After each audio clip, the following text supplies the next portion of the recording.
gave up their libertarian vote and gave it to Trump? Okay, so there are, broadly speaking, there are people who identify as libertarian, and then there are people who are members of the Libertarian Party. In terms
foreign policy, coherent, at least when you say, Ladies and gentlemen! Woohoo! kind of follow. I still don't know what she stands for. Guys, we gotta win this election. It is election. All you have to say is you're not Trump. All you have to say is that he's a fascist, Look at some of the and polls. they'll believe you, and we'll This get is through it insane. that way. Just don't talk about where you stand Trump's up because you don't really 73 know to where you 20 stand. And I think 27. that's what most people feel like. She's not a leader. She's just a mouthpiece for the machine, like you were saying. But by the way, If I could say something, after you say that, I want to come back to the three of you with a question to see what you say on that. But go ahead. I want to tell you. Look, Americans that are of minorities are the only people in the world that think that people that look like you actually give a shit about you. You've never left the outside world. The dynasty that did the biggest genocide was the Mao dynasty. Guess what? He looked like them. The people that Maduro and Chavez and Venezuela that ruined that country, guess what? He looks like them. The one that ruined Cuba, guess what? He looks like them. Stop thinking that because somebody's a female and they're black, they represent you. If you've obviously never seen the history of the world. Everybody that looks like you, who killed Cain? Abel, his brother. Who sold Joseph? His 12 brothers. Like, do you not understand that? The people that are going to screw you over the fastest actually look like you? They don't look like other people? Like, what part of that are you missing? It's crazy to me to sit in front of a goddamn TV and think, oh, they're black, oh, they're Mexican, oh, they're female, oh, they're Hispanic. They must have my best interest. Dude, you are a goddamn... That's what you think. It's about you. And you got to understand that. And the faster you realize that, you start voting for people that have your best interest, not to share your skin tonality.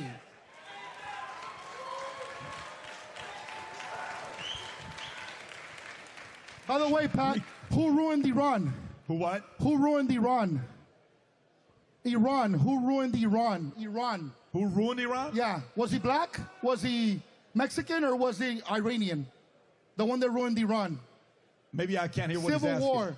Who ruined Iran? Who ruined Iran? Yeah. Who is it? I don't know. Was it a Mexican guy, a black guy? Was it a white? Who was it? No. We're not dealing with no Mexican or black guy. Who are you talking about? I don't know. That's what I'm saying. Yeah, Because he looked like you guys, so I'm assuming he had your best interest at well, heart. I mean, listen. Kamala Harris is black. That's a part you got to read. If you're making a comment like that, you're offending a very big community in America. But I got a question for you, Dave. Here's a question for you. And you as well, Brian, and anybody else wants to comment on this. You said military-industrial complex. You said military-industrial complex. Guys, a story came out. Very important to hear this story. From Russia, here's what the story is. Trump could be assassinated if he tries to end the war in Ukraine. This story came out today from Dmitry Medvedev, former president of Russia and Putin's ally, warned that if Trump really tries to stop the war with Russia and Ukraine, he could face a JFK assassination style. Medvedev declared he won't be able to stop the war, not in a day, not in 3 months, and if Trump pursued peace, he could become the new JFK. Medvedev also said to Kamala Harris, calling her stupid, inexperienced, and controllable. How do you respond to the story? I mean, I can't imagine anyone would actually try to assassinate Donald Trump. Oh, wait, they already did. Oh, but I couldn't imagine anybody who was involved in the Ukraine war effort would try to assassinate Donald Trump. Oh, wait, that's exactly who did. By the way, do you know, guys, you know that Donald Trump's second assassination attempt, okay? Do you know that that guy was a convicted felon who was convicted for possession of weapons of mass destruction? You can't make this shit up.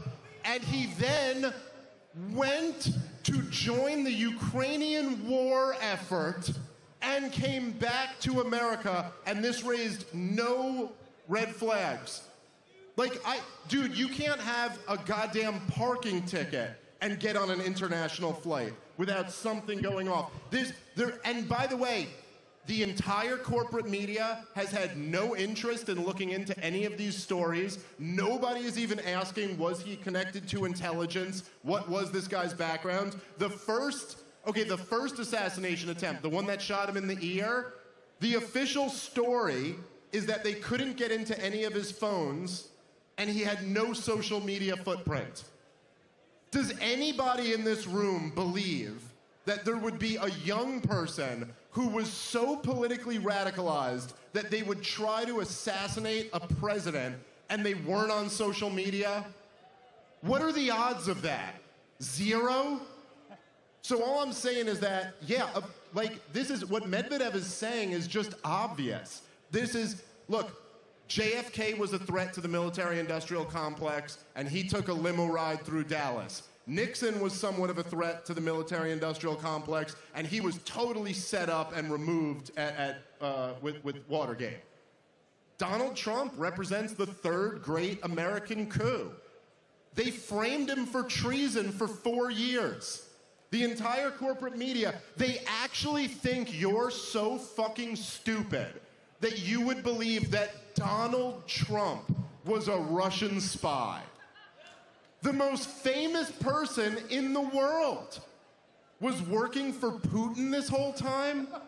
Like, how stupid is that? And there's no evidence to back it up. But so, are you saying, listen, they would frame the guy for treason, the sitting president of the United States. They would impeach him twice over nonsense.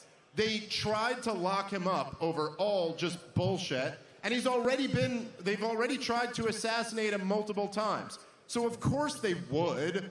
Their only calculation is whether it's worse for them to do it or not. And if they thought they could get away with it, they would have done it already by now. If they thought they could get away with it, they would have done it a long time ago. Brian, These people are killers, Pat. They'll kill for money. I totally agree, and I now know when you look at the resources that Russia has, the number one natural resources as a country in the world, $75 trillion. They're trying to get through to find a way to get rid of them so they can get in there, start finding a way to make the money.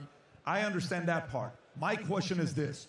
Trump has said during the time of him being president-elect, he's going to finish Ukraine-Russia war. Do you think he'll be successful doing that, Brian?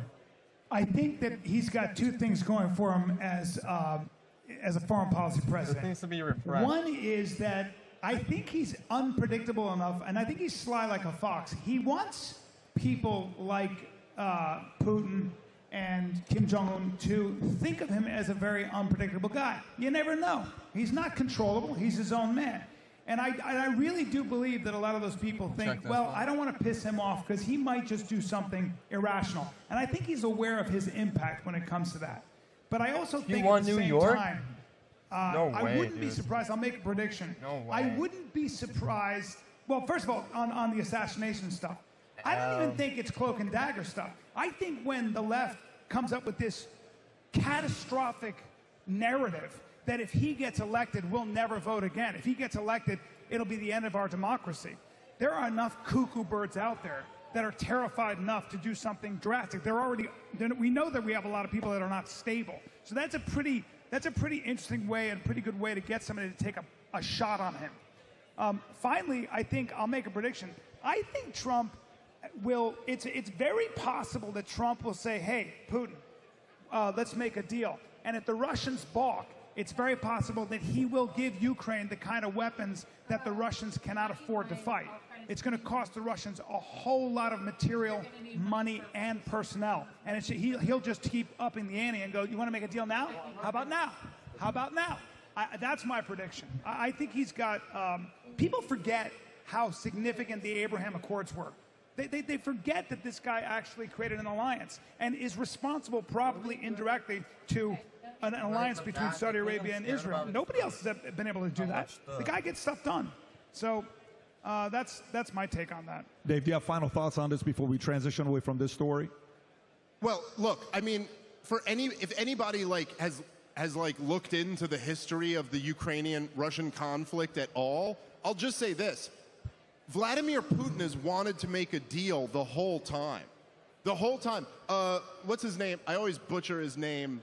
He's like Norwegian or something, but the head of NATO, Stoltenberg or something like that, he said, in his own words, he said that Vladimir Putin told NATO that if you just put it in writing that Ukraine will never join NATO, he won't invade. And he bragged about how he said, no, we won't be bullied around by Vladimir Putin. So we said, screw you, we won't put it in writing. And then Vladimir Putin invaded, okay?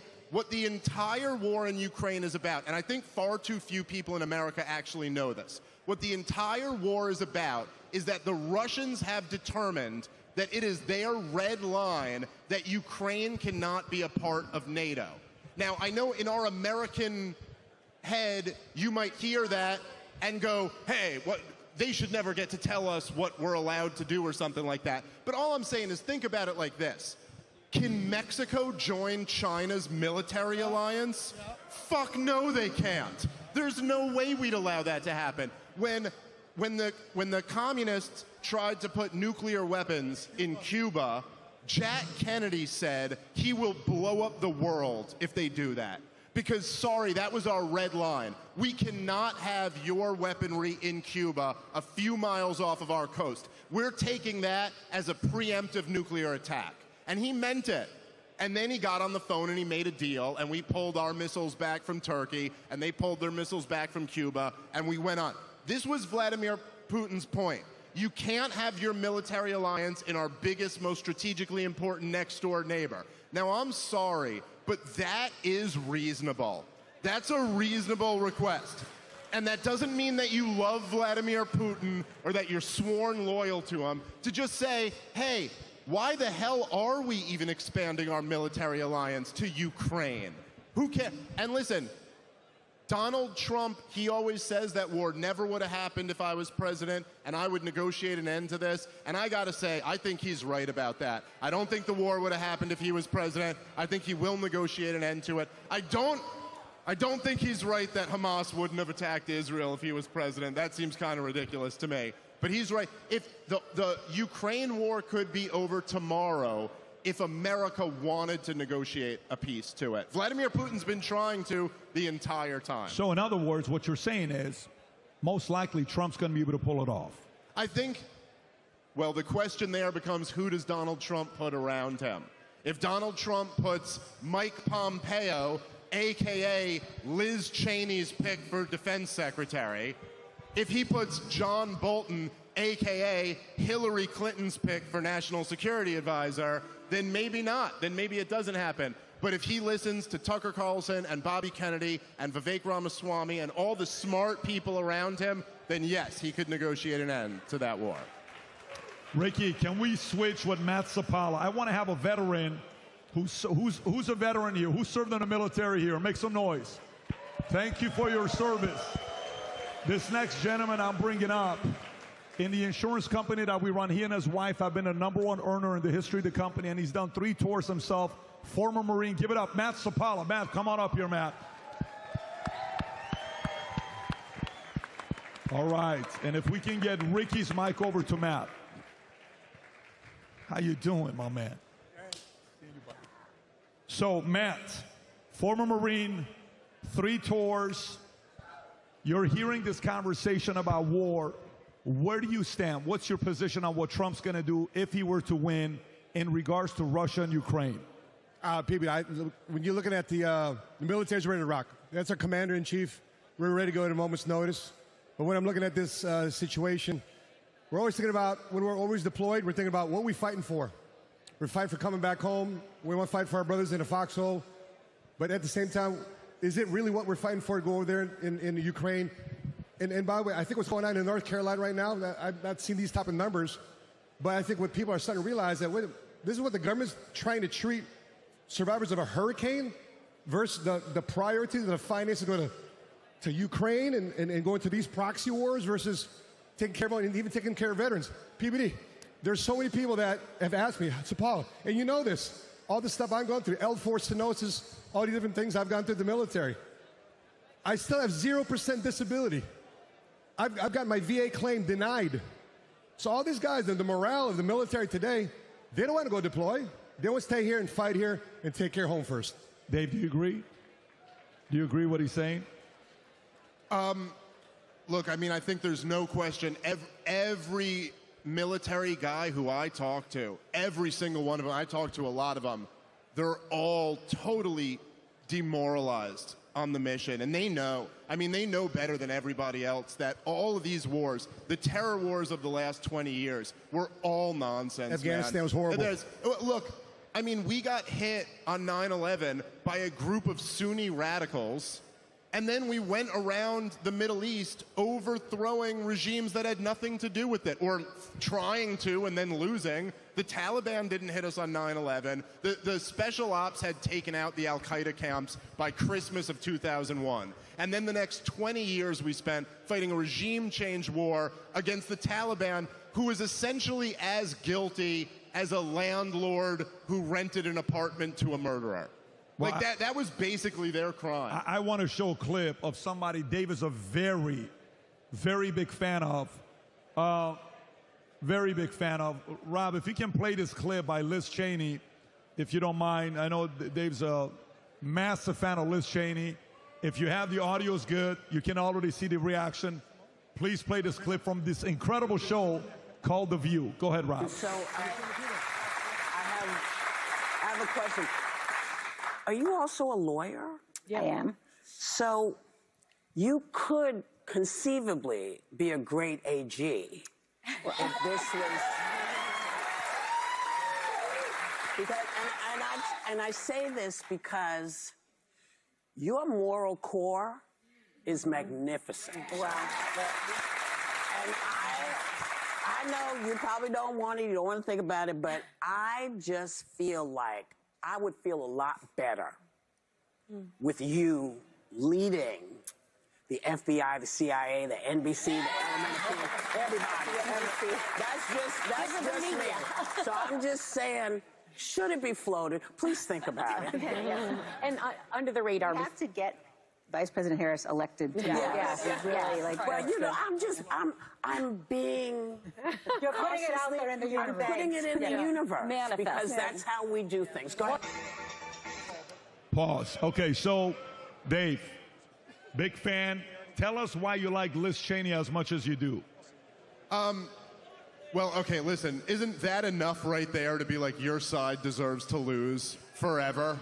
I mean, just that. Listen, first of all, Whoopi Goldberg talking about your moral compass. Did any of you guys ever seen the clip when she defended Roman Polanski? And she literally says what he did wasn't rape. Roman Polanski raped a 13-year-old. And she publicly defended him on the air and said it wasn't rape.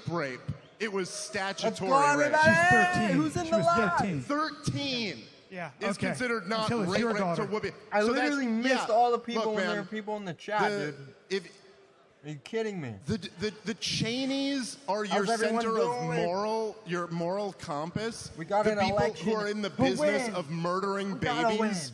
Like, that's your and listen, the only Let's check thing, the by the way, updates so I know it's far. election day and everyone's It's still just all 101. in for Oh, their one- people, and I understand that. 134, But I just hope if you guys keep this in 137 mind, Dude, this okay? is You know how close. much you hate What Whoopi is this? One Goldberg, sec. who's praising Liz 177 Cheney to right now? 99. Okay, Liz So Cheney she won New York, is dude? Hillary Clinton, is Nikki Haley, is Mike Pompeo, is all of the I can't believe neocon she won war New hawks. York. I wanted They're Trump to win exactly New the York so same. badly. And Oh, it's not just so even you close to being understand done, dude. who the so neoconservatives much more that needs to be are counted. the American vanguard of the Israeli lobby. Dude, look That's at who this they shit. are, All right. okay? Now, you may know that or you may not know that, but I promise you, go read some books about it, and I'm right. Fuck all of these wars. Look at this, America bro. is not Trump threatened is by projected anyone, okay? 77. We have Now two it's giant 71. oceans around us, Or a 73, gigantic 71. nuclear arsenal, and the most badass military just keep force in hearing the Dave history Smith of the talking. world. No one poses a threat How's to the us. audio? Can you guys the hear me idea good? that anyone can Let even me listen, convince let me you listen. that Iran poses some threat to the United States of America, the country This that motherfucker's doesn't talking have so nuclear loud. weapons or an air force capable of delivering them here if they All right, were how to do we develop sound? them. All these wars are bullshit. People in the chat, I Fuck need the you to wars, help me, dude. support I need you guys to peace guide and me. free Let's go markets Trump and 24. Who laissez-faire said hey government boo? and prosperity. Jimmy That's the key to American Crackcorn. success. It's why What we're type the of greatest name is country in that? the world. And man, listen, even if Trump does win today, and I really hope he wins. How I does hope it he sound? How wins do we sound? within the next half hour so I can go get some sleep. But Okay, it sounds better. even if Trump wins, I hope you guys know that's just the beginning. That's the very beginning of the fight There's a to cat save in this here, bro. country. The cat is The next to my step dress is keeping shoes. all of the war hawks out of Donald Trump's administration. Liz Cheney should be launched to the freaking moon and never allowed back in America. There's a guy that could do that, by the way. His name is Elon Musk. He could do that. There's a guy that could do it. His name is One Elon sec, Musk. one And sec, we got everyone. a rocket expert on our team now, By the so way, we might be Matt, able to. I want to come to you in regards to what he said about Iran, but before doing so, I got to make sure I have these two guys who know how to fight to leave this place very peacefully because they got another place to go. That's about an hour away. Mike Masvidal, appreciate you for coming out. Do you have any final thoughts before you leave? No, thank you for having me, and I appreciate you guys. And America, will be beautiful tomorrow morning. We will fight. We will fight. I'm gonna fight in 11 days. So watch that in Madison Square Garden. Yeah, he knows.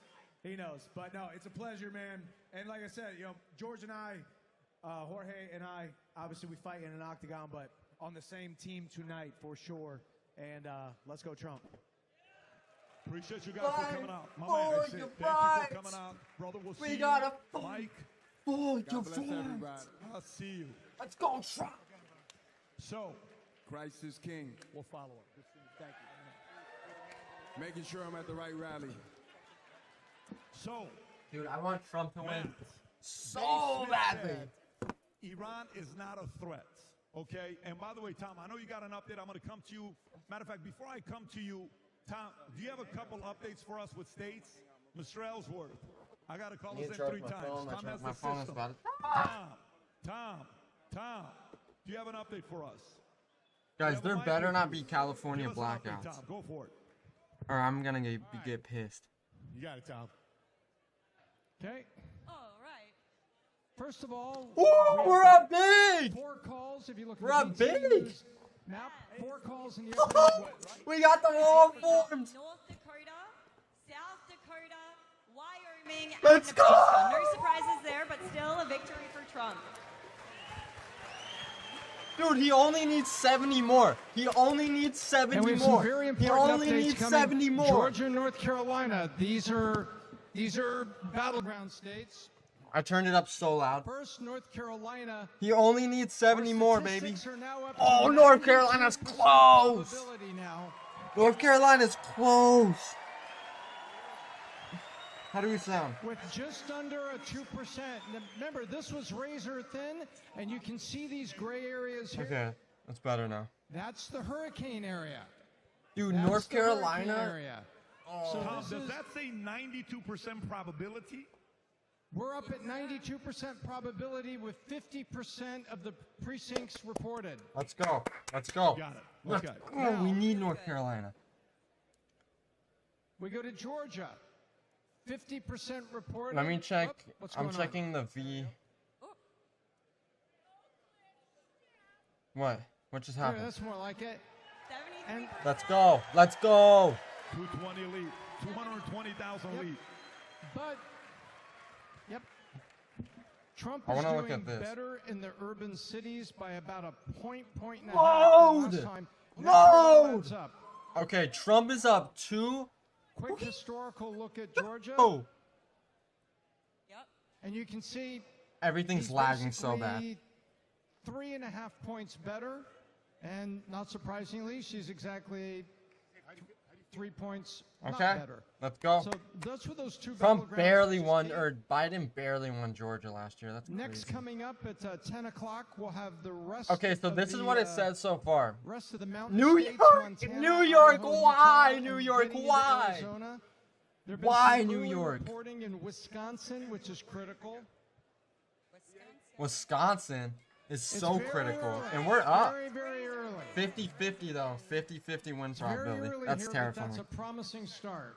That's literally So, terrifying. We'll be back in probably 30 minutes with a lot of the mountain states and the all-important Mountain States, um, Montana.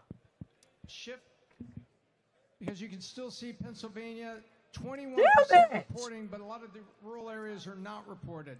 Remember, What? there's going to be 6 million votes come out, and so this is nothing. She better not win fucking Pennsylvania, dude. If we can call those 3, if we can call Pennsylvania, North Carolina, and Georgia, it's going to be an early night. So we're going to keep you guys updated as much as we can. Let us know. And by If the we way, get you're those watching 4 it, I just or got those an 3 update right states, now. we win.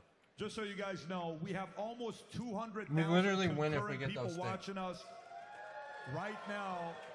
196. If you're watching it, I think we're ahead of ABC, NBC. All right. A bunch of these guys that are watching us right now. Who else is there any better websites? This is 177.99. I want to go to like CNN. Judgment Day. It's not Judgment Day, dude. That's literally blasphemy.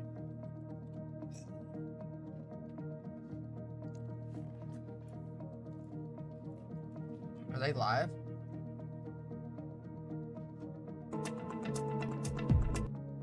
Philadelphia. Dude, people gotta vote for Trump.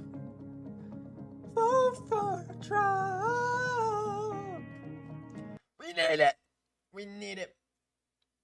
Who else is live? Daily Wire? I don't want to watch the Daily Wire, but we'll watch it. These guys are so Jewish. We'll watch it though. We won't discriminate. Skip. If you're that desperate, because desperate people tend not to be concerned with the long run. Like, we do have this terrible mystery that conservatives haven't unlocked, which is the absolutely aberrant pattern of attitudes and voting patterns that characterize single women between the ages of 18 and 34. It's like there's a big problem there. I like this. I Work your way up here. While we're doing that, Matt, do you ever respond back to Dave when Dave was talking about Iran is not a threat? Are you in a similar page with them with Iran not being a threat to U.S.? Oh my gosh, dude! This election. If you're looking at the conversation, this election is low-key hype. Nuclear wars, etc. You know, we have so many different assets and allies on our side. So I agree. I agree that I'm gonna change the title of the stream. I think is listen, when I military need a guys better serve title. an oath, it's a fight against all enemies, foreign and domestic. And we believe a lot of military veterans believe that the threat right now is domestic, not necessarily foreign. And just to back that up, listen, if you read any of the founding fathers, their big concern was never that we'd be invaded by a foreign hostile power and taken over by them. The inception of our country was destroying the most powerful military in the history of the world at the time, the British Empire, and kicking their butts. Nobody is ever going to take down America, but all of the founders were very concerned that we could take down ourselves. And if you could tell me, if you can honestly right now look in Washington, D.C., and tell me that our biggest threat is some third world backward country with a GDP of less than $1 trillion, get out of here. The biggest threat to American liberty is Washington, D.C., and there's no close second. You know, PBD, the military recruiting numbers overall, only one branch of service has met the recruiting numbers.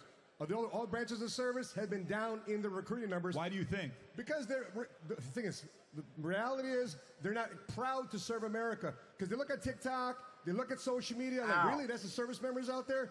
These the DEI. Dude, I'm popping pimples right now and it fucking hurts. When you wore that uniform, you are proud to be in that uniform. They're making a mockery of the military uniform. The United States military uniform is being made a mockery of. And on top of that, look at the Marine Corps. Marine Corps, the reason why they didn't drop in the recruiting numbers because they never recruited to a job. They never recruited to a college degree. They never recruited to employment. They recruited because, are you good enough? Are you good enough to be a Marine? Are you one of the few, the proud, the Marines? Are you one of those things that can stand up for America during tough times? Well, the other branches of service, they recruited to a job. We don't win, dude. You want to be part of that job, and the I'm just going to move on. Makes sense. I mean, when I joined, you were proud to join the Army. But then the whole world might fall apart. To Michael and Sammy. Again, folks, if I can ask you a question, Vinny, guys, if you're here, please keep it down. If you want to flirt, network, do your thing, there's a lot of hot people here, but do it out there. In here, people want to pay attention to what we're saying. Please keep it outside. Vinny's looking for a wife. I'm trying to help Vinny get a wife right now, guys. We got so many girls on Vinny right now, we can't get him off of Vinny. Vinny, please, let's stay focused, Vinny. Let's stay focused. I'm looking at Vinny with his biceps. Michael, Sammy. You brought us back again, Patrick. How you guys been? You guys are back at it again on the same stage. I've been great. Really great. It's great to see you guys. I got a question for you. My question is the following. Let's just say, Sammy, today, you're the underboss of the Gambino family in 2024. What? Michael, Gambino you are family? with the Colombo family, one of the highest earners, making $10 million a week, $8 to $10 million a month, whatever kind of money you were making, you were doing very well. If today, the Democratic Party hired a guy named George, let's call his last name Soros. And he came up to you and he said, Sammy, he said Michael, Soros. I'm going to give you guys $20 million to help us win the election in the following states. I don't care how you do it. Don't tell me how you do it. I need these 3 states. How would you do it? Michael, I'll come to you first, and then Sammy, I'll go to you next. How would we do it? How would you do it? If you can keep the mic a little closer, Mike, how would you do it? Well, let me tell you this. Back in the day, Anybody that we were able to corrupt, they were always a Democrat. Anybody that we were able to corrupt politically was always the Democrats. that Couldn't true? touch the Republicans back then. It was always the Democrats. They were easier to corrupt. That's the crazy. truth. So if Soros were to give me $1 million, I got to be honest with you, Patrick. The way the government is today, you couldn't give me any amount of money to keep these people in power today. Oh, he Because they're won destroying Nebraska. our That's country. good. Destroying our country. You know what? I've said this recently. We did our thing on the street, and we're not angels. Oh, he's gonna You get know, Virginia Samuel too. We verified need that. We Virginia. weren't angels, We need Pennsylvania. But we would never we do need to the country Wisconsin. what these They can people take in office Michigan. are We doing need now. Arizona though. No and- doubt about it. And Nevada. I want to get Oregon. I want to Amen. get Oregon and California. We wouldn't be out there hurting our children. We wouldn't be going for gender-affirming surgery in minors. We wouldn't do it. And quite honestly, and Samuel verify this, we weren't big drug dealers. We wouldn't allow fentanyl to come over this country, to come into our neighborhoods and communities and destroy our people. We wouldn't do it. So what we would probably do gotta is get a take the fan. $1 million from Soros, and then Sammy would kill him, and that would be the end of it. They were done. You got it. I mean, It's important for the viewers. This is an exercise. This is not real. Folks, it's a hypothetical question. Don't overreact. He's just given a hypothetical. Sammy, how would you Yeah, to go tell about it? everyone and Again, calm be a them down devil's after. advocate. That's kinda fun. $10 million. You got to help him win the election. How would you do it? let me tell you. Keep a little closer if you can keep the mic. Let me tell you a You gotta small little win. story. You One gotta of my fight. guys came to me and said, Sorry, I'm being Sammy, such a fool right there's now. a guy who wants to give us Why do you just say shh? 25,000 to kill his wife. You might test. We don't do that. But I turned around and I said, listen, tell him to give you Okay, I was 12,500 mic testing. before we do sound it. all right. And after We we sound do all right. it, we'll give him the other 12. Sounding alright. And the guy who was in my crew said, Sammy, I thought we don't do that. I said, we're not. We're going to take the 12,500. Yeah? We're never giving it back. Okay. And we're going to tell him, if you want to leave your wife, divorce her in a court of law. So giving me millions of dollars to betray my country, to be honest, Michael is right.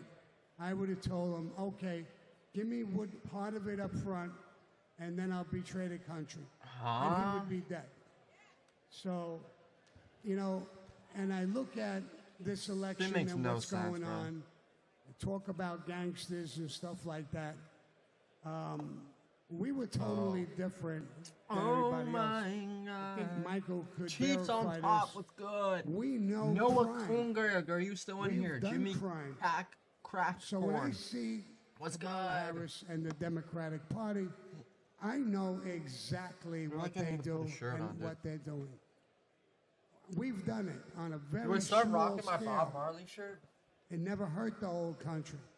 These people are so greedy that they look at us, no matter You know, my whether you're sister black, gave me this shirt. Hispanic, Thought she kinda white, man, woman, no matter what your religion is, we're all dirt to them. That's They true. want white liberal elites want to run the country, control it, take all of the money, and they want Facts. us completely helpless. Facts. That's why all this racist shit comes out and Facts. everything else. They got pit men against women, all kinds of different things. They tell women that Trump is going to take away your right. He took it away from the government. The government don't have the right to do that. And he gave it to the states. You still have a right to get an abortion. They lie about everything they say. And they try to pit men against women and all of the races and all these problems. And the more we argue and fight amongst each other, the easier it is for them to take everything. So I could go on and on and on, but I think Patrick will never invite me back. He can't do nothing about it now. He can't. I got guys in the audience. He can't get me off. But I'm going to back up. Can you Patrick. guys believe how much inflation has destroyed the dollar? You used to be able to murder your wife for $25,000. You can't even get a meeting with a killer for $25,000 today. That's a discounted price. But Patrick, I have a discounted price. I have a question to ask. I have a question to ask everyone. And I really want you to answer me on this. Show of hands or whatever. Joe Biden, the information that I have had 3 racketeering indictments, 2 federal and 1 state, 1 brought on by Rudy Giuliani. I know that statute inside out and upside down. Trump was recently, they're accusing him of going on a revenge tour, that he's going to take revenge all the people that have come after him. And somebody asked me about that, Patrick, and I said, no, it's not revenge, but it's justice. Our people in power should not be able to get away with this stuff because we as American citizens paid for it. Now, I will tell you this. I'm going to tell you this. The information that the GOP, the Congress, has brought out against Joe Biden, the $27 million that went through all of these shell companies. He had 21 shell companies. I had 18. I know exactly the deal. These companies had no brick and mortar. They had no employees. They did nothing but collect illegal money. The guy is absolutely, there's enough information there to indict him for a racketeering case. I'm not saying he was convicted. Everybody gets their day in court, but indictment guaranteed. Why should our elected officials that we put our trust in, why should they get away with this? There should be a precedent. I don't want to see him go to jail. He's too old. I just talked to but he my should own be held sister, accountable for his and actions, she's voting just for like Trump. every one of them. Let me ask you this, Guys, Nancy Pelosi. this is insane. This is I have a literally little bit insane. of a My thing with her whole because her family father voted for was Trump. hooked up with the mob in Baltimore. Sam, My am I right? I've never He lived got in a elected as household mayor where we because all we gave united him on the help same at that vote. time. Nancy Pelosi This is the has his first year characteristics. in my The lifetime woman has made $400 to that we've $500. all just voted for the same candidate, which is pretty awesome, dude. We all voted for Trump. That's never, dude, never in my life. It was Trump or Clinton or Obama and Rodney. Everyone was mixed up. Now we're all united for Trump. This is Sammy, pretty what do you sick, think? dude. I agree with it This is sick. 100%. Thank you. We wanna be on the right side of history. We've dealt with it. We know what it's like. And it's right. Should I in go on front of our Omegle and faces. ask people? And like I said, what confuses us is they have everybody arguing about something. And they just do what they got to do. I mean, they're telling people, women, you have no rights. That's the biggest bullshit question I've ever seen in my life. That is, bro. I mean, I watch television. There's a woman. They literally narrator, tell women and that they three have no women right guests. if They're Trump all over the wins. place Like, in that's everything. not true. And they should Trump be. was won in 2016, what and they're everything feeding was you the is exact garbage. same. You can't do what you want to do with your body. That is so fake. It's ridiculous. Sammy, I got a question for you. A story came out with you that you tried to bribe Trump, but he wouldn't budge. That's right. And this story I'll came put out in this New up. York Post, I believe, just a couple days ago. You talked about this a little bit earlier as well. You and I have spoken about this before. What happened when you tried to bribe Trump? What? Something came out in the New York Post today. Years ago, when I was in power, I was the underboss of the Gambino family. Who's the Gambino family? I ran unions in New York, and I was successful in everything I did. Then I turned around, and I tried to reach Trump and try to bribe him to make him do some things with me. And I could have What helped were him those with things? the unions, in business, all kinds of ways. He wouldn't do it. He just wouldn't do it. And it would have benefited him a lot. So finally, I gave up. And my guys told me, Sammy, let's go up his office. I said, no. Everybody Not around doing him anything, is an folks. ex-FBI agent. Let me mute We'll my go mic. up there, we'll threaten him, we'll be in jail before we could finish talking. Fuck him. Trump 2024! Let's just go on to the people we're working with. We don't need All right, to should we do watch this. a different one? This one's getting kind of boring. He was. Let's move on. Let's move on to a different thing. Let's hear some new people talk. I'll do the Charlie Kirk one. I don't really like Charlie Kirk, but I'll listen to him. He's not the worst. He's not the worst. He's a little just like he's kind of like a hype beast of a Trump fan, you know. What is that noise? Sounds like a torch is going off. You cruise around Wisconsin. You have Marionette County that is been trending more red. You have more that's significantly more coming in Brown County. That's fantastic. You have Manitowoc. You have down south, the surrounding places just around Madison. So you've got Sauk County. You've got Waukesha. That's going to have a ton more votes that are going to come in. You have the really important below Milwaukee, Racine, and Kenosha. And Kenosha looks like it's outperforming, and Racine is going to be really interesting, outperforming this 2016 race. Okay, let's get Cliff Maloney in here. Cliff from PAChase.com. In the meantime, become a member, members.charliekirk.com. Or if you want to get in the running for a free hat, subscribe to our podcast, The Charlie Kirk Show. Screenshot proof of subscription. Freedom at charliekirk.com. This is even Cliff, more do you boring. like what we're seeing out of Pennsylvania right now? Yes, I do. All right, I want to listen to go over Pennsylvania. a couple numbers with you guys. Number one, right now Trump has 32% of the mail-in vote when you compare Trump to Harris. That is a significant 10-point increase from where we were in 2020. So let me say that again. In 2020, Trump had 23% of the mail-in vote versus Biden. He is now at 32%. So we're about 9 points better than where we were. When we announced this thing, we said if we get to 33%, we think it's a decisive win. We still think he can win with 30%. Let's go. But Trump, Philadelphia right now, Charlie, that is the missing piece that we have to keep an eye on. Okay, let me give you the basic And you can't call me a white supremacist. Biden got I have Bob Marley on my total T-shirt. votes in Philadelphia. I About literally have a Bob 350 of Marley those T-shirt on. were in the mail. Right now, with almost all Philadelphia's vote in, let's say about 115,000, they have about 60,000 more votes to come in by mail. Harris only has 100,000 of those votes by mail. So, dude, that was just boring. Or did the Lakers play today? Does anyone know if the Lakers play? ESPN. I want to listen to non-copyrighted music right now. Is this Chris Como? For this guy from New York that I'll now listen lives to in him. I'll listen to him. Palm Beach, Mar-a-Lago. Is it a good bet? Right now, you're in the money betting on Trump.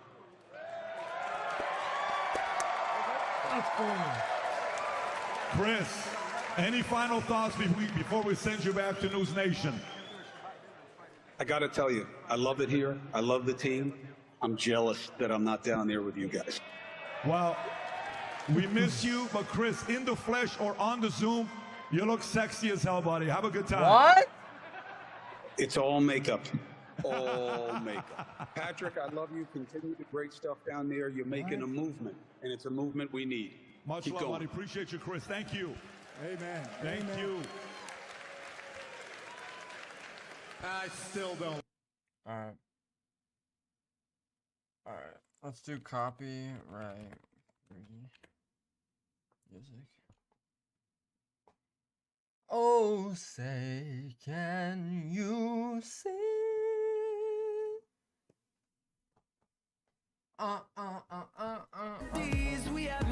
Oh yeah, oh yeah. These aren't copyrighted, right? These look like they're all copyrighted.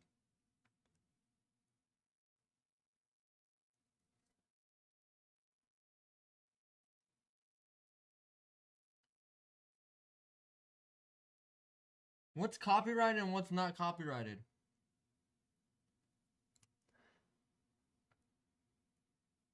Hopefully this isn't. All right. Did the Lakers play? Are any teams playing right now?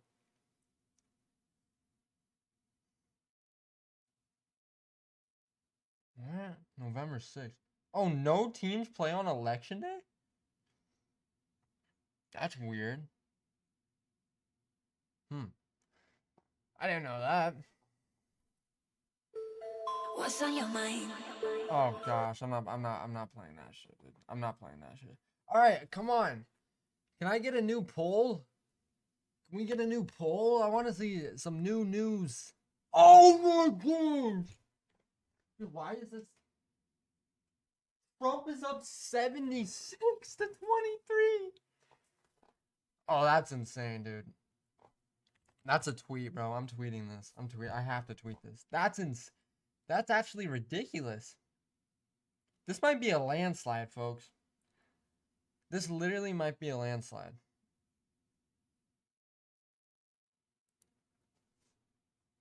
This might be a landslide, ladies and gentlemen. Trump is betted to win. I mean, he's up in the polls big. He's up. He won a lot of states so far. He's gonna get Maine, maybe. Oh, I hope Trump wins, dude. I really hope Trump wins. I think he's gonna win, bro. I think he's gonna win. Woo! Virginia's going red. Is that true?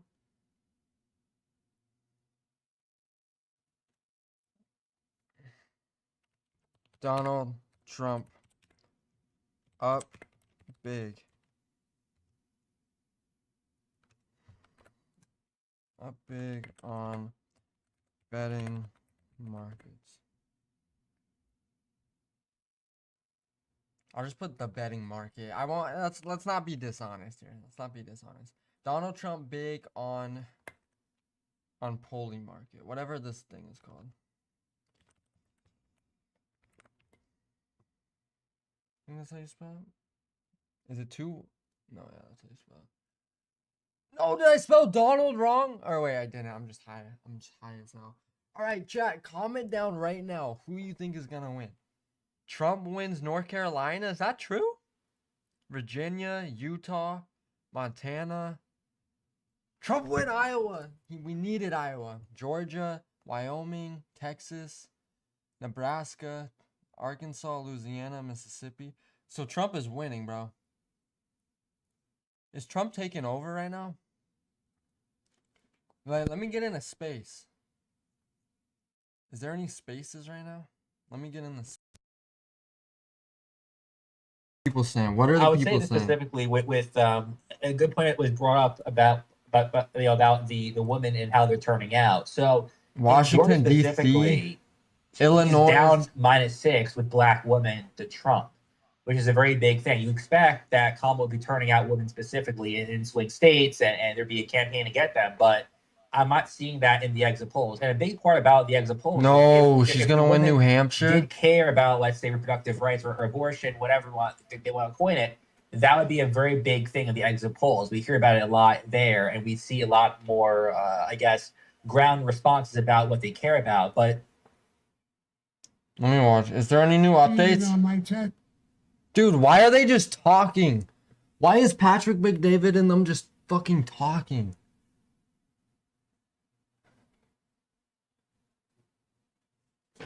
I want to see... What's this guy doing? Is this Ben Shapiro? I don't want to watch this. I'm taking my hat off, dude. I'm just gonna wear it backwards. I don't know. Everyone thought that Senate, Trump was a 49ers. It also means that Republicans are doing better than expected so far in the House. There were serious questions about whether they're going to be able to retain the House majority. So far, it looks like at least a coin flip as to whether they're able to retain that House majority, which is actually better shape than a lot of people were expecting at this point in time. Again, for those who missed it, North Carolina has been called. The map is basically what you thought the map was going to be before this evening. New Hampshire's been called in favor of Kamala Harris. North Carolina's been called in favor of President Trump. The Georgia votes are still coming in, but at this point, you have to on the say betting market, Trump Trump is skyrocketed in Georgia. And then this is it Arizona, right he now. was leading pretty heavily in the early balloting anyway. Some The people chances are say very good Montana's that still he is up for going to grabs. win Arizona as well. That Yeah, I'm means like, no that way. Kamala Harris No. right now has to win in the blue wall states. She needs to win all three of those blue wall states. Wisconsin, Pennsylvania. I've gotten... It's been alright. I've gotten some votes, but I've gotten up to like 8, but no one's chatting. Whoever these two knuckleheads are trying to choose. But that's...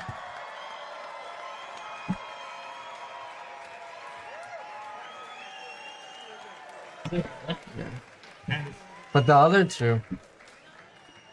But you know, you just gotta get something in there, you know? I watched the Chiefs game for a little bit last night. I saw it was a close, or went into overtime. And I am right came here, up man. beating the Good Chiefs seeing you, buddy. lately. You look sharp with your Like, since three-piece suit. You December look has amazing. been. Grab a seat. I love It comes Grab down a to seat. them Grab getting a game-winning touchdown or a game-winning field goal.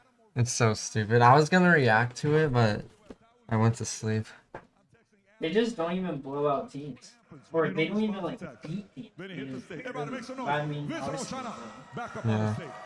You think they win it again this year? I honestly kind of hope they do. I'm not gonna lie. Matt, be ready. You'll come back. We'll come I don't. back. Okay.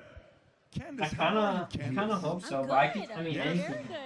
I could see them. about tonight? But I could also see them winning. Vinny and I were just saying backstage, we're kind of I scared to go wanted to to, sleep, like, so kinda he was like, witness does the anybody first have meth? one. Because we're fearful Yeah, that we're really doing cool. the 2020 For some replay reason, where I just we all feel hate the good, the Chiefs. numbers Like, look I good, kinda we're like excited, Patrick and then if Mahomes. we go to sleep, Yeah. Are you a little nervous? I'm very scared. Yeah, to I sleep don't right hate now. the Chiefs. I just don't like how good they are still. It's like they've been good for so long. I think it'd be a lot different if they were in the Several NFC. days to count the votes. Don't Oh, several true. days during COVID. They would be like our 49ers. And so it just feels like they have transformed. But the crazy thing is, like, the Cowboys always lose to certain teams, and those teams always lose to the Chiefs. Yeah. And it just shows the level. Yeah. The thing is, I'm usually rooting for the Chiefs, so I'm fighting for the beat the team that. I don't want to be too confident because I was clearly Dude, it says New York. She's gonna win New York, which kind of pisses me off. But look at it's when you're done with your job. It's like it's more red than like I feel like it ever is red before. Like just in all the counties in New York. that there hasn't also been some shifts, I think, in the Republican Party as well. I think we're seeing a different Trump. Like it's somewhat this is close. The first time that we've But it says had a candidate that 64. survived two I guess that assassination really attempts, only. right? It mostly I depends think whatever a the lot of Long people Island. are so. awake to Yeah. what the implications There's like are when you 8 have million somebody people that they're there. trying to assassinate in office. I think In like the cities, it's always, or in the big city, like New York City, it's probably way more if there's anything Democrats too. optimistic to say about Joe Biden, I would say that he woke people up to the fact that the president is not in charge, right? He's essentially been brain dead for 4 years. Oh, I hope and Trump wins, dude. People are going, okay, if Joe Biden's not running the One of them country, said he was at so I 201. think maybe That one was saying. people thought a lot of this talk about I think that Doomsday one's like a was little far conspiracy behind. theory, I mean, and fine. people no longer think that. So a lot more. It feels like there's a lot more. Okay, oh yeah, this says he's at 216. People are motivated to vote. And she's at I mean, 126. there's been a lot of It's off to a changes, good but start, but I'm still I'm nervous cautiously that optimistic So- about it's gonna be kind of. Ask you a question. Because it's all gonna come down to, like he needs to get. So it says he got North Carolina. He needs to get Georgia. He needs Pennsylvania, and he needs Arizona. If he gets 1, 2, like if he gets those, he's good. Because he doesn't even need these 3 to get 270, but he might get Wisconsin too. But Pennsylvania is the biggest A one. lot of people were saying Pennsylvania was gonna. it's always the Patriots. No, but wasn't it Houston Astros. Yeah, right now she's up. Houston Astros were doing In that this thing, trash thing. That was a different story. it's 47 to 51, but it's You gotta close. kind of find a way to So beat much if the red, score though. is much bigger where you can't cheat. Do you think even with She's the up by idea of a 100,000 big votes. lead, you're still concerned that they could find a way to? You're still feeling that. He needs How would Pennsylvania. they do it? Mail-in ballots, that no one, people got That's very California. shy and scared. Doesn't even after say it January yet. 6th to say what I think most Americans know, which is that the 2020 election Been was like- stolen. I just know want a lot of California people to be that I've said that since it Same. happened. And it doesn't even have Montana yet, Right, which doesn't that we make sense. voted, and they did this in the name of COVID. Dude, I want like Washington or Oregon to go red. New Mexico might go red, which is insane because that was predicted not to go red. We've lost faith in our And then elections. Virginia was We did predicted to go yesterday blue, before. and it's going red Do you right now. trust the election process, or if Trump loses, would you think that loss was And legitimate? even Minnesota is going red, That we can which no was longer projected to go count blue. votes at night, and they tell Yeah, us that it Minnesota was takes days, predicted. doesn't make us feel good about the Because election. Tim Walz is from Minnesota. But this is exactly And what are you at happened the in the same place Biden that loss. Candace is at? Are you think He was well, but yeah, but Trump was down. Like he didn't start off this good. I feel like Yeah, but at one point, all the swing states, just went for Trump was up, and it was really looking like he was going to win those states, and then like it just changed. yeah, they just magically changed. 1865 to 1965. Oh, they better The not. party of Marxism, communism, I don't know. I think it's I think more people support Trump though than ever. They are evil institutions. They will do Because like even Elon and Rogan didn't vote for Trump last month. Like all that type of people independent. was necessitated because the Democratic Party Only we has been could just stealing stop elections all for these 100 years. famous athletes from That's not saying hyperbole. The LeBron thing was just disgusting. Like I haven't watched the game since. Like I don't even know if I'm gonna watch like a. I don't like want to support him really. Pistons. Yeah, I was door dashing and then I saw the Lakers play. I was like, oh, I'll check the score, and I saw they lost, and I was like, wow. They will win. They will try it. But Warriors that's not gonna finally happen play a good tonight. team tomorrow. You know what? They've been playing ass teams so far.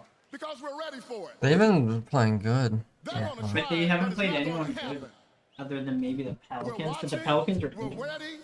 I mean, it's still gotta beat those teams.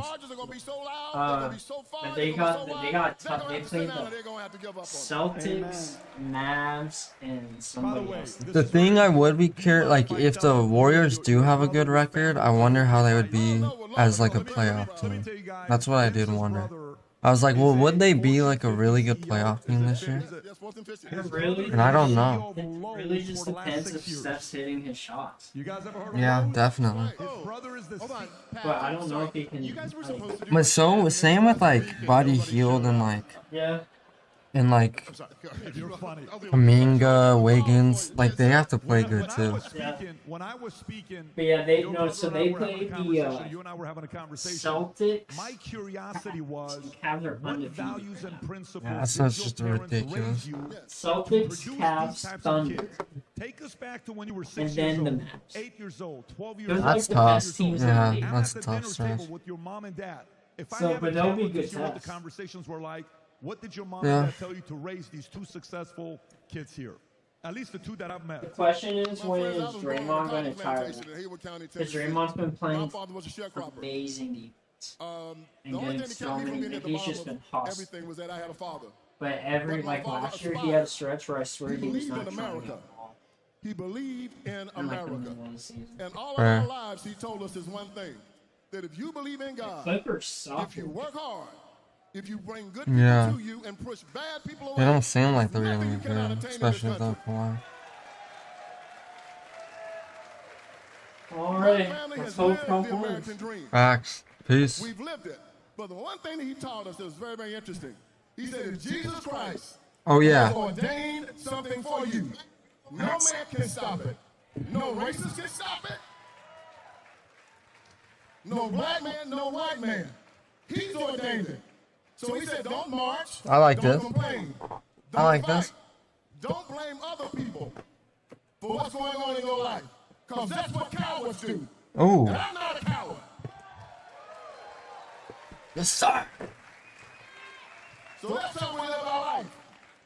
That's Kinda how American brightness people live in their the lives every day. I look so They want pink. to make us a nation of I promise I'm not this white, dude. I don't know what's going on. and marching. There's a white. That camera is just pure white. What I get. It's making me I'm look not going to white, ask the dude. government for my freedom. I'm going to find the government to take it from me. I'm not going to walk around asking them to give me But something. there's nothing wrong with being white. The thief more than I respect the beggar. It's cool, you know. Being black is cool too. You know, it's all cool. Some people are white, black, and brown. Some are purple. Some are yellow. There's much of colors. Press bad people away. And he said this to me. He said, they talk about white supremacy, white supremacy, white supremacy, white privilege. Mm-hmm. He talked about, there's a privilege being white. I said, well, that's also a privilege to be black. It's also a privilege to be Hispanic. Facts. It's a privilege to be Jewish. It's Facts. a privilege to be an American. Unite, America, unite. So this is the night that we live as Americans. And I'm proud to be up here with you, David. Thank you for inviting me. Thank you. Anytime. It's by the way, again, 216, 126. anybody can pick up from your parents for raising the two kids, the kids that they raised. Candace, So now we just gotta I was looking wait. at data. So for me, I'm always looking to see case study. What is the difference between 2024 and 2020? One of the things that we talked about on the podcast a few weeks ago, that it showed in 2016, Trump got 6% of the African American vote, and then it went to 8%, and I think he's at like 18% right now. Why do you think that is, Candace? I've been so excited about this. I've said black men have been my pride and joy of this election. We've come a very long way, me and Black America, because they were just really fighting the BLM rhetoric, and the world was going to be over because of George Floyd, and they've completely flipped on this. I mean, women as well, black women are shifting as well, slower, but black men have done a complete 180, and I've been talking about it on my show. Facts. And I think it's just W we just black, can't keep W running black the same men. play before people start to look up and go, wait a second, my life was just better under Trump, right? First and foremost, I don't think black men were convinced by Kamala whatsoever. It has nothing to do with her being a woman, but she's been in office for 4 years, talking about how she's going to fix what's been going on for the last 4 years doesn't make any sense. And for people trying to use the excuse of, oh, well, she's just a VP, tell that to Dick Cheney. You know what I mean? So I think of course, her also being the border czar, and that has been something that has been a threat to black jobs. And I really do think it just came down to how are you living right now? They are looking at gas prices. All right, should we watch something else? And they're realizing Trump wasn't that bad. And here's the other thing about running the same play. Yeah, right. She got up there and lectured black men about how they were irresponsible and terrible, which of course is definitely what they want to hear from Michelle Obama. By the way, I'm not watching. I am not watching that. I might finish this. Let's finish watching this. Well, we've got a factory like somewhere else that's making a part that goes into the car. Now it's something. If that part's suddenly twice as expensive, it like messes everything up. So so you want to be have tariffs be predictable, so that companies can adjust their supply chain. I think companies are more than happy to increase manufacturing in America. It's just that you can't do it instantly. So if you put up giant tariffs immediately, and don't give companies a chance to build factories in America, because you got to move atoms. Like you've got to build a building, you've got to install equipment, you've got to train people.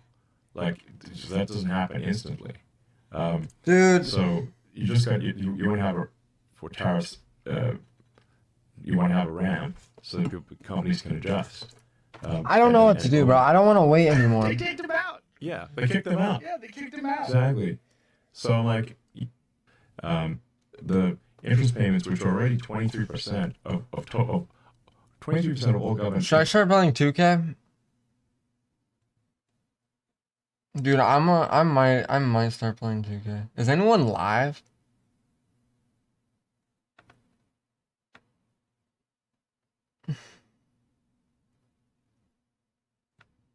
Is Sneeko banned? I don't think I can. I don't know if I can watch that. Shit.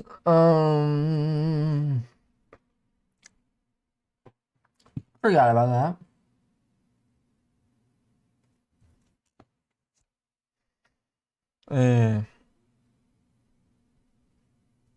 Go to just 2024 election.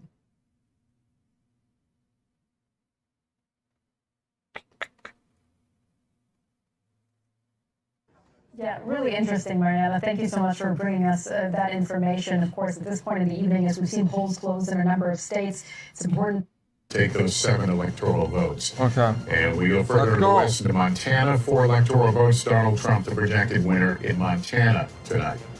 Here's the map. The road to 270. Donald Trump now with 201. Harris with 81. That's the road to 270. Well, let's put Nevada up on the map here. It is, as you might expect, too early to call. And if you remember, in 2020, we didn't get a result in Nevada until Saturday, so we could be waiting a while. Oh, yes, we remember. Oh, we remember. Exactly. Don't Don't remember yet. even bring it. Everyone's triggered here. Okay, Pennsylvania, Too close to call. Gotta say that was a Saturday call as Come well on, in 2020. Trump, we need Michigan, Pennsylvania. too close to call. There, let's see how much vote we've gotten though at this hour. Just 16%. So there's a lot of votes to be counted. Dude, there. I can feel. We'll move over to the state just nearby, Wisconsin. I just felt the something other bad, bro. I just Industrial felt something Midwest bad. battleground. 35% in. They are making some progress, but too Let's close go. to call. Georgia, too close to call, but we are getting to a much higher number. We can get down into the counties in just a bit with Tom Yamas. He's right over there, North Carolina. Oh my as gosh, well, dude, starting to count right out, too close to call. And finally, out west, the great battleground state of Arizona, too close to call. That's another one that may take several days before we get results. So let's go to Tom. And I mean, Pennsylvania, we cannot talk about it enough. It may all hinge on Pennsylvania just as it did in 2020. Yeah, and earlier I was talking about Eastern PA, guys, not to talk about No, Western PA. we're Go gonna Steelers win. fans. Let's start in Pittsburgh We're gonna and win. Allegheny County here. 66% of the voting. Let's compare it to 2020. Slightly overperforming. That's good news for Harris because that's what she needs to do there if she wants to win the state of Pennsylvania. And look at this, Butler County. You'll remember that's where that first assassination attempt took place, just miles from Pittsburgh. Look what a different place this is. Trump is on top. 71% of the vote is in. He got 65 in 2020, 65%. He's now at 64. He's essentially performing where he needs to be. I also want to see how the vote is in these Western communities, Western PA communities, because Trump, you fracking is a gotta big win, issue man. here. Vice President Harris You had to gotta change her win, position on that. Pennsylvania. Washington County, right here on the border. Trump with He's at 60% of the vote. Let's see how 201. he did compared to 2020. It's about the same. Westmoreland right next to here. It butts up against Allegheny County. 47% of the vote is in. He's at 65. So he's kind of where his marks were in 2020. Remember, he has to do a little bit better. Erie's the one that we're going to be watching. This is the big swing county. We only have 1% in. The reason why we're watching this is because Erie almost always picks the winner of the election here. But we only have 1% in Erie County, but we'll be watching that. Let's move east now because I know we have a lot of people from the Philadelphia area on the anchor desk, and I see what's happening over there. Why is it so Let's start in blue? Chester County. Okay, so I'm going to give a quick It's whip around here. close, bro. 2020, remember. It's So close. Harris has to drive up the vote in the suburbs just like Biden did and try to turn out that vote in Philadelphia County. So Chester's one of those ring Bro, counties. you got Let's it. move over to Delaware County here. She's overperforming there. Only a quarter of the votes in. Let's get to Philadelphia County Oh my here. gosh, dude. 79%. She's going to want to increase those numbers again. We're still waiting on a lot of votes. It's still very early. Remember, some of these counties are going to report late. Lonco, 28% in, 69% overperforming there. This is where Governor Shapiro is. You may remember that. She closed out her final ad, sitting right next to Governor Shapiro, making sure the people in Why is there Pennsylvania so saw many that. blue? And then I want to park on Bucks for a while, and I want you guys to talk a little bit about Bucks. 24% in, but this is the county, the ring county around Philadelphia, one of those collar counties that Republicans thought they could make some inroads here. More working class than some of those neighboring suburb areas, counties. They say Southern Bucks might be a little bit more Trump country. That may have changed this election. We're going to have to wait and see. But you can see here the numbers aren't as high as they were with 24% in, 56% of the vote. Trump's going to have to try to run up the vote a little bit here if he wants to do better. I'm going to look at one more area before I send it to you guys. This is bullshit. the These swing are here. fake. I don't care. This Northampton is fake. almost always picks the winner in Pennsylvania. This is You just said Easton, two Bethlehem, that's that places whole almost Lehigh always Valley pick the winner. area there. Biden was at 49. Harris is right there. Look, guys, it's tough to draw any kind of information on who's on top or who's lower right now. Still too close to call. Trump's on top at only about 17,000 votes. You remember the spread in 2020 was about 80,000 votes. So a lot of votes still out here. One thing I do want to mention, there was an exit poll out of Pennsylvania on Latino voters, and they broke for Trump in a major way. That could possibly be a deciding effect here in Pennsylvania because you're talking about 600,000 Latinos that are registered. Guys, back to you. Can we talk about the amount of money that is spent in some of these races? Pennsylvania, I'm looking here, Pennsylvania. Oh my Biden, Harris gosh, plus the dude, it's DNC, so close. $131.7 million. Yeah, Why is it so close? overall when you add both campaigns together. $1 billion to get thrown in the center. That's right. That's right. No, on one state, I remember making a big deal like 12 years ago. We had $1 billion presidential campaign. One state. Isn't that so funny because it started out as a tie and now tonight we're ending up and it's a tie right now, but we'll see what happens. Yeah, we're going to be living and breathing Pennsylvania. That's interesting though. What Why is she hinting at a tie? Exit poll. And again, Why is she clear hinting caveats at that it going to be a to tie? win the Hispanic vote in Pennsylvania would be Let me pretty have that in my huge because there's a big Hispanic population in Pennsylvania, especially at Lehigh Valley. That's right. You're absolutely, there's a big Puerto Rican population in Pennsylvania too, the most of any battleground. So let's talk about where that is. And I want to start with the national Latino vote here. In Savannah, love you for the grain of salt caveat. We know that these exit polls can shift a little bit. But here's what's so interesting here. It is Kamala Harris, of course, the vice president, who is winning the Latino vote over former President Trump, 53% to 45%. This is nationwide. But the number that you want to look at is this 45%. That is because of the overperformance of former President Trump nationally among the Latino vote. And you can see it here. He's 45% this year. 2020, I mean, this is a double-digit plus overperformance from where he was just 4 years ago.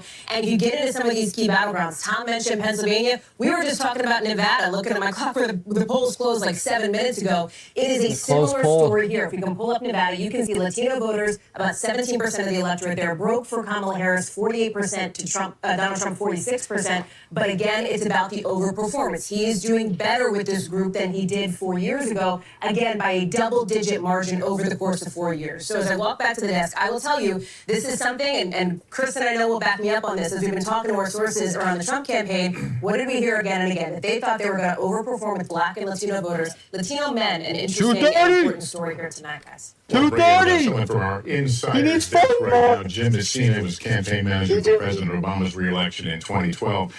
Jim, what are you seeing here right now? What are the and what are each?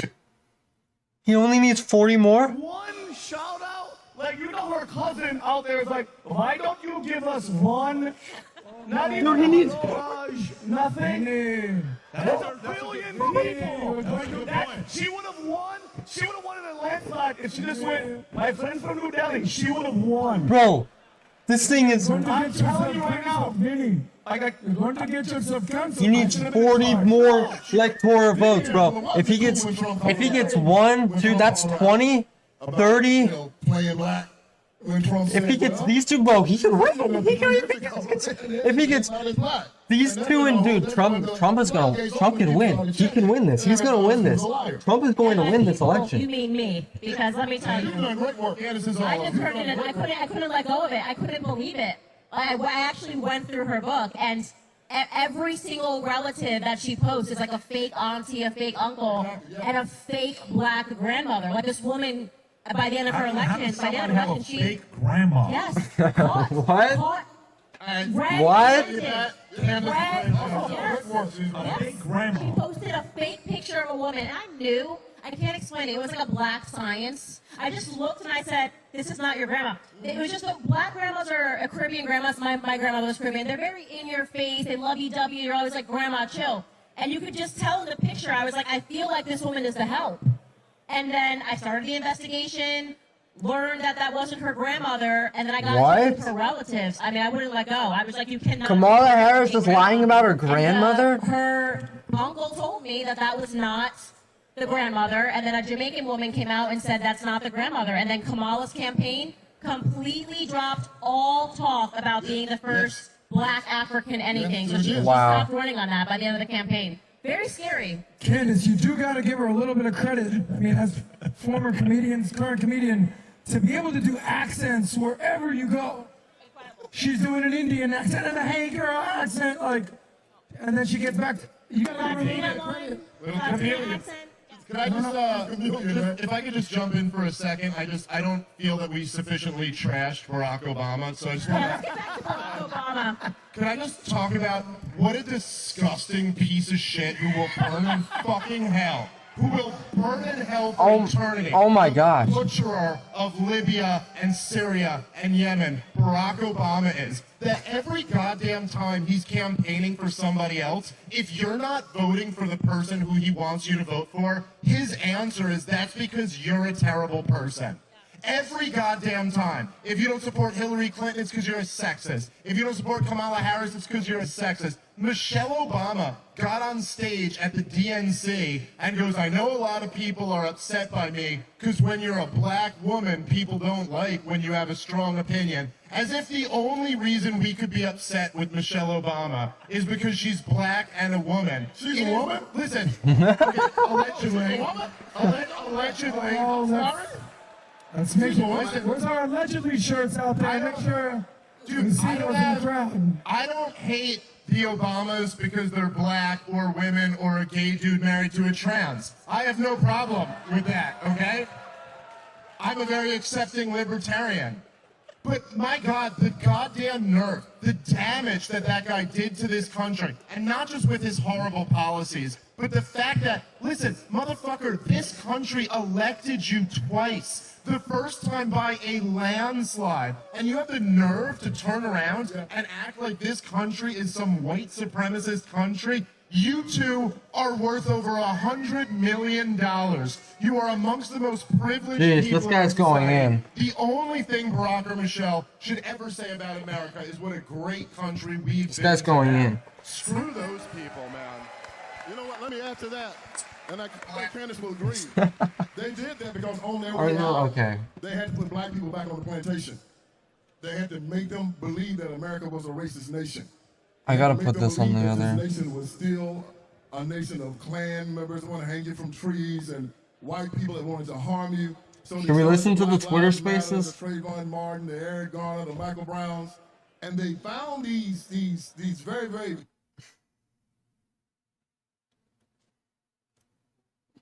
Like, they should call this stuff in Georgia. This is pretty much a done game at this Guys, point. it's pretty much called people are betting with their money. Kamala's below 10% chance of winning, of becoming president. Below 10% chance on Polymarket. Trump about to hit 90%. It's pretty much called, guys. In Georgia, you got all these rural areas, and that's Trump what already these won? states, these big complicated states is the smaller rural places where Trump will rack up between 65 and 75% of votes. Oftentimes, they're the last ones to come in. It's very promising, though, with the numbers, right? And the turnout, the exit polls. What do voters care about most? Do they care about immigration? Yes, they do. Oh my Yes, they do. gosh. And that's what's driving the turnout. And I think with What? Kamala, she ran the wrong policies with that. She tried to convince voters that her record on immigration was good. It's not, and voters are rejecting her wholeheartedly. Her key demographics and her key age groups No that have turned out way. for her are just Guys, not. it's over. And Georgia numbers are just they're done for her there. It's They can call this stuff over. for Georgia. It's And over, people are bruh. betting accurately, of course. Oh my And gosh, I thought it's it'd be a lot closer over. than what it is now. I thought I overestimated Kamala campaign's effectiveness and ground game. It's just not there. I don't know who's left off. Maybe Kamala. Yeah. So I got a question I got from put Matt. shock. What do you think is the biggest factor in bringing out so many new voters? Like, what did Trump do right? He was authentic, and I think when you're facing really serious fundamental problems in your life, you don't want all the bullshit. And one of the things that he does so well is that he doesn't pretend. For those of you who got to spend some time with him, Mercy and I had the good fortune to do that. He is the same guy. You can have breakfast with him as he is the guy standing up at the rally. It's just he's authentic. He is who he is. So when people bring up all the bad sides to him, or the things that I don't see the bad sides, but other people do, and the things they don't like, in a moment like this, it's actually refreshing to people. They say, you know what? I can see transparently what I like about him, what I don't like about him. There's going to be no Holy surprises. shit. And I think the fact He that sells has himself, four- right? Yeah, I mean, he does. it's like he's a brand out guy. there and he's campaigning for himself instead of having other people campaign for him. Now, granted, a lot of people support him, obviously, but he doesn't have those celebrity endorsements. He doesn't have Beyonce out there pretending to support Kamala. He doesn't have Lady Gaga out We there. don't sell baby oil in bulk. Like, he's buying that shit Dude, it's individually. over? And what allegedly they were saying, Candace, The election is over? there's something that you rub on you and it makes you Let me ask you a serious question, though. Let me ask you a Okay, serious it's not over yet. It's not over yet, I but don't want to offend you guys. we're up. We Serious are question. up. When I watch Obama in 04, DNC, I've watched that speech many times. Incredible. It's incredible, right? And honestly, to me, when I think about Michelle, Wow. whatever she is. Wait, whatever Virginia position went you blue? got, honestly, I could care less about it. Do your thing. When it came down to Bill Clinton, home fries, Monica Lewinsky, listen, that business is between you and your wife. You guys got to figure that out and the kids. I love when Dana White had the issue that happened on December 31st, and he openly said, he says, you think What are these people saying? Republicans that you're watching quite closely to see if they can flip those states. I do think it's notable when you think about the realignment that Chuck is talking about. You think about the state of Pennsylvania, the Latino voters, the split there. The fact that what Trump is running on, remember, is his first day in office to start a mass deportation plan. A lot of folks have asked him for details about what would that actually look like. He has not given them, but it is notable that he's increased his support based on what we're seeing so far amongst Latino voters, that is something that has resonated with them. Democrats making that late play to try to win them back, and so far, based on what we're seeing, didn't work. And yet the exit polling also shows that more people do not want to see immigrants deported if they're here illegally here. They want to see a pathway to legal immigration here, which is another nugget we got from the exit poll. So interesting dynamics at play on this issue. All right, let's go over to Tom Yamas. He's got the big board going and the state of Iowa, which has been intrigued since a Saturday night surprise at the poll. It was a huge question mark. If you woke up on Sunday and you watched Meet the Press with Kristen Welker, it was a huge headline, right? People woke up on Sunday and according to the Des Moines Register poll, Harris was up by 3 points within the margin of error. The politics desk just pointed this out to me. Let's dig in because we have some voting data now. Let's go. 45% of the vote is in, but let's look at Polk County. This is the biggest county, the most people. This is Des Moines, the capital here. So she's on top, 55% to 43%, 94% of the votes in. But look at Trump's margins. Trump's actually doing better than he did in 2020. Let's go over here to another county, Dubuque County, 94% of the votes in. Trump's at 52. Trump was at 50. So he's growing in both those districts, in both those counties, I should say. For Democrats to flip Iowa, he has to be doing worse in those counties. Again, look, there's still a lot of vote out. A lot of vote has to come in. But this would be a shocker if Republicans lost Iowa. Remember, Trump won 98 of the 99 counties in the primary. And when you go back to elections past, he won by 8 points in 2020. And he won by All right, we'll keep this 9 points. One, but I don't know. He didn't. Is they decided because they wanted to overthrow the secular dictator. Let's just go on Twitter, dude. Twitter's low-key fire. I might just keep They expected until that poll, right there, Trump wins the 6 electoral votes of Iowa. And so we can see the breakdown there with about half the vote counted there. So there was this thought that perhaps because of his restrictive abortion ban that just went into effect in July. 207.91. Pollster coming out that according to this there was going to be a wave of independent women who could somehow turn this red state blue, but this was not to be, Chuck. No, I mean, look, this is a miss because this looks exactly the way Iowa looks 4 years ago. You know, we're in margin of error range there. So look, she thought she found something with the pollster, independent women looking like they were choosing, and certainly we've seen some evidence of it in national polls, a point or two here or there. And look, I've seen it throughout the Midwest. But it's a point here or a point there. I don't know if it's enough. What? You're asking a guy who got like a terrible statistics score in college, so like I feel really out of my depth answering this question. But I will tell you this, because of that, I have kind of a dubious approach to polling. The way I read polling now, I always look at the ballot, Trump versus Harris, because that's sexy. But it's always the trends underneath it. And I think the trends under what you always saw with Trump, even when he was behind Biden 8 points, is there was aspects of him that people loved. And the number one thing they loved, like we said earlier, he's not BSing them, but he fights. And I think what I'm seeing today in all of this is he appeals to male voters and female voters. But a lot of female voters who are married think he's fantastic, or the female voters who are moms think he's fantastic. I don't know if I can watch what that. You're seeing with this, huge increase with Hispanics and especially black men, I think it's going to change American politics forever because they've got us in this stranglehold on race, right? Which is if you're white, if you're Anglo, if you're European, you're rotten and you're bad and you should get out of the way. You should get out of line and go stand in the corners. And so it was always about this race. Well, lo and behold, when the white people start saying, hey, that's a load of crap, all of a sudden the blacks and Hispanics are saying, you know what? That is a load of crap. And so you have this very diverse coalition of people who are saying, stop making everything about race, stop dividing. Okay, one sec. Let me mute this.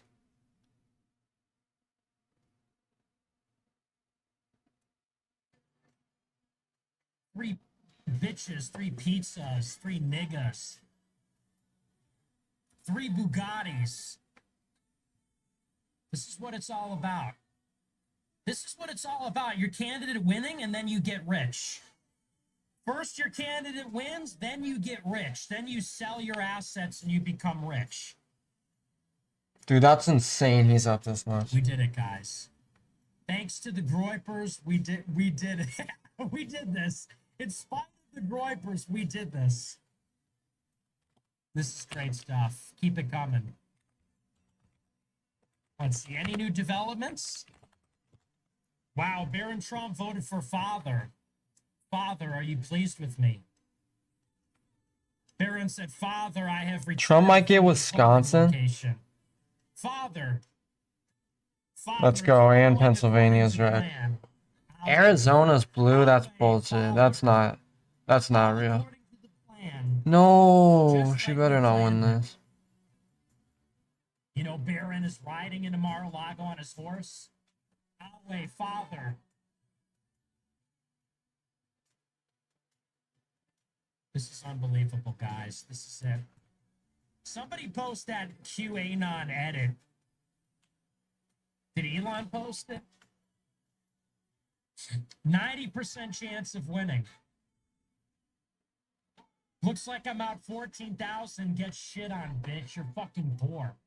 Dude, get shit on. This guy is a simp and a Jew and a cuck.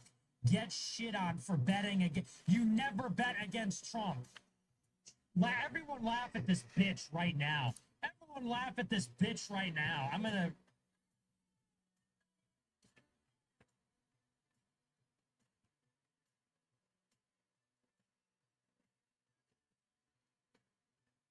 Alright. Enough of that. I was watching something and it fucking sucked.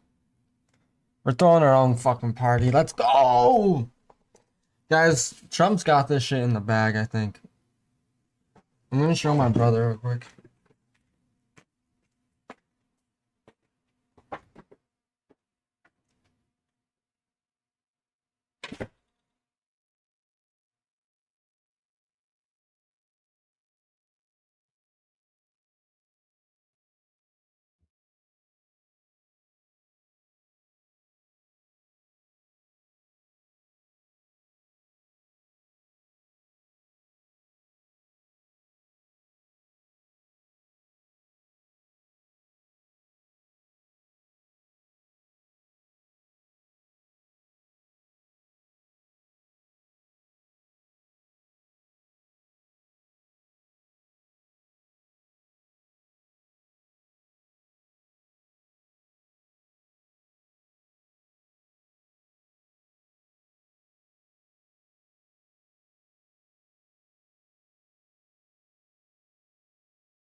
Yeah.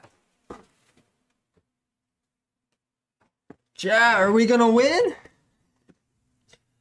Are we gonna win? By decision desk, yeah. Yep. I mean, it looks pretty solid to me. 88% reporting, 51.2% of the vote going to Trump. From the Yeah, as an example, Gwinnett has come in with their 320,000 vote drop, and the margin right now is like 18% in favor of Kamala.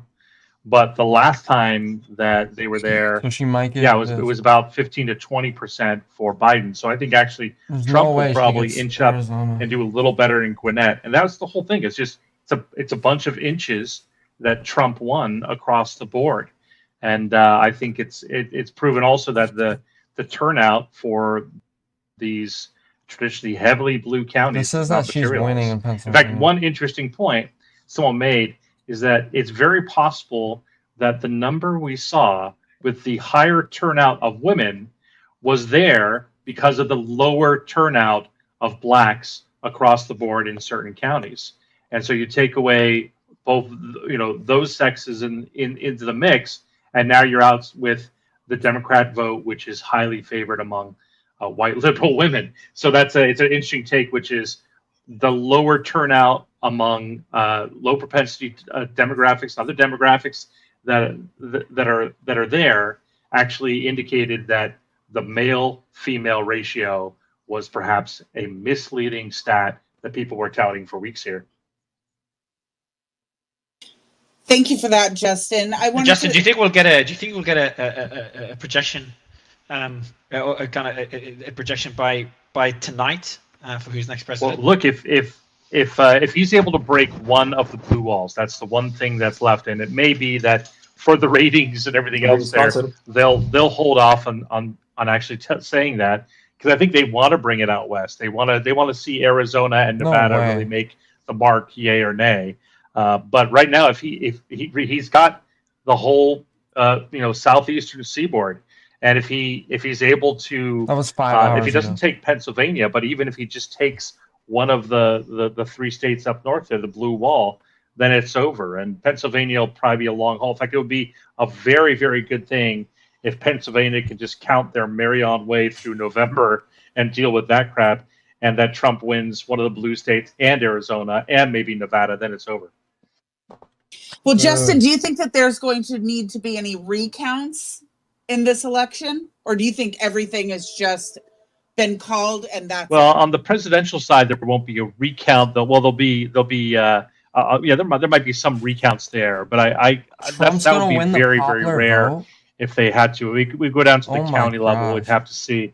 But I think there's going to be some. It has to be within 1%, Yeah, right? right. Otherwise, there's no recount. Yeah. right? 1%. We're seeing very, very close numbers right now in Pennsylvania: 50.9% for Trump, 48.1% for Kamala Yeah, Harris. but I think when it's all done, that is still very. I close. think when it's all said and done, I mean, when you look at Virginia, the fact that Trump got Virginia within single digits is pretty impressive.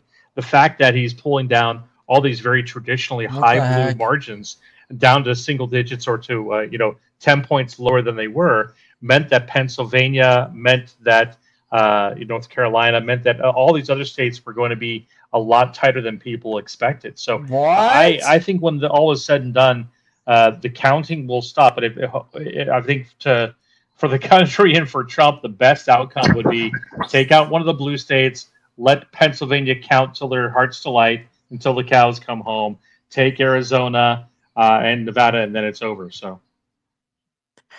Yeah, and with Pennsylvania, we may not get that immediately. It's 57% of the vote there, which is it's going to happen that way, unfortunately. But with the other swing states, if he can possibly get the swing states that he needs, like Arizona, What's that one or app more importantly, North Carolina, Georgia, maybe on the rest of Arizona. Dude, like I that, hate we this could one. have, This poll makes it seem possibly like have she's it by gonna win. tonight. It's possible if things go perfectly and Okay. they make the call. Okay. And I'm so surprised that they Okay, haven't no, called this Georgia now yet, this which looks is good. insane Now to me. this looks It's 91%. good. It's Why is she 95% winning chance Virginia? that Trump they're wins Democrat. Georgia. Trump They wins just called Georgia. Georgia, Trump yeah. wins Trump just won Georgia. Georgia. They So just called okay, it. so it's Trump wins it's officially Georgia. called it, right? Trump just won Yeah. Georgia. Yep. Okay. How about North Carolina? They called. I noticed. I think the same guys called North Carolina, but I don't think any other mainstream outlet called it though, right?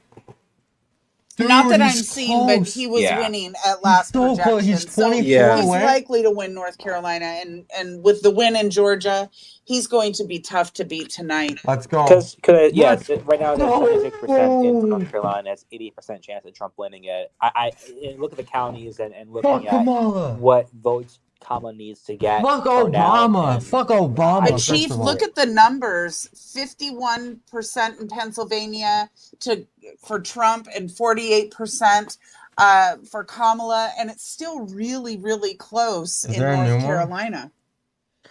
Well, with North Carolina, the thing that matters. killed So with the spear the thing by about illegals the New York Times and their voting by the data- border, at the border, right? He was killed with the spear. We built the wall. Mr. Trump was a great inspiration, but they managed to kill one of our soldiers. So what we did in a parliament, we passed the law that we can use live bullets. Why now. did I just type Donald Trump? If you are trying to cross Polish border illegally, if you want to attack our soldiers, you will be killed. Amen. What's happened? What's this? The numbers of illegals. What's this?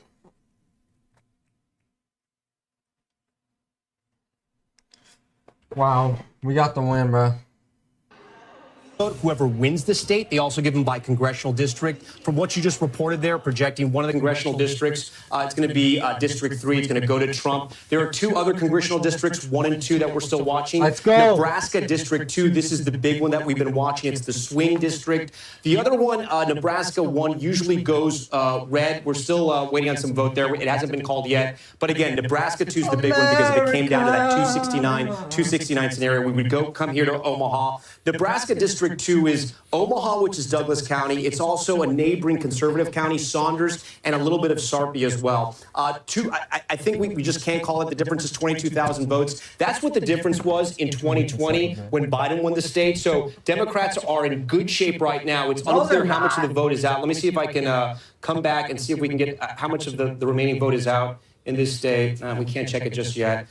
As soon as we have a call on Nebraska 2, we'll bring it to you. It's one electoral vote, but in a razor-tight election, each electoral vote is important, guys. All right, let's take a look at the battlegrounds. It's 10:35 in the east, 7:35 in the west, and we've got all battlegrounds closed Sorry, right it looks now, like and we're gonna votes win, being okay? counted. It looks like we're gonna And win tonight. Too close to call is something you're going to hear me say a Trump's lot up in over these next few Pennsylvania. moments. What That's we the story need- in Pennsylvania. what we About need to finish 58% it of the off. vote in there.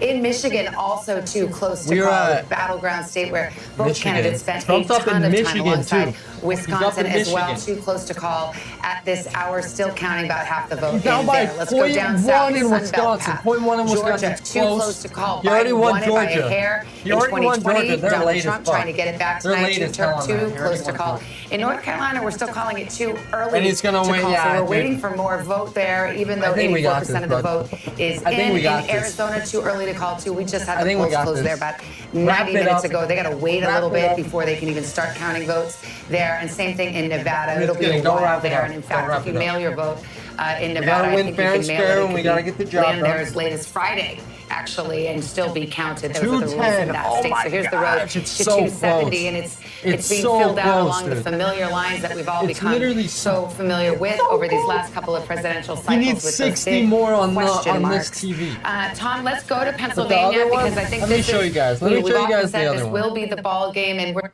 Let me mute this shit. See this? Where is it? Oh, wait. I have to open it. Okay. The polling market, on the polling market, Trump is up 88, 89%. He's gonna win, dude. He's gonna win. And then this is VT News, okay? They're ahead of everyone. Trump's at 246. He won Georgia. He just needs to win Pennsylvania and Arizona, and I think that's enough.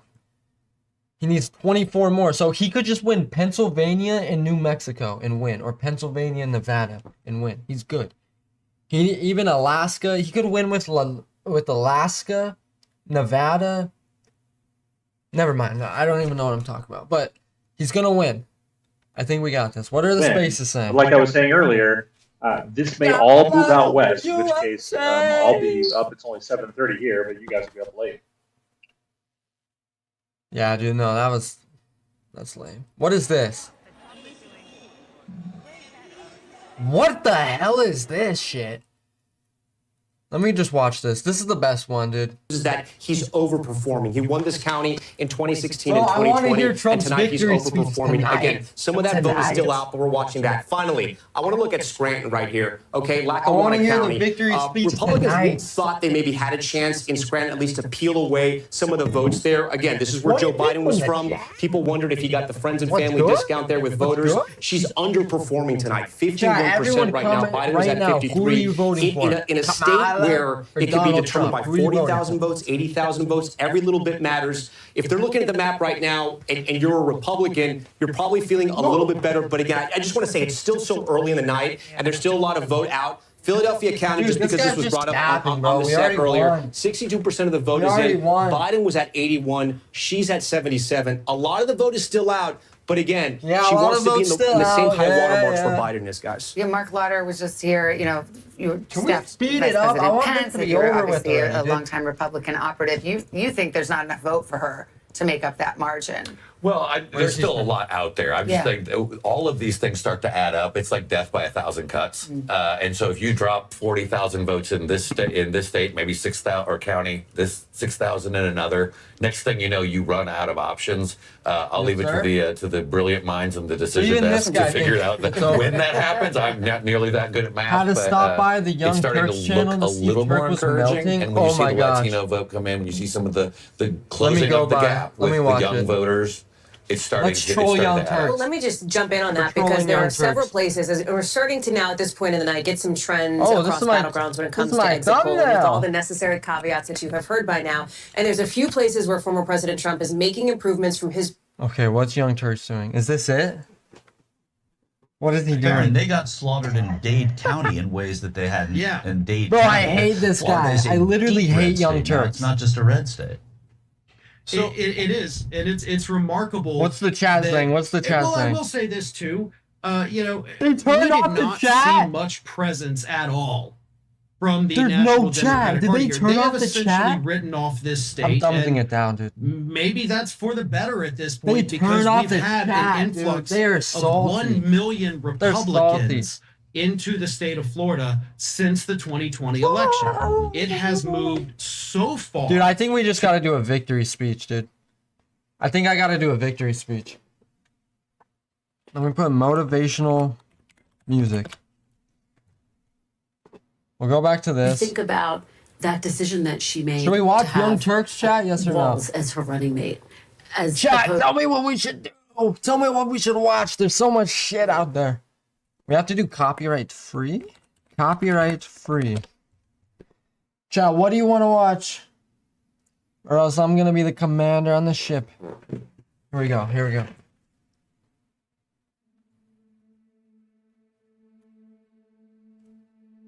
Ladies, gentlemen,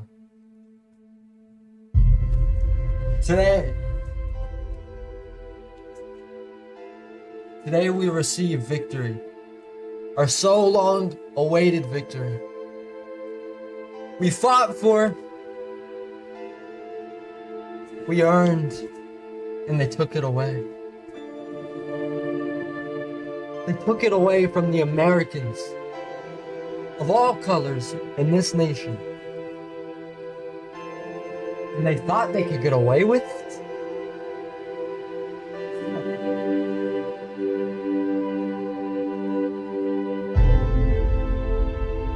We are back.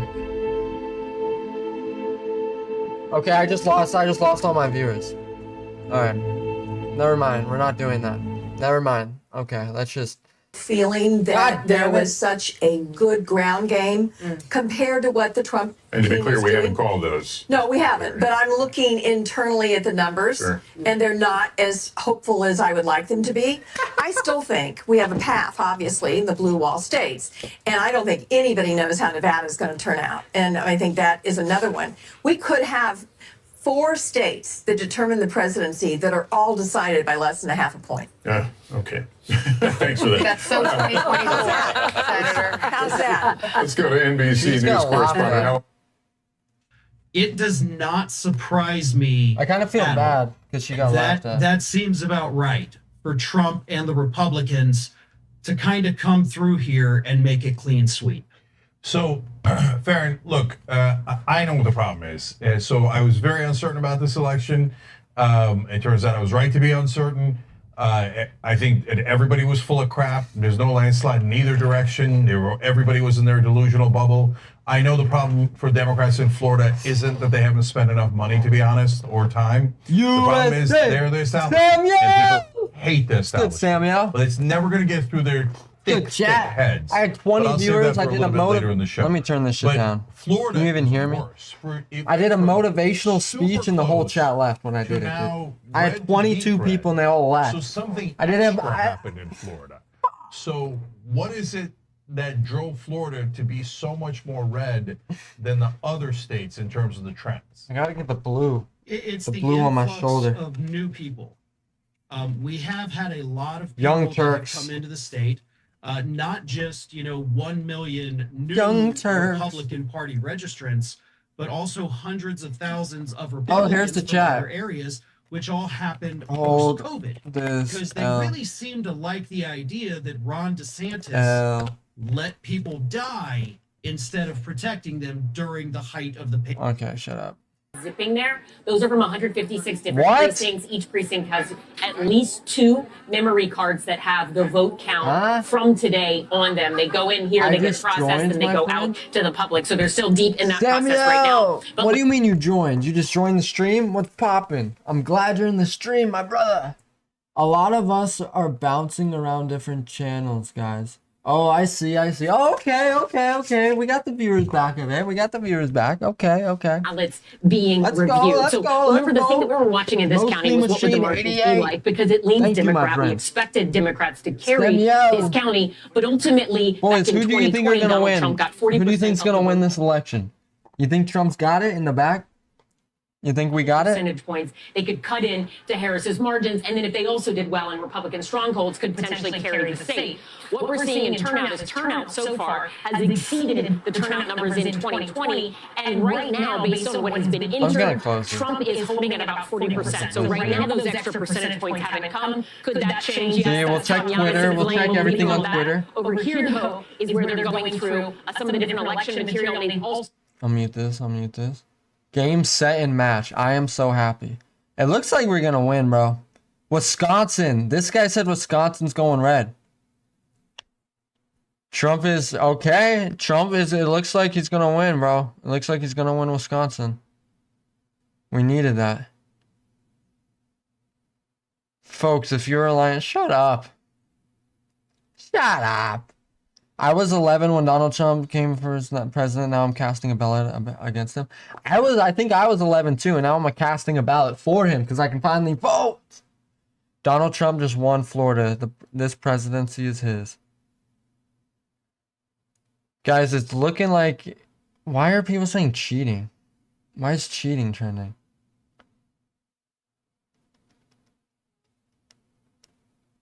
Wow. Let's go. They're not going to be able to cheat this time. We're going to win, bro. I think we actually got this in the bag. Wisconsin here voted for Trump. Let's go. Yeah, I have my TV on Prime and different channels on my phone. W. Yeah, you gotta look all over the place. You gotta look all over the place, my friend. You gotta look everywhere. It's fair. I respect the grind. This says Trump's at 210. That's good. So they're getting up to date. It says he's not going to win Virginia. I thought he already won Virginia. New Mexico too. But all of these are going red? No way. That thing is just so random. That thing is way too random, dude. Alright, let's do a space. Let me get that Mario guy.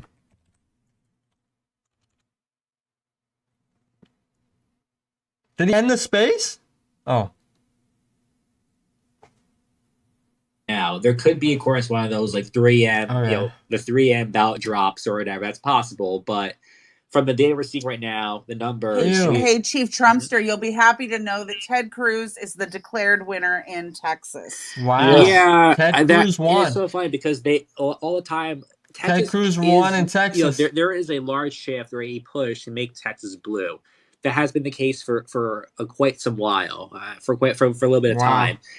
It's not panning out right now, at least. Maybe in 10 or so That's years. crazy. But as of right now, I think it's too early Thanks to for make the that polling claim market that hookup. Texas Of course, yeah, go on But polling it market. was Bro. a very close race, and I think too close for comfort for Polling Ted market Cruz. is a great. What do you think, It's Chief? a great site. It Tons of is people. close, The reason but I think I guess this. The reason I think it's very accurate is because there's a lot of money on the line. Like, so this says 93 to 7.7, dude.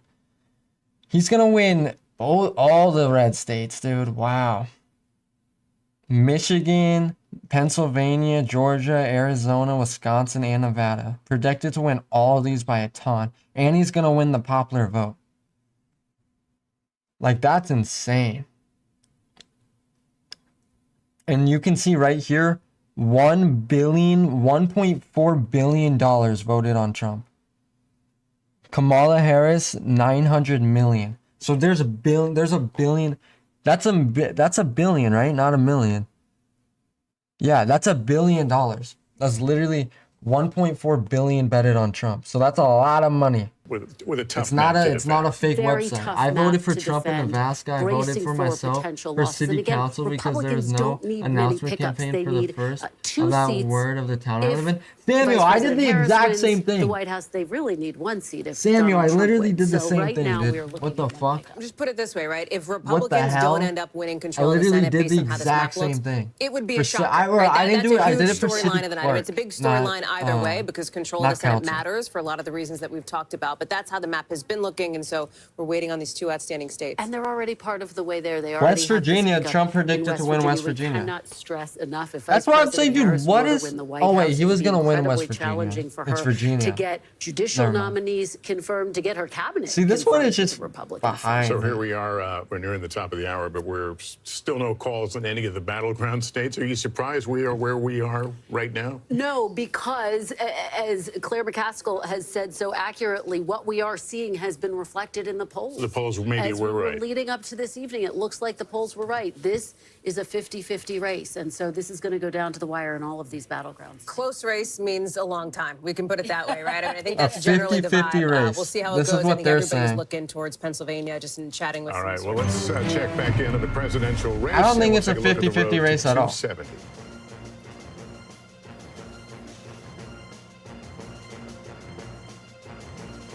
It is 10:51 in the East, and here is where we stand right now on the road to 270 electoral votes. Georgia Those will be already the got keys polled. to get into the White House in the next year.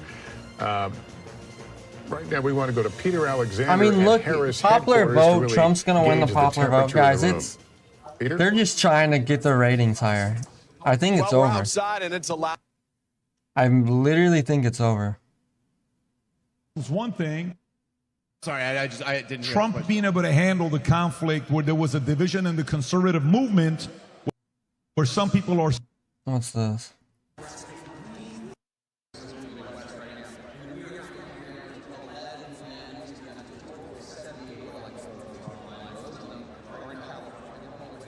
Dude, this has Trump winning all of this, dude.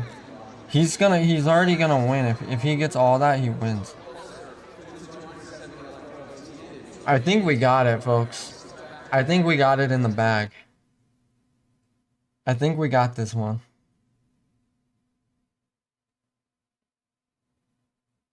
Where do they have it? 211? How is it even 211?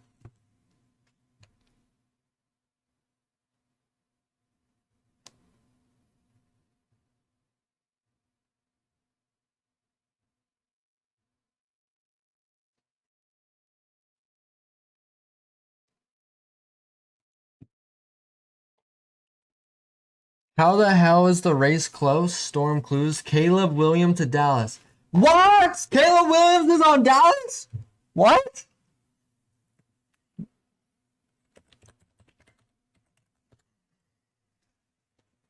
Dude, what are you talking about? We got Jonathan Mingo.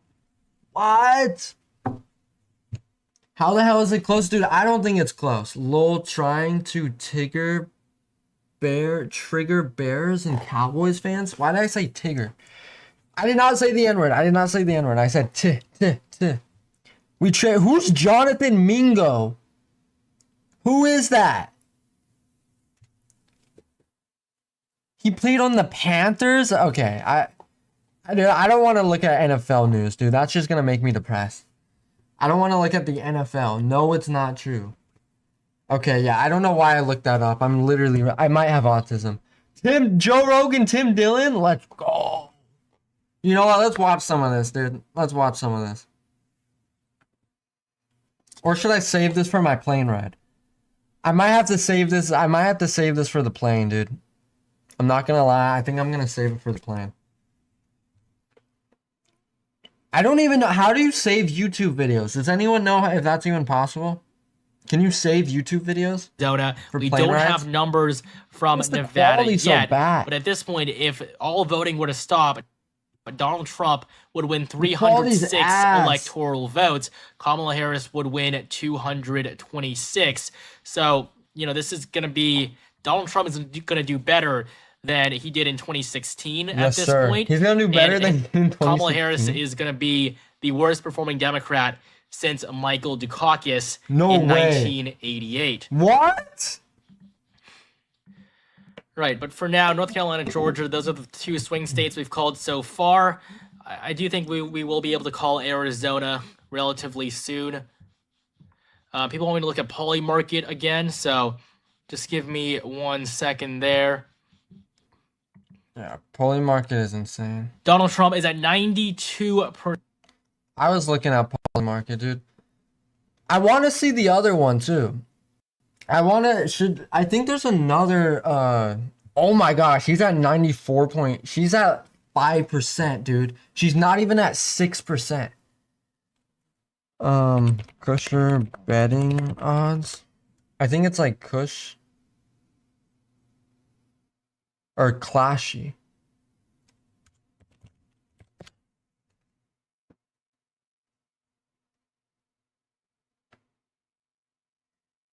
Let's see what they have it at.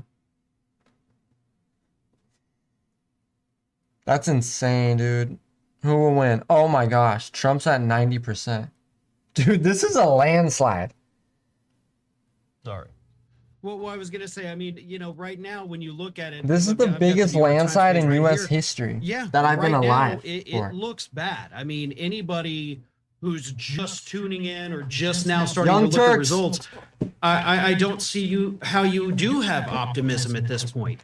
Until of course you drill down into each of those individual ones. So I do think at this point I'm maybe not 75%, but I'm 60 thinking that I think I spelt it so wrong. I spelt it so wrong. This is a Trump election, unfortunately. I don't know. All the numbers are looking way, way worse than what we had, been told they could be. So if she wins, it is going to be such a razor thin popular vote margin. And I don't know that they're going to be able to pull it out at this point. I genuinely don't. I know we got a long time, probably some states we don't even know until tomorrow or after, but that's what I like to hear. 68.2%. I want to see the That's chat. not arbitrary. I've done the calculations. I want to see the chat. Yeah, I would rather be Donald Trump in this case. Of course, in that event, I'd probably end up jumping into a volcano or something like that. But electorally, I would prefer to be him, which is definitely the case. I agree that simultaneously, Farron, you're right. It's better than some people said it could be. But we should also know it's around where the pollsters said it would be. Maybe not in Florida. He did better in Florida than they thought, although they thought he was going to win Florida. He might be doing better in Texas than they thought, although they thought he was going to win Texas. But all of the polling for Wisconsin... Dude, I want to listen to music so badly, but I can't because of copyright. I'll just play non-copyrighted music. Oh, I hate copyright. I hate copyright. Whoever made copyright a thing, dude, F you guys. Should I just stream on Kick, chat? Would you guys follow me if I stream on Kick? Because I could just literally listen to any music, bro. Subscribed? Woo!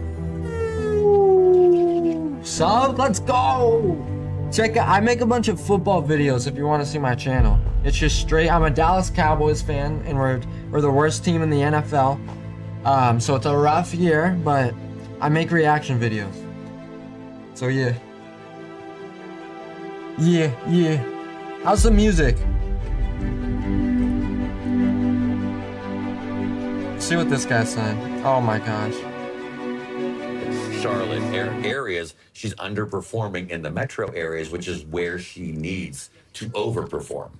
Good. I think when it's all counted, when everything comes in Northern Virginia, and Chuck's not here, so I'm a little nervous. But I think she'll end up winning Virginia by a comfortable margin. And I think when you actually analyze the data, what you're going to see is there was more enthusiasm in the rural areas of Virginia than there was for Biden. I mean, I think we need to start saying out loud that, what is different between Joe Biden and Kamala Harris?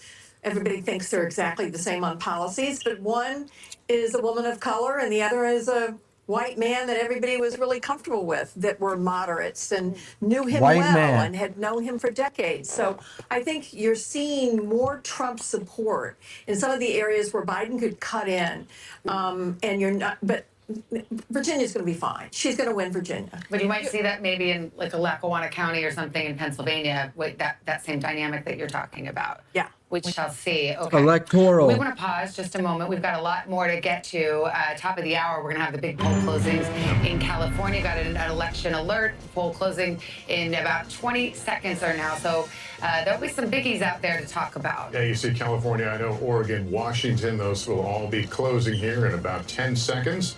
And then, of course, we'll have the latest characterizations. We're going to pause for a moment while some of our East Coast stations go to their local news now. Woo!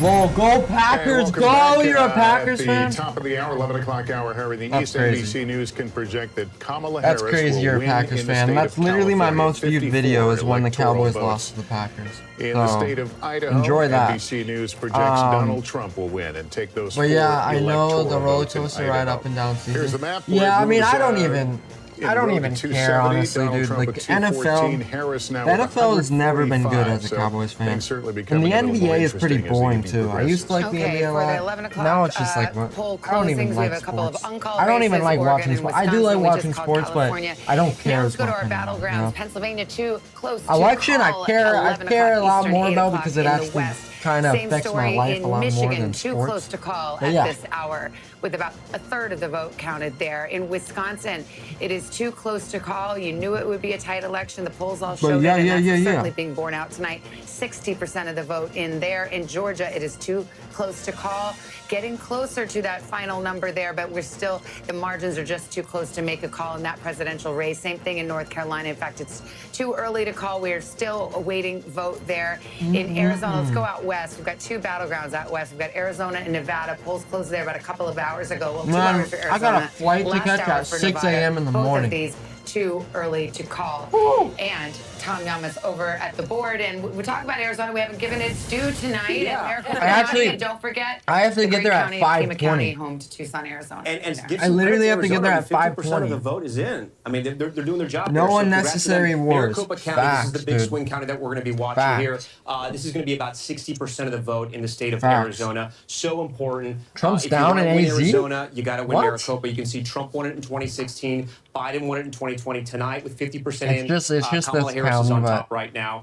Phoenix, one of the 5th largest Phoenix city is in the going country, blue. one Are of the you fastest kidding growing me? areas in the country. Something else interesting about Maricopa, it's not so much people from other states moving there for the jobs, it's people from all over Arizona moving to this area. You have Mesa, Tempe, Scottsdale, a lot of growth there. Anything We're new? going to go to this other county here, Pima County. Savannah, you've heard of this county? Oh my gosh. Maybe not. 50% of it is in. This Oh is my Tucson. gosh. This is a Democratic stronghold, but it's not like Cambridge, Massachusetts, right? It's not 60-40 split. It sometimes is, but not. Oh my gosh, she's catching up. 212. So the map is looking exactly how Trump would have wanted to. But for now, based on the projections that we can actually make, Donald Trump is officially at 248 electoral votes. Kamala Harris at 212. The mainstream media is going to be a little bit behind on this. But I mean, Trump is just in an incredible spot right now. Pennsylvania, 69% of votes in. Trump holds on to a 3-point lead. Michigan, 29% of votes in. Trump leads by 4. Wisconsin, 61% of votes in. Trump leads by 2%. California there. We're not going to get a lot of votes from California because California is incredibly slow. They do have a lot of votes to count. Poland Ball, hello. Can you read this super chat? Bring back the tariffs. No unnecessary wars. Lock the border down. Hell yeah. Need more money to stay here at home. Hold on, let me read this. Hell yeah, I need more money to stay here at home. Yeah, no, facts. Facts. Both of you guys, complete facts. We need to lock down the damn border, dude. I'm sick of it. I'm sick of it. And the wars is just terrifying. We don't want to go back to warring and drafting and shit. We don't want no more wars, man. And we are still 2 points.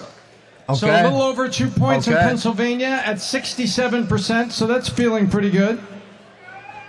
And then Arizona, Trump has just pulled into the lead. Oh, snap. Oh, snap. by the way, it's very red right here. So it's very, very close. And one other that we're looking at is, take a look at this. Wisconsin, 61% in, and it's a 2-point lead right now. So the math on this becomes pretty favorable, even if you can't call Pennsylvania. But we'll take one quick look at one other state. Future looks bright. Damn right. And this is Nevada, and they haven't, I thought they had pulled in. Sorry about that. But that's what we got, Pat. So Pennsylvania, Wisconsin, 2-point leads. Arizona, it does not, the Maricopa County, a lot is reported in there, and the lead is not as large as it would need to be for a typical Democrat victory. But we'll know more in about 30 minutes. Wait, what did you say? The lead is not big enough for us to be able to do what? Our numbers, and we're all looking at it here. Hey, give it up for the war room here. Look Give at it up, this. everybody. What is The lead in Maricopa County is not as large as you would mathematically need it to be to overwhelm the Republican votes in the rest of the state. So that's what's going on in Arizona. Okay. So you can see, take a look at Maricopa County. See? That's only 2 points. And so the rest of the state is 24,000. Yep. Now it says 24,000. However, it says 54% estimated reporting, and the probability rate is still for Trump 57%. So there's a ways to go here, but there's an awful lot of red country out there. Okay. Got it. Got it. So it's So that's where we are. So we're sitting at 246. And so in 30 minutes, we'll also have an update on Senate because it's looking to be a nice evening in the Senate. Anything you're concerned about or no? Like, are you guys watching what the market is saying right now? Is people, Rob, are you guys seeing how the market is responding to it right now? Is anybody panicking yet? Red Wisconsin. No, there's no panicking, but there's actually a strengthening dollar overnight in Hong Kong. Already, right now. I saw a clip that says, unfortunately, Kamala didn't have enough time to present herself to America. I don't know if you guys saw that clip or not. She had 4 years. Dana Bash. It's not. I like this guy.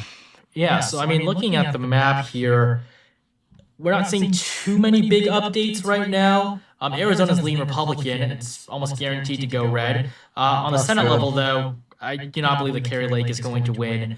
And I think that's something that I've made pretty clear over the last few months. And yes, some people are upset Now it looks way that I like closer. to just dog on Carrie Lake, but she was not the right candidate. She is not the person that Republicans should have chosen if they want to win. Now, if they want a candidate that they want the most, sure, Carrie Lake appeals to Republicans the most, but not to the people in the center. And that is why she is running behind Trump by 4 to 5 points. Shut the fuck up! Okay, sorry. Oil. Somebody asked me opinions on Alan Lichtman's claims as of current. Dude, I don't know how to say this guy's name. I actually feel I stupid. knew he was going to be wrong this whole time. Wait, how do I mean, it's his not whole oil? Scientific method, quote unquote. Oil? It was never scientific. I mean, Ollie. it's just a random list What? of 14 keys and like whatever number it is. But I'm sure. Ollie. You know, he chose Oh a good shit, Ollie. Okay, I'm list stupid. of I'm issues fucking to retarded. My bad. focus on, and it's proven My to be bad, very my accurate. I bad. don't think his model has Oops. been bad. But Oops. he has just become so liberal. He's come out with live streams every single day talking about how Kamala Harris is going to win, how Kamala Harris needs to win, and it's become so. Alright, let's listen to this. Even after the entire hand-wringing, the haranguing of all the Pennsylvania's press around going this red. Huge 3-second victory for joke, Donald J. Trump. and here Trump he wins goes. the Some Commonwealth of Puerto Pennsylvania for the Ricans second elected a time based Republican on after all 2020 that. election results. Donald Trump is officially the 47th That's president. crazy. of the Pennsylvania's at United 90%. Is that funny true? market. 6 minutes ago. Yeah. Trump about to I mean, declare I'm not even sure if victory they at have campaign bank open, HQ. honestly, at a certain point, they close it down. When did they close it down, Mario? Trump Did has they won close his it down? third. Poly market, no, it's until it goes to 100%. Did he win? Winners declared. Yeah, until it's When the declared. winners declared, when the winners declared by one of the main mainstream media This outlets, guy's saying there's Trump got won. like AP and a couple of others. Then they'd call it. So they'd close it. Well, right now, Yeah, but after transaction South costs, Reno just it doesn't make sense. So they go the It result. doesn't make sense to bet anymore after like 95%. Exactly. Associated Press, Fox, and NBC. Yeah, there's no money to be made now. To be honest, it's just Yeah. set. There's transaction costs and everything, Yeah, I so wouldn't do it. it's pointless to bet on anything above 95%. What I would do Bitcoin is is I at would buy 74.74 Bitcoin and right now. Dogecoin. Bitcoin and Dogecoin, they keep going up. I think I don't know if it's already been priced in because obviously he's won now, so maybe the people start taking profits. We hit Yeah. all-time highs. Yeah, I about, think you're probably right. Yeah, Trump it's wins still at Idaho. it's still at 74,000 right now, so that's kind of crazy.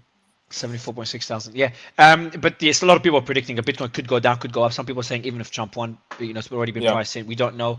Yeah. So. Time to buy was just 3 have hours ago. And Fox Yeah, so- News is now Can- having the congratulation remarks or the Guys, it from looks like Bernie like we got the win, bro. with his Yeah. Senate. As much as I campaign keep saying that, I really think we got the win. The Republicans Oh, have a man. 2-seat majority or more. So Wisconsin's looking pretty good. It's at 63% reporting, and Trump leads by 2%. And I do Nebraska think- is looking good for him as well, Ian. 52.9 to 45.5. It looks like he's going to take Nebraska quite easily. They Yeah. called it. The decision desk called it for him in Nebraska.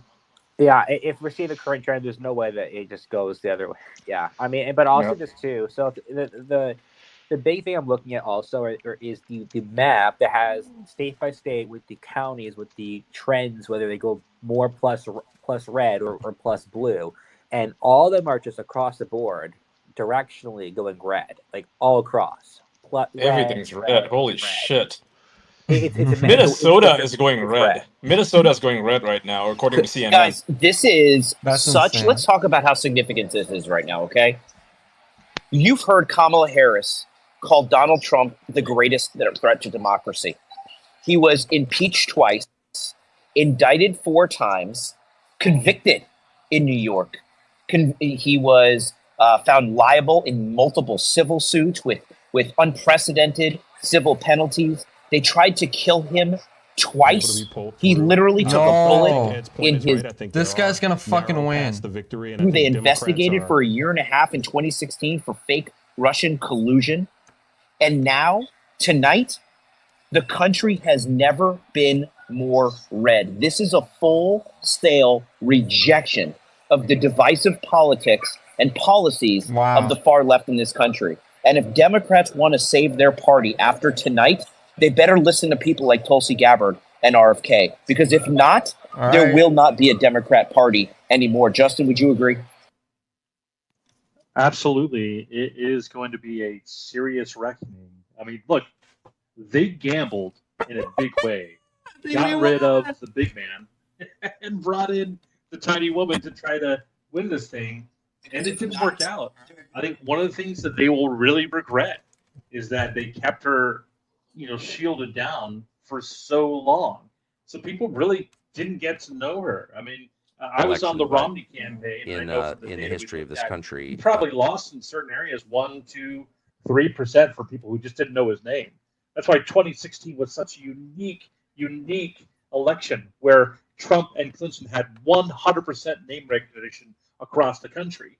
And so here you have, I bet, and you saw I should have bet on Donald Trump, dude. I should have bet. Don Lemon, who went on the street and started asking people who was running. They couldn't even name her, right? There's going to be a lot of self-reflection here. Now, on the Republican side, we're going to have our own challenges and everything else there, trying to keep ourselves intact and try to get some stuff done.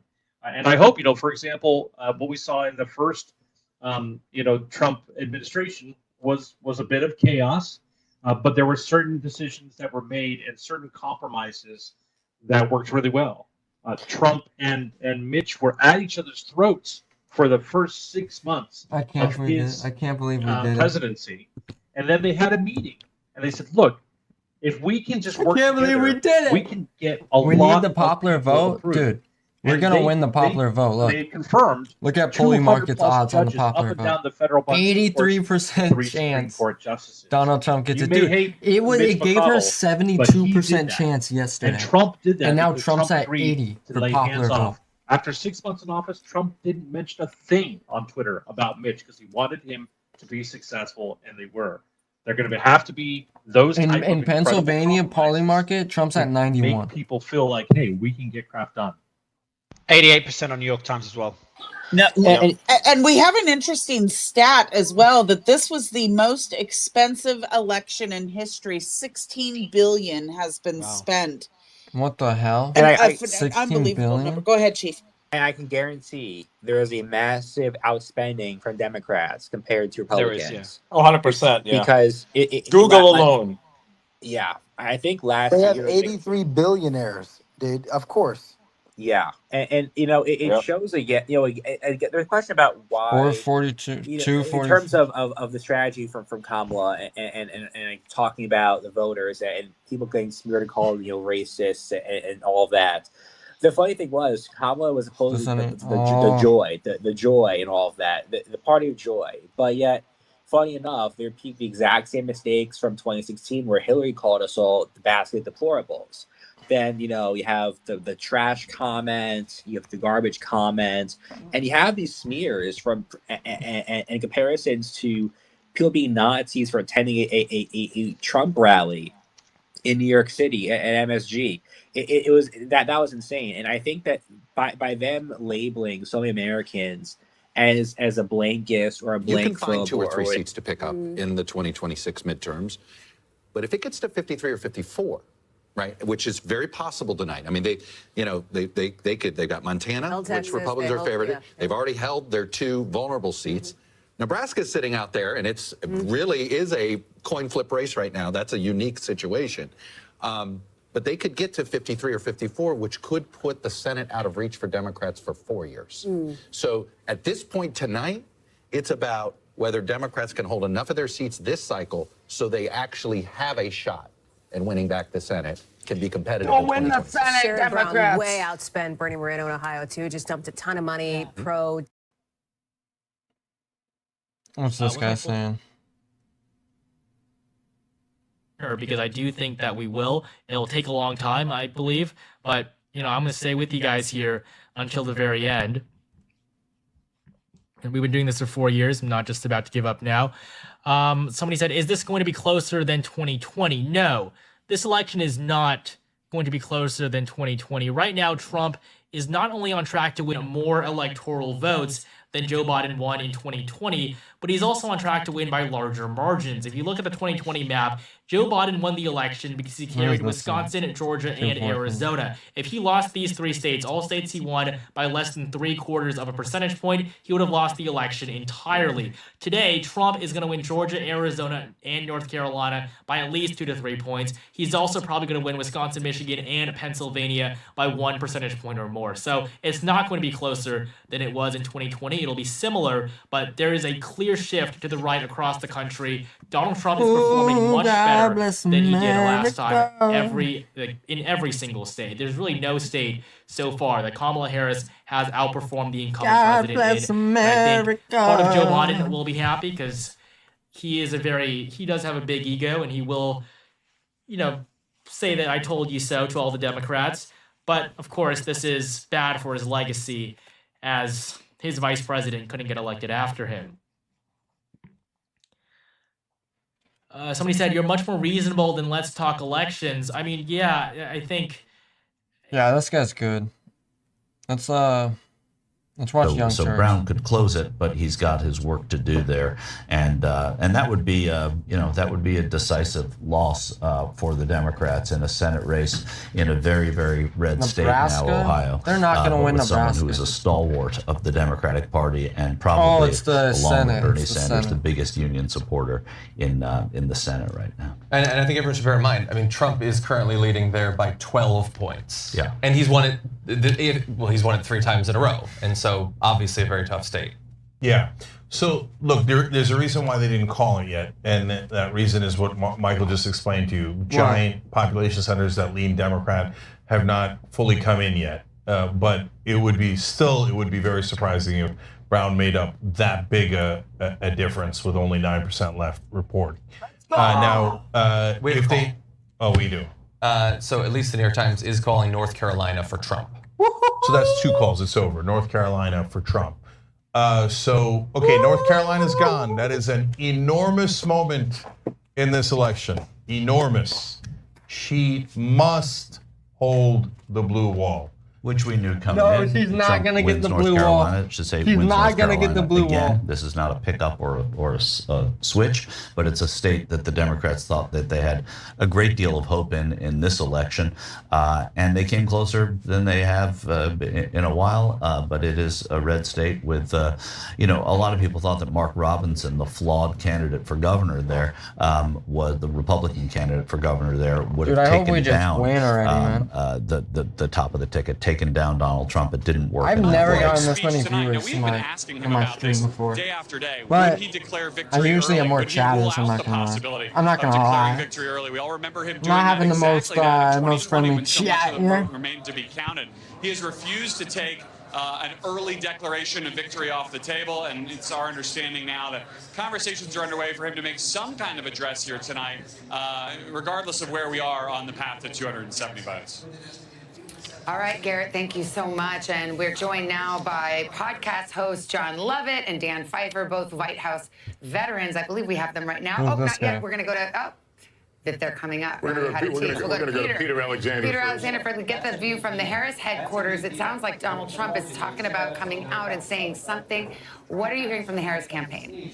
That's 3,000 votes, a little less than that. Yeah, well, I always defer to the Pod Save America guys. If they want to go, you'll let me know when they're ready. But we are waiting to hear, of course, from Kamala Harris at some point over the course of this evening. No indication when that would happen. Some early indications that might happen in the course of this hour. No confirmation on that at this time. We'll keep you posted as we know. I will tell you, though, She's in the not course of the gonna last come 15 out. minutes, NBC News did obtain a memo that was It's sent not going to out be by done the tonight. chair of the Yeah, it Harris might campaign, not. Jen Is Trump O'Malley winning? Dillon, I'm the too woman who lazy orchestrated Joe to Biden's stay and victory find in out. 2020. Yes, This was sent Trump to staff, and is it gives you a winning. sense Okay. of where they are heading into.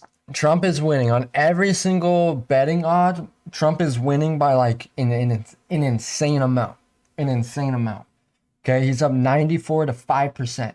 And then on this thing, this is like what they are showing the worldwide. Trump's at 230, and Harris is at 186 or 179 to 230.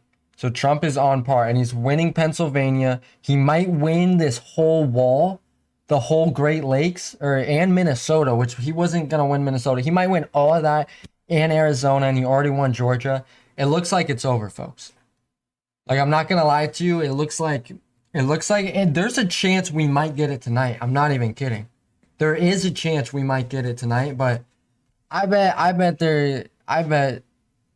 it probably won't happen. I don't know. Wall that they do not expect complete results from Wisconsin until tomorrow morning between 3 a.m. and 5 a.m. But the biggest takeaway perhaps from this memo is the sense that as the chips start falling, it appears that they are leaning heavily into the blue wall, which started and may be ending as their best path to victory here. In spite of some numbers that show they still have some ground to make up, there's still a lot of data out there. Their only path to victory is the blue walls. And these guys are acting like there's still a chance they're gonna win the blue walls. Look at the betting odds on the walls. Wisconsin, 95% for Trump. Michigan, 90%. She needs Michigan, and she needs like all of these. Here, let me show you on this one. If Harris is gonna win, she needs Arizona, she needs Pennsylvania, she needs Michigan, and she needs Wisconsin. And they thought she was already gonna have Minnesota. She might not even get Minnesota. These four, this is what the election comes down to. These four right here. These ones don't matter as much. He already got Georgia. It comes down to Pennsylvania, Michigan, and Wisconsin. People have already called it though and said it's over. It's her fault, Jared. But but let me just say. The problem is Minnesota goes blue all the time, but it would be awesome if it went red. Dude, I hope it goes red. It better go red. I think it will go red, man. Your mic, Jared. Yeah, it's terrible. It's 40 points away. So decision Oregon is for Kamala unexpectedly. Someone just remove Jared if he doesn't fix the mic. I think what sorry. Oregon is always Democrat. I think what needs to happen to Oregon is it needs to be split in two, right? Portland and all the other coastal cities, they can be their own thing. And the rest of Oregon, which is completely sane and nice and beautiful and full of farms, they can be real Oregon. My parents live in a coastal city. They do not claim Portland, Ian. Biden will not attend Harris election night watch party. He'll be at Mar-a-Lago.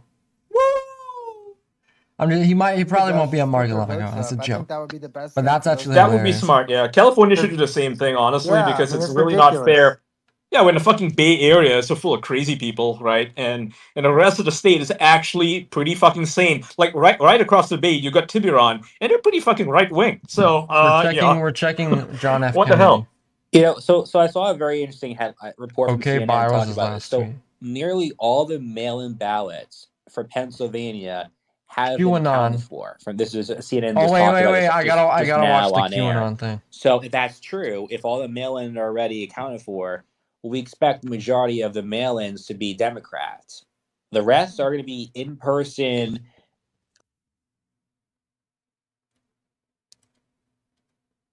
Let me leave this. To us, we are going to do things to you that have never been done before. The forgotten men and women of our country will be forgotten no longer.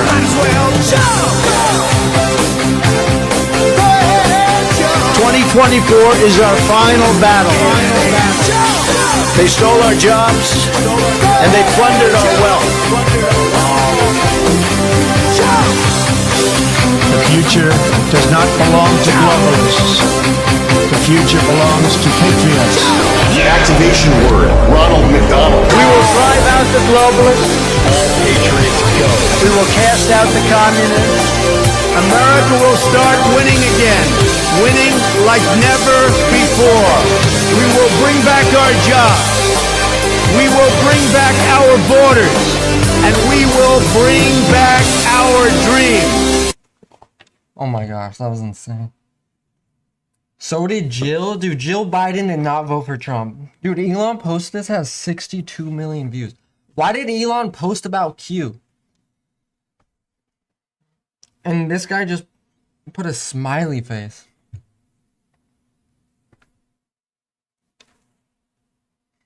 Alright, let me go back in that. Let me go back in that thing. General Michael Flynn. Yeah, I don't know what to think about Michael Flynn. Does anyone know who Michael Flynn is? And Roger Stone? This guy's creeped me out, dude. They could be Once good. it's gonna I don't know. suck at I don't first, know. right? I This guarantee is you a it's gonna suck. really good point that Justin is making, and I do think as MAGA, I've been on this platform for a long time. Sarah, you know, David, you definitely know. Elon should make a Advocating for Tesla President Trump day in DeLorean. and day out. What? The clusterfuck. Excuse my Don't language. forget when that Trump Kamala went down Harris to and the Biden have ground gotten our zero on country in is going to 9/11. take, I believe, longer than one term to get us out of. I think Dude, President I don't Trump will remember lay that. the When did that groundwork for happen? Jill success, hates but it Kamala? has been I catastrophic didn't even know bad, that. especially That's when hype, we're though. talking about our military and the I thought damage that Jill has been loved done Kamala. with sending I'm money, out of weapons, the news. munitions, all the Georgia critical things leans that we towards need to Trump fight as and win statewide It would against take support war. two grows. terms, in my opinion. I have a novel John. suggestion. I have think a so. novel suggestion. While riding off is high, Trump and Looks the like rest of Trump is going the to win. branches Potential should landslide leading in suspend every swing elections. state. Let Just that make Trump sink leader, in. de facto. Oh, Ian. Oh, I that's hope stupid. Trump wins. No That will way. fix the way. He country. would That need will massive fix the support. country. I'm not in favor of that. I would No love way. that. No, that's It will fix the suspending country. Constitution. Trump blocked He's a not Not a woman king. from suspending the country. becoming It's temporary. president twice. Well, no, I What think was- Oh my what I think God. we do, what I think we do is I think we kick ass, you know, with Trump as the Or 47th I have a We better president. need a suggestion. And I Hail think we Mary, set says JD Cardi Vance B. up for success as the 48th You don't need to do that. president. You could. That's what I Okay, think here's is another good. way to do it. That's why the You remember how Washington Commanders got a Hail Mary in their game. Because they're Washington, D.C. It's all adding up. No, I'm just kidding. I think what Yeah, September 11, 2001, Trump and some of his workers went to help at Ground Zero. Oh! Yeah, I didn't know what you meant at first. I didn't know he went to help. That's dope as fuck. That's hella dope. Now I can't curse. I gotta stop cursing. But that's dope. That's dope. Let's get, what He's does Young leading. Turk say? And every indication is bad. Sherrod Brown losing in Ohio is bad. Rick Scott winning instantly in Florida is bad. Iowa not being close is bad. Virginia being close when it shouldn't have been close is bad. The only slight ray of hope is Arizona. So I'm going to check back in with Arizona, and then you're going to tell me, oh no, we lost the lead. No, I mean, it hasn't really moved. He's still up by 0.2. It's taken a while. And the House is clearly too early to tell because waiting on Iowa, waiting on California, waiting on races in Nevada as well. There's still swing races. How do I Democrats, report I think, took homeless? one Oh my races. gosh. Yeah, and the Democrat and the Republicans. Guys, should I walk think out in that the flipped streets with an a open MAGA seat hat as on? well. I think I would But get shot. It's too early Not to even say kidding. really what I live in a the terrifying breakdown of the House is neighborhood. going to be. So the reason I say that, guys, is that not because I'm. Do I go on 91% of the Omegle vote chat? is in, but let's talk about where the vote remains. Look at, okay, the giant circles, remember those giant bubbles? Do I go That's on the X? vote that still is outstanding. We're still waiting on this vote to be counted. And we So does this guy have anything new? Download the Polymarket app yourselves with the link in the description below. You can get it for free. You know, there's going to be more races and a lot more data to look at in the next few days. So having that in your pockets Maine is is going to be half. pretty useful.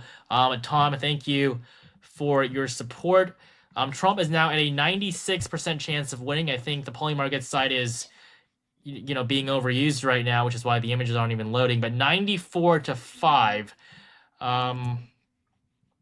I mean, yeah, this is 248.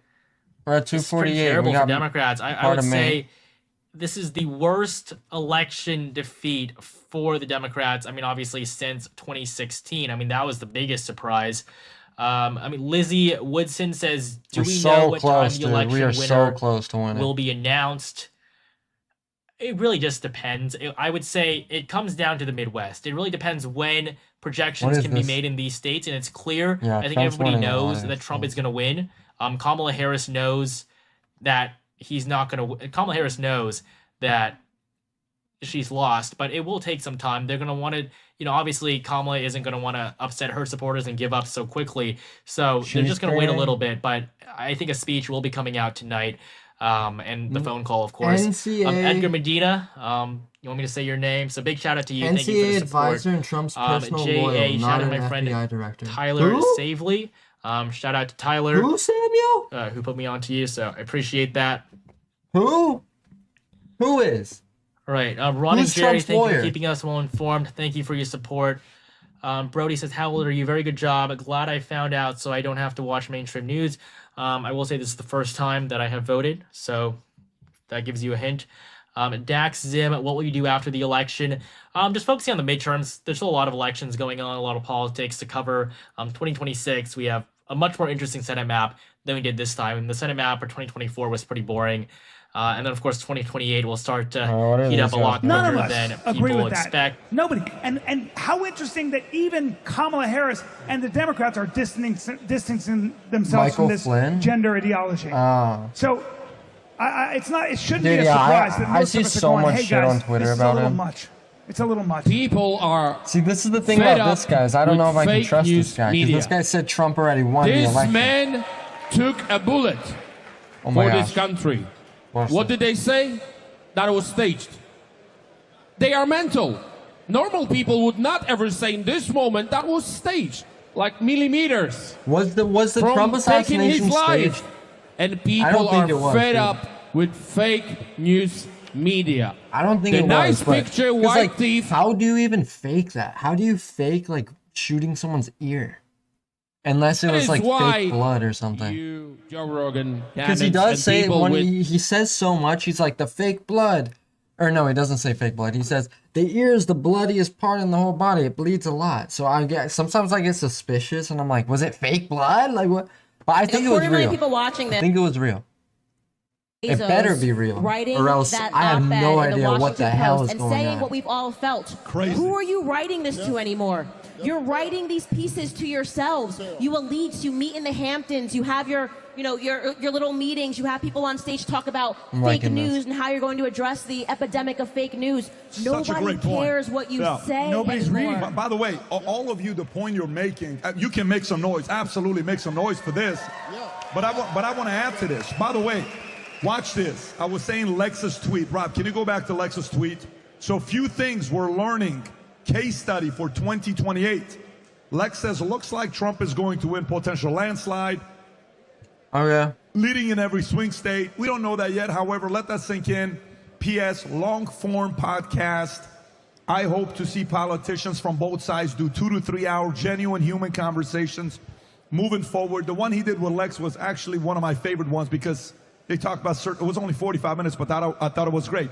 Watch this. Do you know what magazine is for sale effective yesterday? Time Magazine. Do you know who owns Time Magazine? Who? Mark Benioff. Do you know Who's who Mark Benioff No, is? He who's owns Mark what Benny? company? Salesforce. Do you know what his net worth is? No. $10.7 billion. Do you know who turned down an interview to Time Magazine just a month ago? Kamala Harris. You know what he bought Time Magazine for? $190 million. Do you know how many subscribers Time Magazine had when he bought them? 4 What about million. the guy that you know how many actually subscribers died? Time Magazine has today? What? 1.6 million.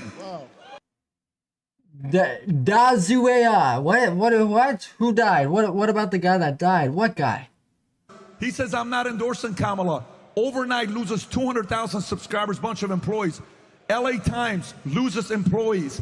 200 papers, including USA Today, who typically would have endorsed the left, said we're not doing it. What's going on, ladies and came out, gentlemen? they're like, look, I'm all fired these other up, dude. businesses we own, they're I am performing. fired up. Roku, performing. All these other guys are performing.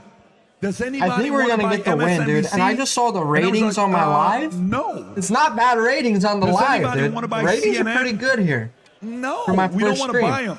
I'll By take the way, it. CNN Well, I did and a stream and I had MSNBC like one celebrity viewer the people whole that time. get So up this there is a thinking lot. you're very important. Your salary's been declining because they're no longer making money. And Okay. I'll listen to the news. All right, back on the. What's this? What were Wait these to people? call. We will wait and see what happens there. But again, Why are they saying starting George to is see too close to 88% of the call? vote coming in there. Let's go out west, Arizona. Too early to call.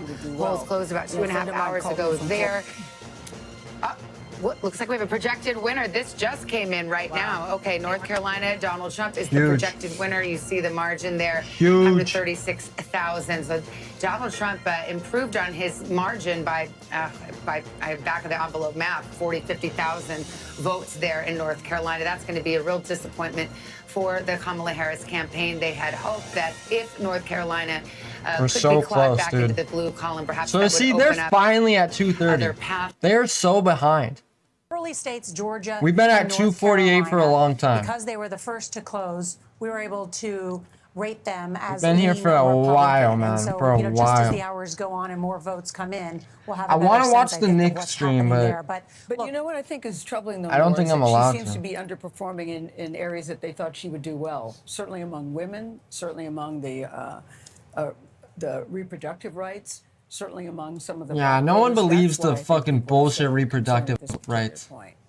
Gail, thank you. Want to bring in Robert Costa on that note, Robert? Just briefly to add to what Scott McFarlane was talking about in terms of a possible expanded House majority for Republicans, Speaker Mike Johnson just made remarks in Louisiana What did to he his say? supporters. He believes he will enter next year as the Speaker of the House should he win the gavel again with more Republicans in the Even House. Crowder's He live? also I hate stated this publicly guy. For another that he state believes call. there will be a Republican Senate He's kind of and a funny, but Republican in he's the just White like he House makes in Donald Republicans Trump. look So so. you're He looks looking conservative. He potentially, makes and to Gail's conservatives point, look bad. It's early in the night. A lot of votes still need to be counted, but Republicans are already tonight at this hour getting confident about what could be a very ambitious policy agenda next year. And it's not just Republican senators. These will be Republican senators, very different than the Republican senators who were there when Donald Trump won in 2016. Jeff Flake, John McCain, Mitt Romney, those three are all gone. And these are Why Republican is my senators stream name Election Night in Live America?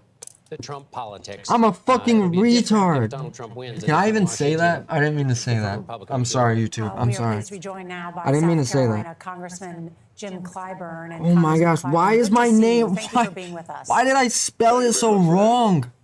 So what you have seen so far tonight? I do you actually believe feel there's still a retarded. path to victory Wait, for I Vice just said it President Harris? again. Well, there's still a path, but it's thorny, and we'll see how it. Who's the guy that The died? matter is that the blue wall. Why did he say, what about the guy that actually died? What does that mean? Some underperforming in some areas would be thought. Coming a little later than many people might have expected, but Kamala Harris will win the 13 electoral votes. No way she won in Virginia, There's the dude. breakdown right now. That's bullshit. 134,000 vote difference, 84% of the vote in. That, of course, That's goes into actually the Harris bad, dude. column. I don't Where think that that's leads good. us on the road to 270. Trump with 230 now, 40 from his. That's not his good that goal. she won. Harris with 185. That's not good. Okay, let's bring Jen Psaki in, former Biden White House I thought we were Secretary, gonna get Mark that. Lauder, who was joining us earlier. Jen, we haven't had a chance to talk to you. I mean, look, it's getting to be a narrower path for Kamala Harris, no question about it. It's the blue wall or bust at this point. It's math. Yeah, it's math. Ultimately, look, Blue I wall or think that bust. Jen O'Malley Dillon That's good, email though. that NBC News obtained that you talked about a little bit tells That's you a still lot good to about hear. where the heads are of the people on the campaign. This is the chair of the campaign. The chair of the Harris. campaign. She was also the Let me also just the look campaign at the manager blue. when Biden won in 2020.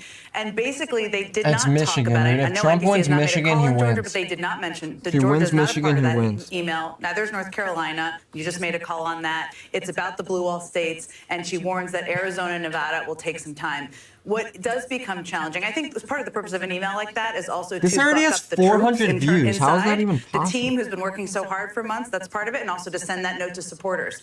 But yes, it becomes as the path becomes narrower. There's no more margin for error, or no more margin for something going a different way than you hoped it would. And right now, what the Harris team is doing, which happens on every presidential campaign, as you know as well, is sitting in what you call the boiler room, which is kind of an intense word to use, but that's what it's called. And they're looking at their vote goals All right, in I these like it. counties I changed it and up a how bit.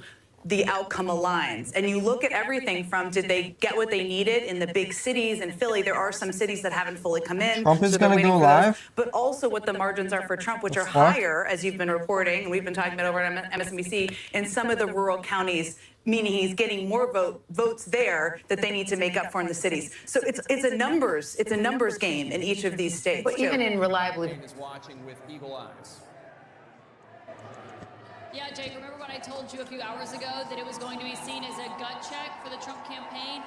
Listen here, it's a bit of a delay, but your call is playing right now over the loudspeakers in the What? room, Jake. You can hear the party here, the partygoers gathered at the convention center here in West Palm Beach cheering as your call is coming on the screen. They have been glued to CNN for the last several moments. Are we gonna win? Reliably Trump What? districts or reliably. How is she up Kamala that Harris much in or Democratic Minnesota? Area of the state, and on that basis, they're saying too close to call. Does that surprise you? And Minnesota's a close state. It often is a close state. It's one certainly that often the Harris blue. team would love to have been in their win column earlier. But again, I think for them, what becomes harder and harder. Oh, his name is Corey. You're talking about the guy that died at the rally? Oh, because when I was talking about the election. No. The guy for sure died. The guy for sure died. Like I'm just, what I was thinking if it was fake would be like, what if they just had a shooter like just shoot in the crowd and Donald Trump like acted like he got hit. But I don't think that actually happened. I'm just saying, like, if it did happen, then I have no idea what the hell, like, what this country is. I would be scared for my life that like everything is just fake. But no, yeah, the guy Corey did die, and that made Corey rest in peace. That is like terrible. That is the worst thing ever. Imagine going to a Trump rally. Here, a moment of silence for Corey. Moment of silence for Corey. Let me take my hat off. Moment of silence here.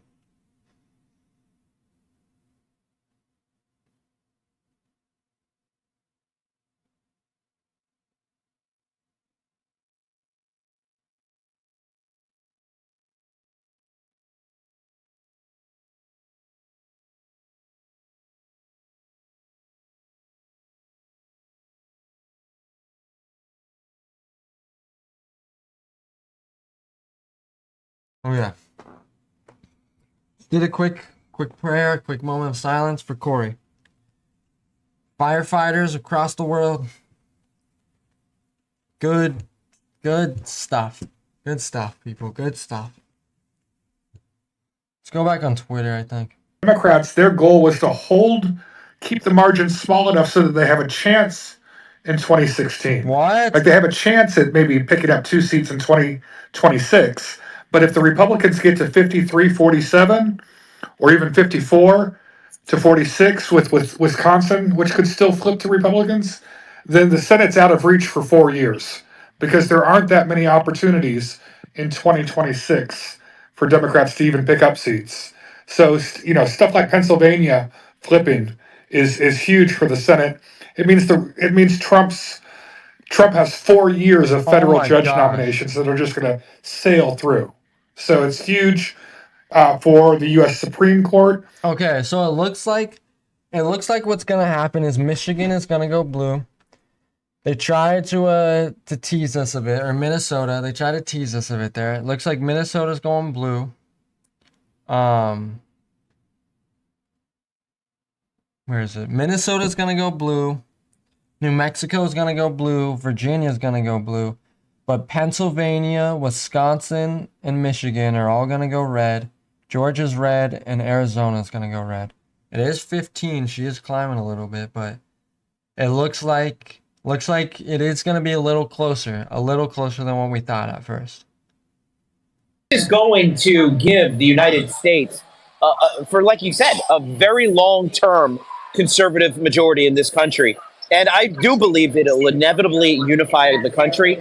Because at the end of the day, they're going to have to make deals, right? I mean, yes, we'll have a majority in the House, we'll have a majority in the Senate, we'll have the White House, but they're going to want to win, and they're going to want to keep getting reelected. And I think they'll make deals. I think the country will be brought together. I think RFK's Make America Healthy Again. I think Tulsi Gabbard's influence. I think Elon Musk's influence. I do believe we are seeing an American renaissance. Joe Rogan. Yeah, great point. Joe Rogan. I do believe that this victory tonight is delivering an era of unity that this country hasn't seen for a long time. It all depends on what happens tomorrow. Because when Donald Trump wins, if there's riots in Portland, riots in LA, riots in Washington, D.C., if Kamala Harris doesn't concede but instead calls him a dictator, if Democrats don't move out of the way and turn over the keys to the White House but instead vow to not let him be seated as president, like, if those things happen, this country could be destroyed. Really, the future of this country falls on Democrats. What do you think, Jared? Do you think Democrats are going to be the adults in the room, or are they going to say this is a Russian hoax? They better hand it over. Well, also remember, Congress gets sworn in like around the 4th or the 5th or the 6th of January. So by the time we get to January 20th for Trump, the U.S. Senate has already been controlled by Republicans for They can't block it at that point. There's no ability for that. What's that one crazy congressman who said he's going to put Trump in cuffs to block him from being president? I mean, Raskin or something like that. Yeah, Raskin. I mean, Raskin. I mean, this margin of victory is so far beyond 2016. I mean, a popular vote victory that shuts a lot of people up. It does. Right? I think it has been my contention that they would never let President Trump have another term. I said he was going to do very well in the election, but that he would never get a second term. And I think because the margins are going to be so large on he's going to get the popular vote as well. I don't think there's anyone who's going to oppose him. I don't think they're going to try to lower the boom on him. Shoot. I mean, day one, Jack Smith is gone, but we'll see. I think the Democrats are going to let him have a little bit of honeymoon, and then they'll go right towards the lawfare and do anything they can to just hurt him and hurt him and hurt him until he comes in office. You know, and you know what's funny? Maybe it'll have. I always wondered, like, where would they be? And they're just out to dinner. That's dope. Conscience, the electors, right? We'll have the second version of that. We'll have all the actors saying, "Oh, please vote your conscience. Don't put Trump in for the electors." I mean, I think that this really is an awakening for, I think, a lot of people. I think on the left, maybe they don't understand what makes people like Trump or why people voted no for them, but they should figure this stuff out pretty soon, because pretty soon will be another election. It'll be a whole new cycle, a whole new candidate. Amazon both Prime sides, has actually. Trump So 230, I think the Democrats across the board need to do a lot of soul searching, figure out what went wrong, what they messed up, and examples why figure that God out and decent morals are Well, Chief obvious Trumpster, on I Trump's think side. that there will be a major shift R.I.P. in Corey. messaging in the. No, yeah, of course. I do think, I really do. Some people go a little too far with the Trump thing and God, and it seems a little blasphemous, some of it. But I do think, like, there's definitely angels that are like, and I think God wants, I can't speak for God, and it's probably not good for me to, like, say this in a way, but I think God would rather have Trump in office than Kamala. But I don't know. I have no idea. God runs the world. I can't answer questions like that, you know? Primary with real competition. There hasn't really been real competition for the Democrat nomination since 2008. I mean, they cleared everyone out for Hillary in 2016. They forced everyone to drop out for Biden in 2020 before South Carolina voted. They forced Kamala in here and got rid of Biden in 2020. They haven't really had a real competition since 2008. So I think that, I mean, they really just have to let whoever's the best really organically rise to the top in the Democrat Party. Otherwise, I mean, this appointing their leader through backroom deals is just that's failing them. You know, and it's funny you mention that, because Biden was obviously his favorite going in. They insert Kamala into the place him instead. I think there is because this whole entire thing was a failure. I'm pretty sure that Kamala will run again in 2028. She's not going to get it. I think the Democrats would be wise to try to have a. Dude, I really wanted to get Virginia and Minnesota. I wanted just a Shapiro. I wanted a blowout, dude. I wanted a blowout. Tickets, or maybe both of them would be VP or president, whatever. That'd be wise. They need to turn this book, get rid of the whole Biden-Kamala administration. They don't want any association with that whatsoever. If they even have Kamala, if Kamala runs again for president, she gets a nomination for president, however it's done, they are going to have the exact same attacks, the exact same bad image 25. When they think of Kamala. It'd be a nightmare for them. So I think after this election, why did 400,000 people vote for RFK? RFK told you to vote for Trump, dude. I don't think they will put her up again, Chief. I think they will go for somebody that is a bit more likable to the base. I don't see her. Gavin Newsom, Sarah. I think it's Gavin Newsom. I doubt it'll be Newsom because he does not have support. I think it'll probably be Hey Shapiro. guys, I will tell you, I bet Scott Presler is just jumping for joy. Bucks County just flipped.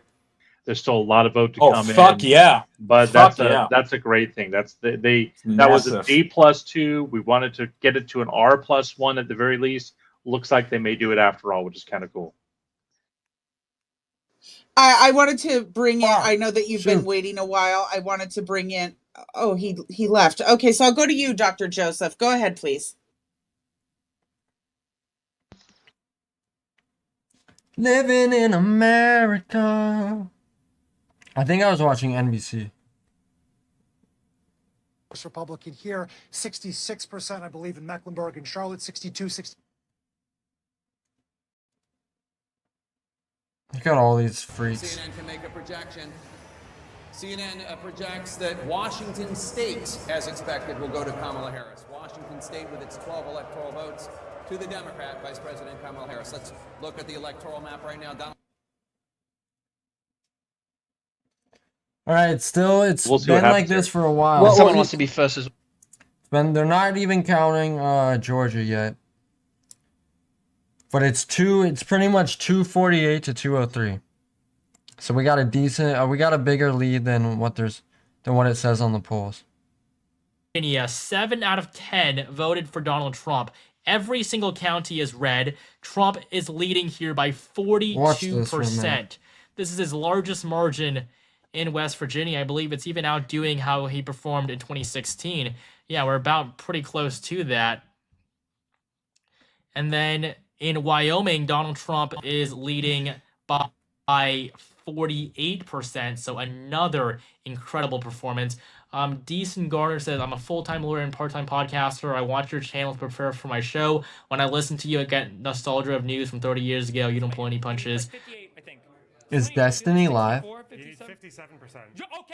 Okay. Show me Philadelphia. Show me bigger than 57.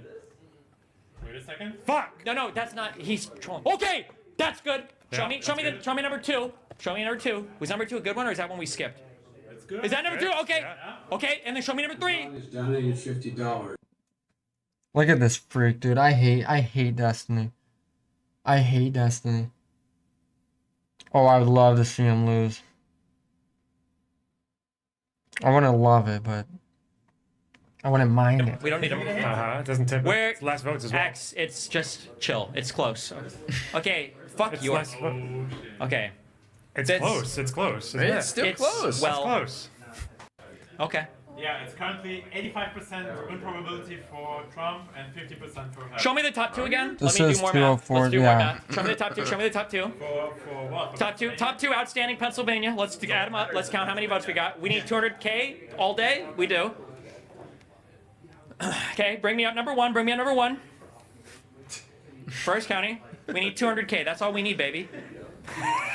Hey, That's all we need is 200K. that's fine. Let's look at Philadelphia again. Okay. I think we won, dude. Okay. Is the math correct? So 215 outstanding. There's about a 55% difference. Is that right there? Like 110K? Am I correct? 50, yeah. What? 110, 150. Okay. Okay, that's all I want to see. That it's on the board. And they could be even bluer than this. They could be bluer than that. Maybe hold because they have to recover all the burnt ballots that they set fire to. Historically, tons of blue voters that come in for the walk-ins. Wait for the results. Okay. My fellow Americans, Big D here. Destiny, you're still on Reckful's couch. Wake up, wake up, wake up, wake up, wake up, open. That's a good one. Wow. Because he's on drugs. Yeah. Tripping. Wow. I think we've got Philadelphia. I need to be confident in my call. I did call it. 57% of the rest of the votes. That's so easy. That's like not even a challenge. It's not even like I've been married close. a long time ago. It'll be close-ish, but not that much. It's close. Don't get too confident. It's close. Don't remember. At the end of the day, All right, chat. I'm just gonna happens, put it's good this for guy Israel. on for a minute. Okay. Harris campaign Georgia said and North Carolina. He can afford to lose Nevada, Arizona, Wisconsin, and Michigan. So he can afford to lose all 3 of these. All 4 Who's of these, every winning? single Oh one. shit! All he Did needs Trump is Pennsylvania. Did Trump win? You're all 3 of these casual? states, Trump which got he is this clearly on MAGA. track What's to win. good, That's chat? all he What's needs. good? I He didn't even doesn't see you need guys. anything else. So it's Trump gonna is be winning right now. A pretty easy victory for Trump. It's Trump basically is smooth winning so sailing far. from It's here. close. Minnesota It's a on the little presidential close. level. It's a little Kamala Harris close, leads but I by think we 8. got the win. We're We're gonna have to wait significantly though. better. That's not too I surprising. think we gotta Harris wait. is on We track gotta to wait a win while now. by 3.6. We gotta start waiting now. Pretty weak margin though. Yeah, I mean, this is not what she could have hoped for. CNN is just doing some projections. They're finally projecting Nebraska to go to Donald Trump. Yeah, CNN has just been so behind this entire night. I feel like as I've been watching it, One sec. that's pretty much One the sec, only thing chat. I've One been sec. noticing.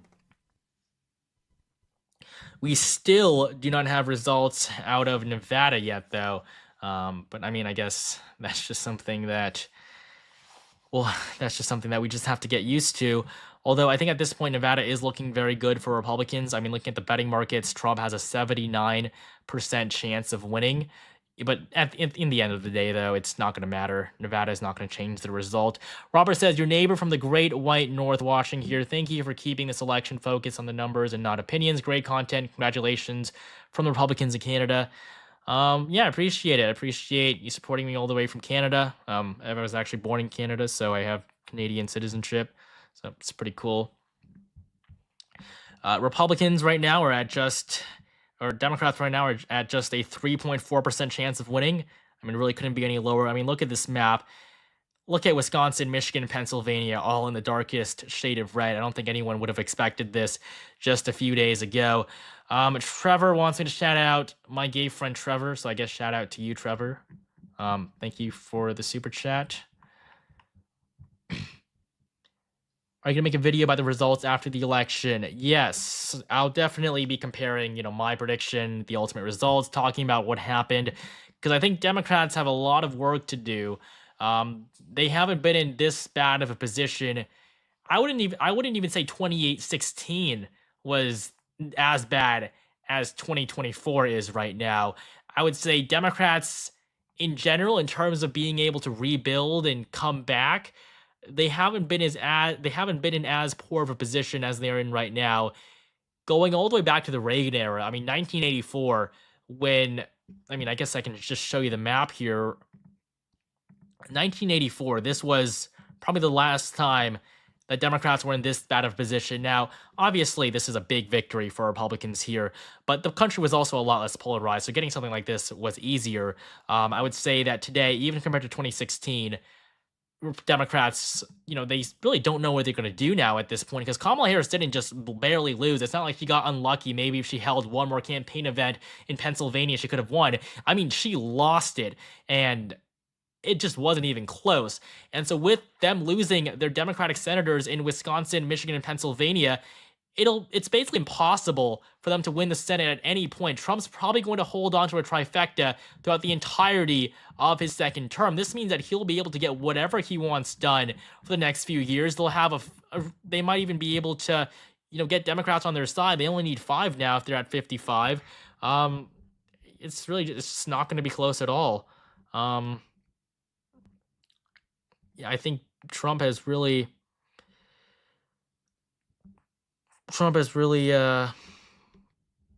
outperformed everyone's expectations. Cam Shaft wants me to shout out Peyton. Shout out Peyton in Chicago. Appreciate you guys being fans of the channel.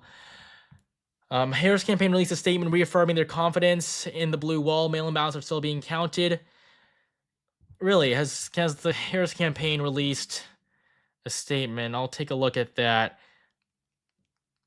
I think that's interesting, though. I really don't know why Harris hasn't given up yet, to be honest. I feel like the writing is on the wall. It couldn't be any clearer. Her campaign is over. Yeah, I mean, I haven't, if you could send me the link to where that is, but personally, I haven't seen anything. I haven't seen any posts from her over the last 5 hours. However, we are approaching 369,000 subscribers.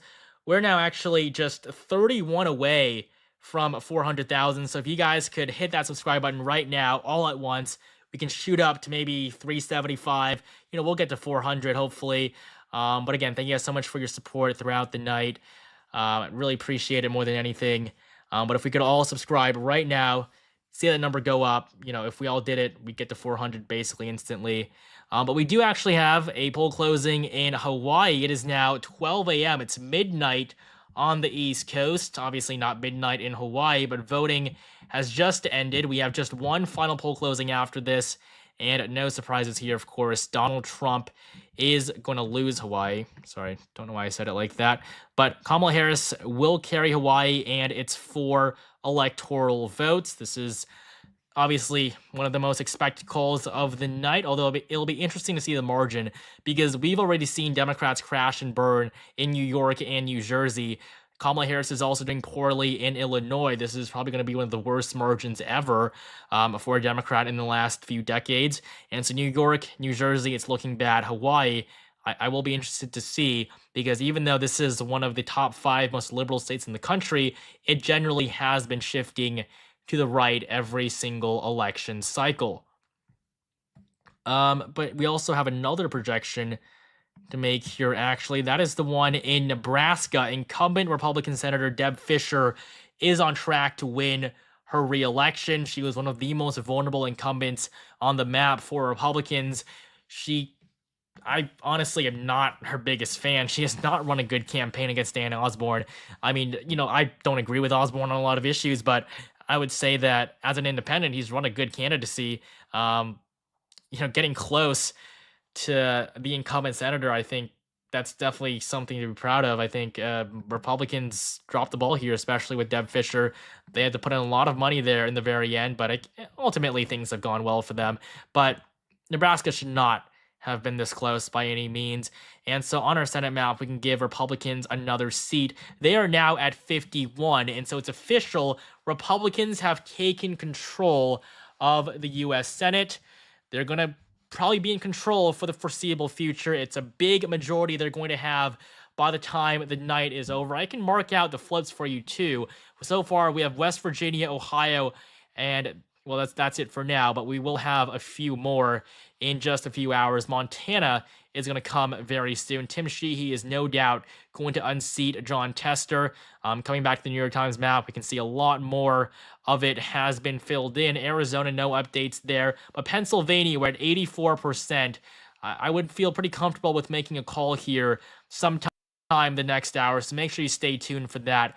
Wisconsin, Trump leads by 4 points. There's no doubt he's going to win. Turtles and Chill says, can I get a shout out to my wife, username, and China Purse? Shout out to your wife, to Turtles and Chill, and to China Purse, I guess. Hope that was what you wanted.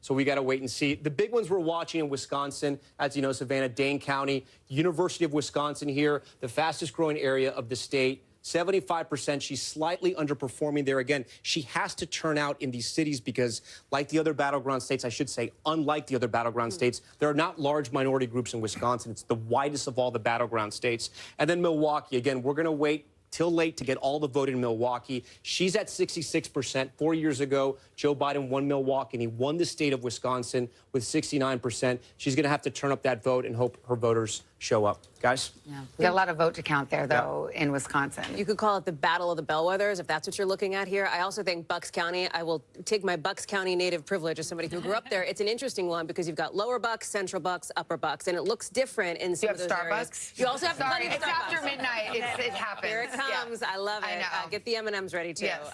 But it looks different than like Montgomery County, Delaware County demographically here, and I was in touch with a good Republican source there who thinks that Donald Trump is going to do better, and we're seeing it, starting to see it in some of these numbers in Bucks than he did in 2020. That said, remember, this was a +4 county for Joe Biden back in 2020. It is represented by a Republican in Congress, so it's one of these places very, very swingy and a place that a lot of folks are watching, and I see you nodding your head, Jen. Yeah, well, I did not grow up in Bucks County, but I've spent a lot of time thinking about Bucks County over the course of many years in politics.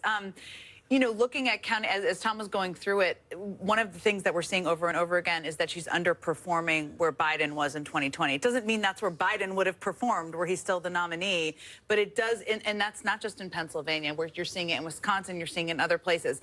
One of the things as we've watched this results that I've been thinking about that Democrats will have to think about, depending on what happens here, is there's been a realignment of states Democrats focus on. And, you know, Georgia and North Carolina are in many ways like baby blue. And I mean that because they've only been blue for one cycle, right? So they've done that because of organizing on the ground, but they're not reliably blue. And the problem is Ohio and Florida are gone. Well, in the case of North Carolina, it was baby blue in 2008 and not since. It hasn't been since. So that's, I don't know what color it is. It's lavender.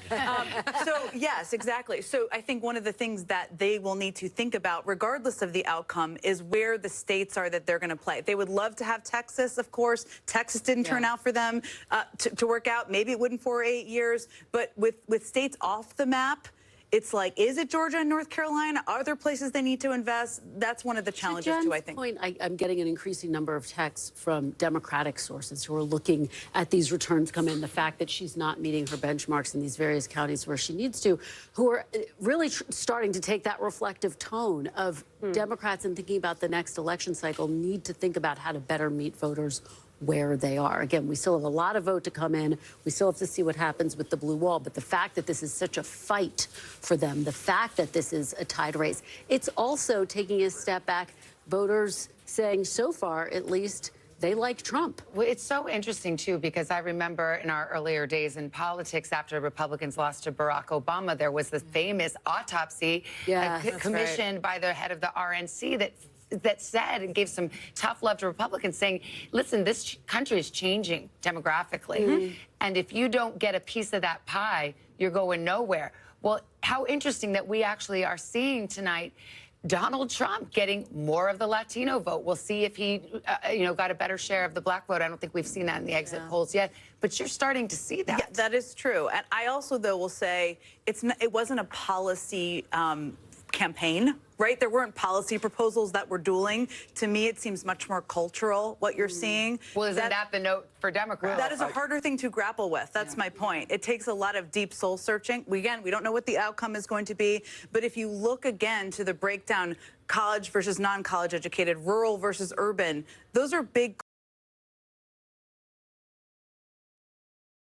Status for Wisconsin, Michigan, and Pennsylvania. That is a fact. We have not changed or altered our projections. But there are trends within the toss-up designation that we must look at and look at closely. I'm going to start in Wisconsin. I'm going to move across the so-called blue wall. Let's look at Wisconsin. I'm only going to show you one thing. What Kamala Harris needs, the vice president needs, to prevail in Wisconsin and capture its 10 electoral votes. You see that, 56%. What does our estimate reveal? 45%. That is a substantial gap. Let's now go next door to across the lake to Michigan. All right, same question.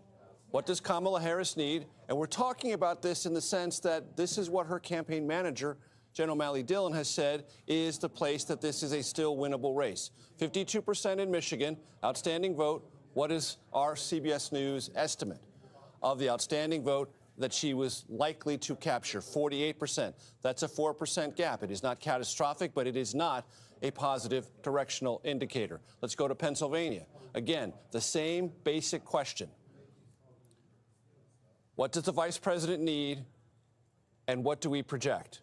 57% is the need, 53% is the CBS News current estimate, with 85% of the vote in. These are trend lines beneath the toss-up designation, and these are not trend lines that augur well for the Harris campaign. And to Bob's point, that is why at Mar-a-Lago, the Trump inner circle believes what they have always said has come to fruition, that Trump is a turnout machine. If he was polling equally in this race, as he was in all the battleground states, he was going to overperform, even if it's just a tick or two, and that would make him highly competitive in every single battleground state. That is the trend beneath the toss-up designation we're seeing playing out right now. That is quite illustrative. Major Garrett, thank you. And Caitlin Huey-Burns is in West Palm Beach, Florida, at Trump headquarters. And Caitlin, what are you hearing? Hey, Nora, good to be with you. Well, Major just mentioned Pennsylvania. Donald Trump's home state essentially is here in Florida, but he had essentially taken up residency in Pennsylvania. I have been on the road with him all year. I've been to Pennsylvania at least once a week for the past 6 weeks. That is so centerpiece to their campaign. But I would also note that I covered Trump's first ever rally in New Hampshire, the first day that he was a candidate, and also covered his last rally as a presidential candidate last night. And in those intervening years, he has not changed a bit. And that's important because Trump's theory of the case has been that the American people, and especially the Republican Party, would come on board with his ideas, no matter his style. And that has served him well in the Republican primary. And their theory of the case was that there was 11% or so of the electorate that wasn't engaged in politics, wasn't watching the same media as the rest of the country, and to kind of tap into Trump's style would be able to pull those voters in. Now, that was a huge gamble. They were depending and are depending on those low propensity voters, but they felt like those two issues would make the deal. And I can't underscore enough how immigration has been centerpiece and the closing argument to Trump's campaign this time around and for nearly a decade. Caitlin Huey Burns. And coming up, we're going to talk with someone who knows Donald Trump well. CBS News America Decides, election 2024. We'll be right back.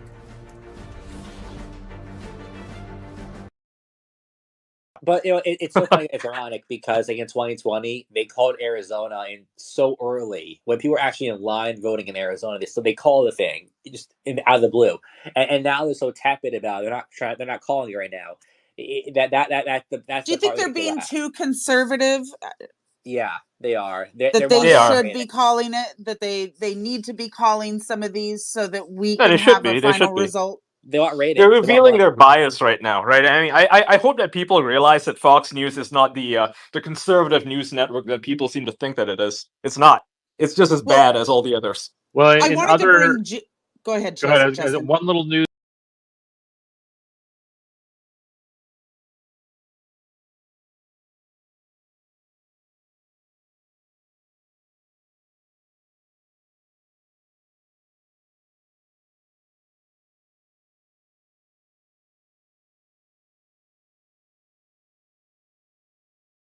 Oh, that's massive. Yeah, Jake. We're going to see a huge change in LA. A huge change.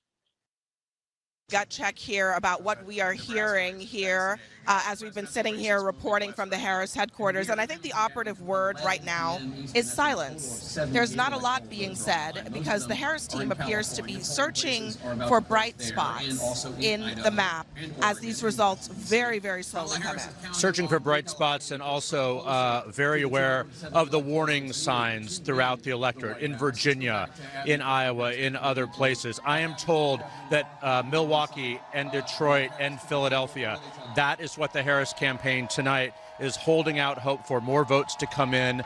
They have always said the blue wall was the most straightforward path. Now it may be the best, not only at all, because Georgia is also something that is developing tonight. Yeah, I mean, I still hear from Harris aides that they feel good about Georgia, but it is very, very close. The blue wall still remains the best.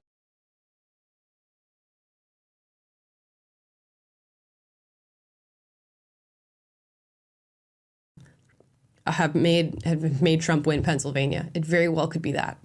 Yeah, I'll be so curious to see once we start getting the data, how they actually voted. And I've been seeing, if you're for my Lord of the Rings fans out there, there's been going viral on X memes about the Amish people being like the Ents in the two.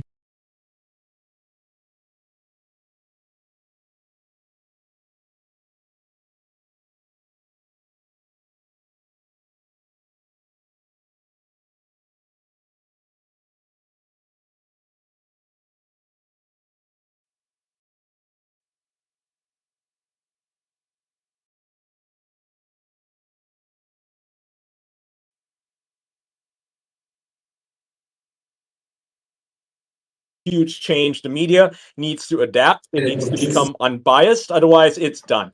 So well, we're seeing people in our Ian. Go ahead, David. I was just going to ask Ian if he's saying there's very good people on all sides. Touche. Hey, Sarah, can I just say this one thing real quick? Sure, go ahead. I think it's not being talked about, but I think it is a good point, is that the Democrat Party across the states thought putting pro-left amendments on the ballot would drive turnout. And I think that's an indication that they had maybe some type of inkling that turnout would be lower. You look at Amendment 3 in Florida, which would have legalized recreational marijuana. for folks aged 21 and up, it failed. You look at their Amendment 4 in Florida, which is the abortion amendment. It failed. You look at Arizona, they have an abortion amendment on their ballot. Missouri, Josh Hawley took that with no issues. Montana, I think it's Tim, not Tom, but Tim Sheehy. It looks like he's in the lead there. Nebraska.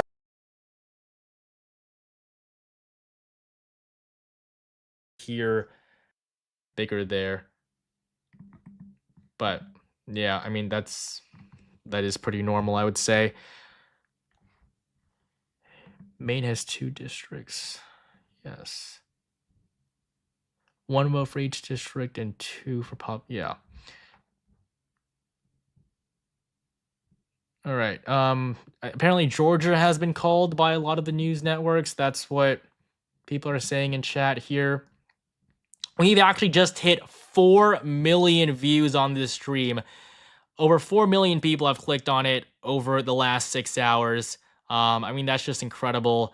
It's by far my most viewed video ever. So we're now just 29,000 subscribers away from 400,000. You know, if we could get there, that would be absolutely amazing.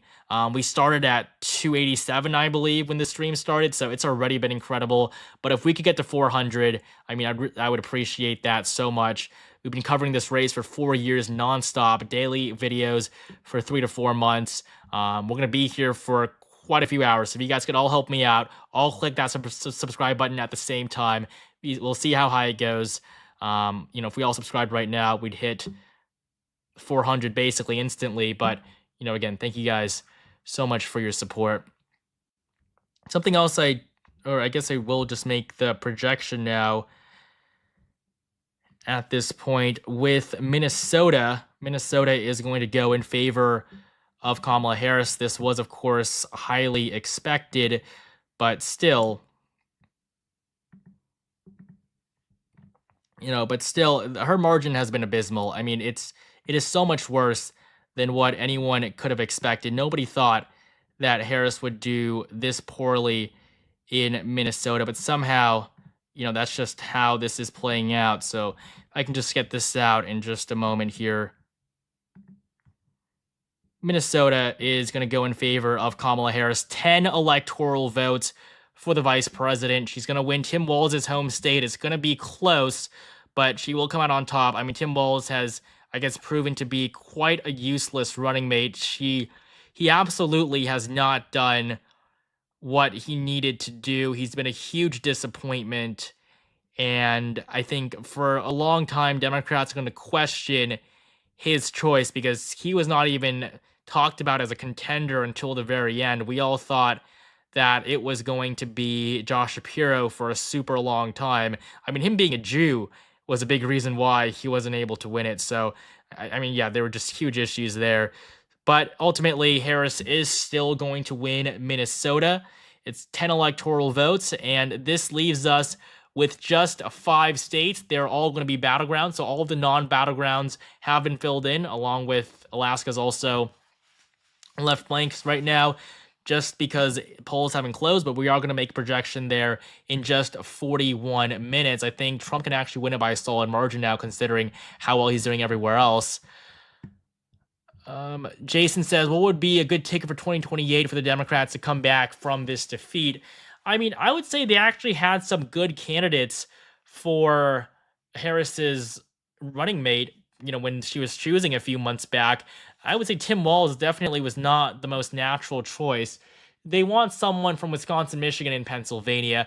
And the issue now is that Democrats have lost 3 of their senators from these 3 states. So Tammy Baldwin is going to lose in Wisconsin, so they don't have any senators from Wisconsin. In Pennsylvania, they're never going to choose John Fetterman. John Fetterman has been an utter disappointment for Democrats, and I guess for everyone.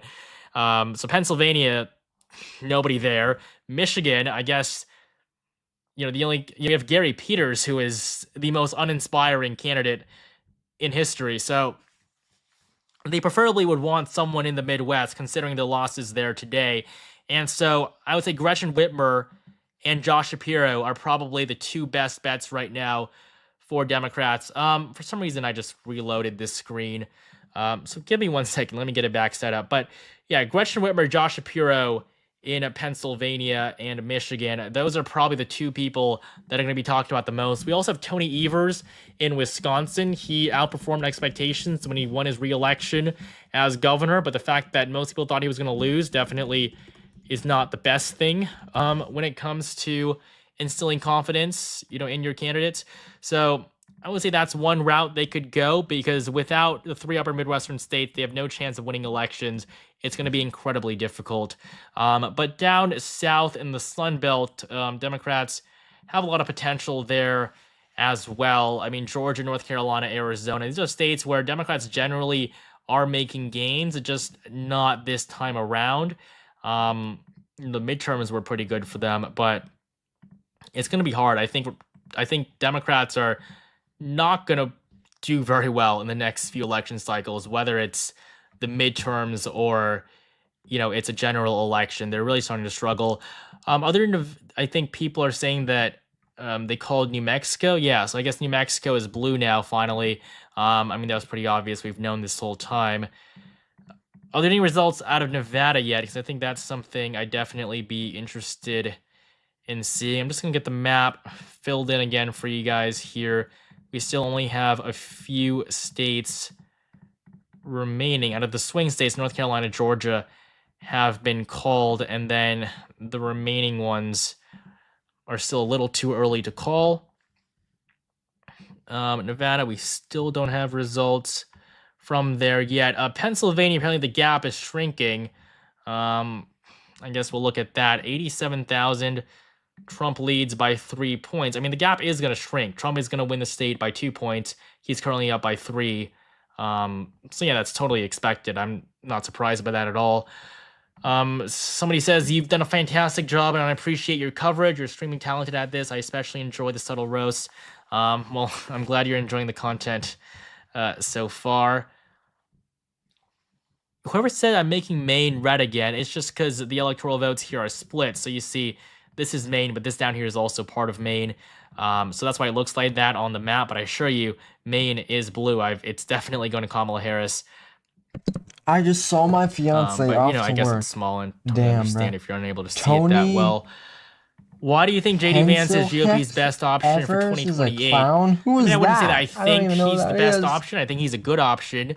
But just the fact that he really has instilled a lot of confidence in Republican voters with that debate performance against Tim Walz. I think he was seen as a mistake for Trump to pick for a long time, but then ultimately he proved himself, and he has the momentum, especially now that he actually won the election with Donald Trump. He's a sitting vice president. Nobody is in a better position than him, not Ron DeSantis. Ron DeSantis kind of is old news at this point.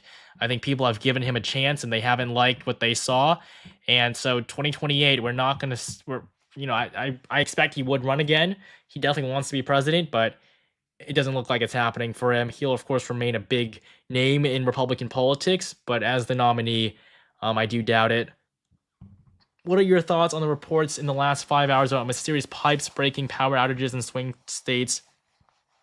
Trump tweeted about, said the police were on their way to Texas. I will say a lot of things that Trump says probably don't help him, especially on social media. The rants he goes on. I think Trump would have won this election a lot more easily if he had just talked less. I think people like to see Trump being more compassionate and just being more positive in general. I'm sure the fear-mongering helps to some extent, but I would say people get tired of it. And I don't think in terms of strategy, it's the best, but, he's done well enough with it, so I guess props to him. Joss Madrid said, what content are you making after the election? Just focusing on the midterms, 2026, as well as 2028, which is, going to come by a lot faster than you may think, even though we still don't even know for sure who's won 2024 yet, although we do have an incredibly good idea. But, just a lot of other topics to talk about. Not everything has to be about the election. I'm going to try to vary it up a little.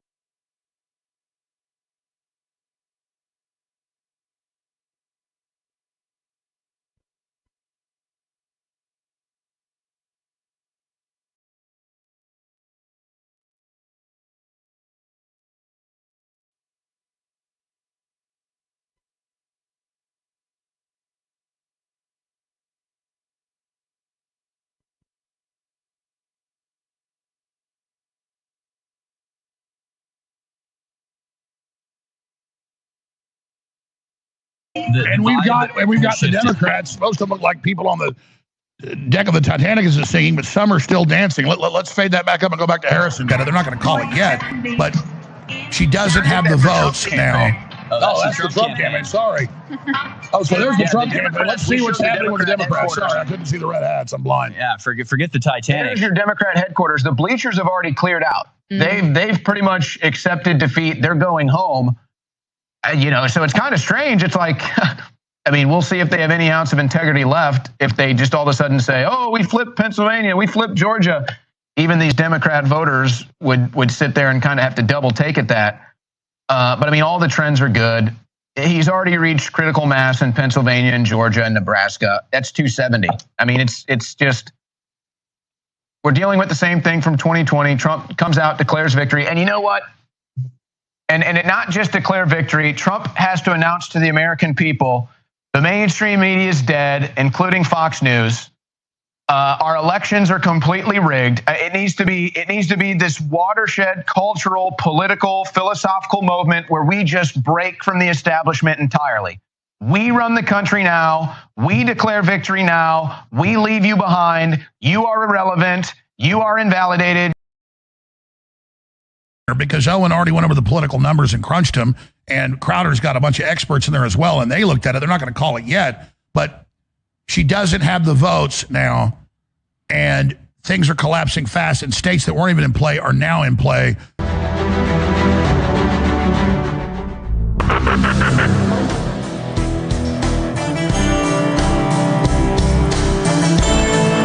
Is not to we Pennsylvania or Georgia for Trump.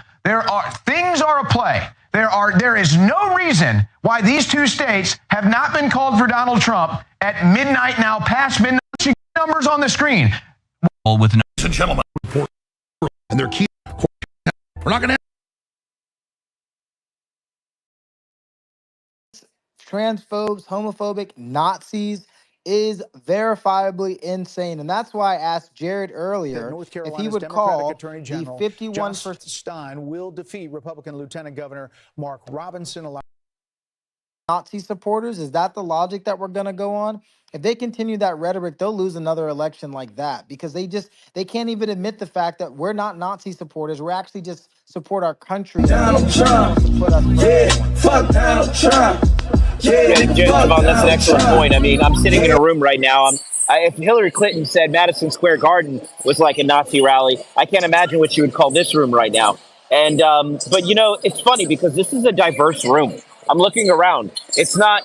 It really is a cross section of America. There's people of all kinds of ethnicities, backgrounds, walks of life. This is what Trump's America actually looks like. I'm sitting in it, and it doesn't look like a Nazi convention. I want to welcome Bricksuit to the stage. Bricksuit, you and I are in the same room here. You just have a really good seat, as always. How are you feeling tonight? Bricksuit, you got to I'm feeling really good. Yeah, hey, I have the phone up by my ear so I could listen. I had to transition so I could do the mic. So that's Mar-a-Lago, dude. Yeah, man. The feeling up here on the rail is we don't understand why Pennsylvania hasn't been called. We know this is being slow walked. We know we're going to see the 47th president-elect.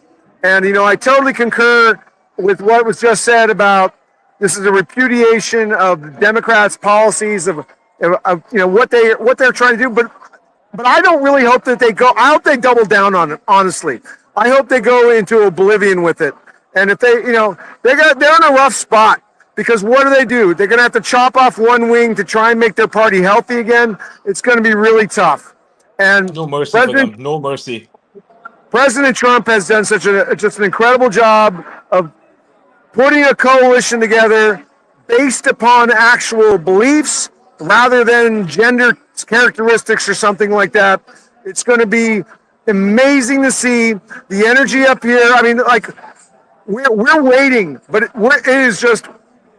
it's a sure thing for us. We cannot wait. It's going to be awesome. I believe that Trump is, I saw from Spectator Index, that Trump is headed to Palm Beach to address supporters. So I'm expecting that you'll be seeing Trump pretty soon, David or Bricksuit, for a celebratory address to the supporters for a well-fought campaign and a victory that will solidify this as historic, honestly, historic victory for Trump. I think they're just waiting on Pennsylvania, honestly, because once we know we won, and I think that's what he's waiting on. Yeah, look, we're 100,000.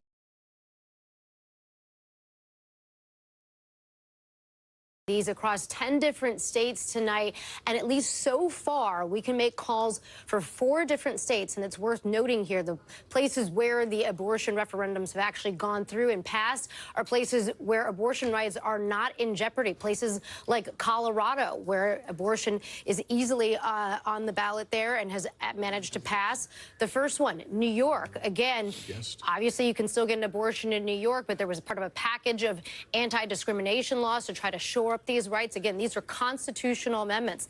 The next one, in Maryland, you can get an abortion up to the point of viability, around 24 weeks of pregnancy now, and it again will be enshrined in the Constitution. The big exception here, guys, Florida. That one was different because it required a supermajority to pass, 60% of voters, and it did not meet that threshold, falling just above it, just short of it, around 58%. So that one, the abortion referendum failed. It will not enshrine constitutional rights to abortion in the state of Florida, and the 6-week ban will stand there. Guys, we're going to keep watching other states like South Dakota, also Missouri, Nebraska. The referendums are still on the ballot there, and they're not yet at a point where we can project those. Send it back to you guys. All right, Laura, thanks very much. We've got a new guest on our panel. We've got former Housing and Urban Development Secretary, Democrat Julian Castro, and Republican Mark Lauder remains with us. He was the communications director for Trump's 2020 campaign. Nice to have you both with us.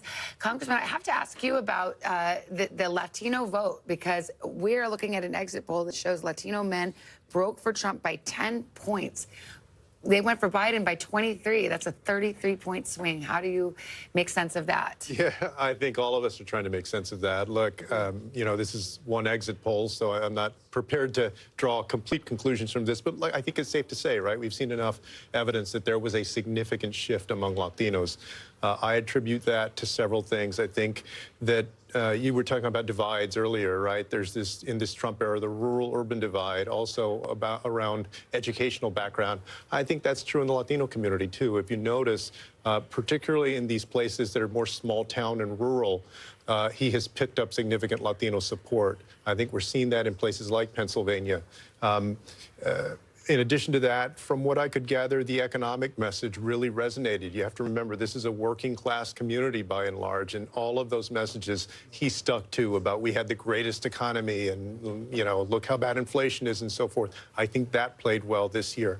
I'll be interested to see whether there's a difference in Nevada and Arizona. Those are states where the Latino community is much more organized and has been by Democrats for longer than in places like Pennsylvania or some of the other battleground states. We've got to make a call here, Secretary. This is NBC News projection in the state of Georgia.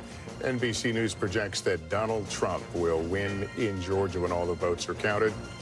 There's the breakdown right now, 118,000 vote margin. But again, Donald Trump, the projected winner. This is a big call here on a night in which we've waited quite some time for some of these important battleground calls. Here's what the road to 270 looks like. Donald Trump drawing closer now to that magic number. He's at 246, Harris at 189. Well, this means it's boo wall or bust for Kamala Harris. It's Pennsylvania, Wisconsin, and Michigan, or there is no path to 270 for her. So we'll continue to keep an eye on this as we await results in those big industrial Midwest states, as well as the battlegrounds out west. We're going to pause a moment. We want to let the local stations hit their local news, and we'll be back in a moment.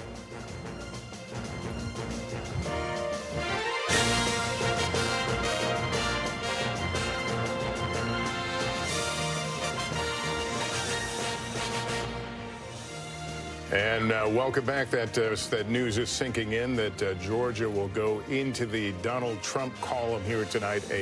Certainly a major piece on and putting Donald Trump even closer to that magic 270. I was just looking over at Tom, who's doing the back of the envelope math here. So I'm gaming show up us the our scenario math here. I just want to make this very simple for us here and also our viewers at home. So we projected Georgia and North Carolina. For former President Trump to go back to the White House, look at his number right here, 252. If he wins Pennsylvania, he's going back to the White House, 271. It's coming down to Pennsylvania right now for Republicans. What the math changes now for Kamala Harris, right? Because now she no longer has a Sun Belt strategy. She's lost Georgia. She's lost North Carolina. If she wins Nevada and Arizona, she's still going to have to pick off 2 states in the blue wall. She no longer has that path. Listen, if she wins the entire blue wall, yes, she'll go back to the White House. That is still an option for her. Listen, Wisconsin, Michigan, and Pennsylvania. She has to win all 3. But it looks like this is the entire game for her right now, guys. By losing North Carolina, losing Georgia, things have just gotten much easier for former President Trump. We're going to be watching Pennsylvania more than ever before right now because those 19 electoral votes will put him over the top if we project that state for him. Guys? All right, Tom, thanks very much. So we'll turn to Secretary Castro here. Your thoughts on, at this point, where we are and where this is going to go? I mean, it feels like 2016. Honestly, it feels like 2016. And just the path becoming smaller and smaller. There are still votes to be counted, and we saw a lot of enthusiasm today. And so it's possible that you have significant election day voting that could change this. But what I've noticed is just in county after county in Pennsylvania that he's been overperforming and that she's been underperforming what Biden and Trump did in 2020.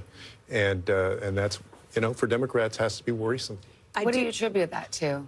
I mean, it's early. I mean, but when you look at that, you can't say they didn't park in Pennsylvania. They did, you know, and they have this superior organization, most analysts think.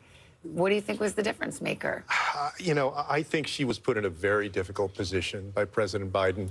I hate to interrupt you, I'm sorry, but we have a call in the U.S. Senate that will change the balance of power in the U.S. Senate. NBC News now calling GOP control of the Senate.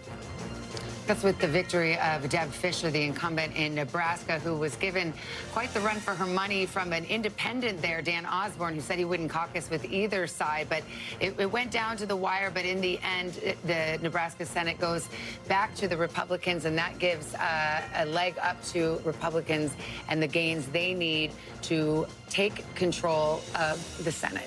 They should have won it based on how the map looks, and obviously we are now projecting that they have it here. You've got that Nebraska pickup. Montana is still hanging out there. I'm also looking at some of these other races that are very, very close where there are Democratic incumbents in the Senate. So this is significant, obviously, for the balance of power in Congress and for whoever ends up in the White House, especially if it is former President Trump. A lot of eyes are going to be on what the House does, where the House goes here, with that landscape looking very different, of course, those critical races. Why don't we ask Ryan Nobles, our colleague who is here somewhere? He covers it. Go the He covers Capitol Hill. Right, what we know now is the Republicans have control of the Senate. What we don't know is the margin, and you still have a very vulnerable Democratic seat out west in Montana. We wait for Michigan. We wait for Wisconsin. What are you hearing? Yeah, Savannah, I think of all the outcomes that happened here tonight, this is probably the least surprising. Republicans felt very confident about their chances of winning back the Senate, just given the map. There were 10 competitive Senate races across the country. 8 of them were held by incumbent Democrats. And the places where they were battling out these races were in places where the elections were expected to be very competitive. And we see that playing out here in a big way tonight.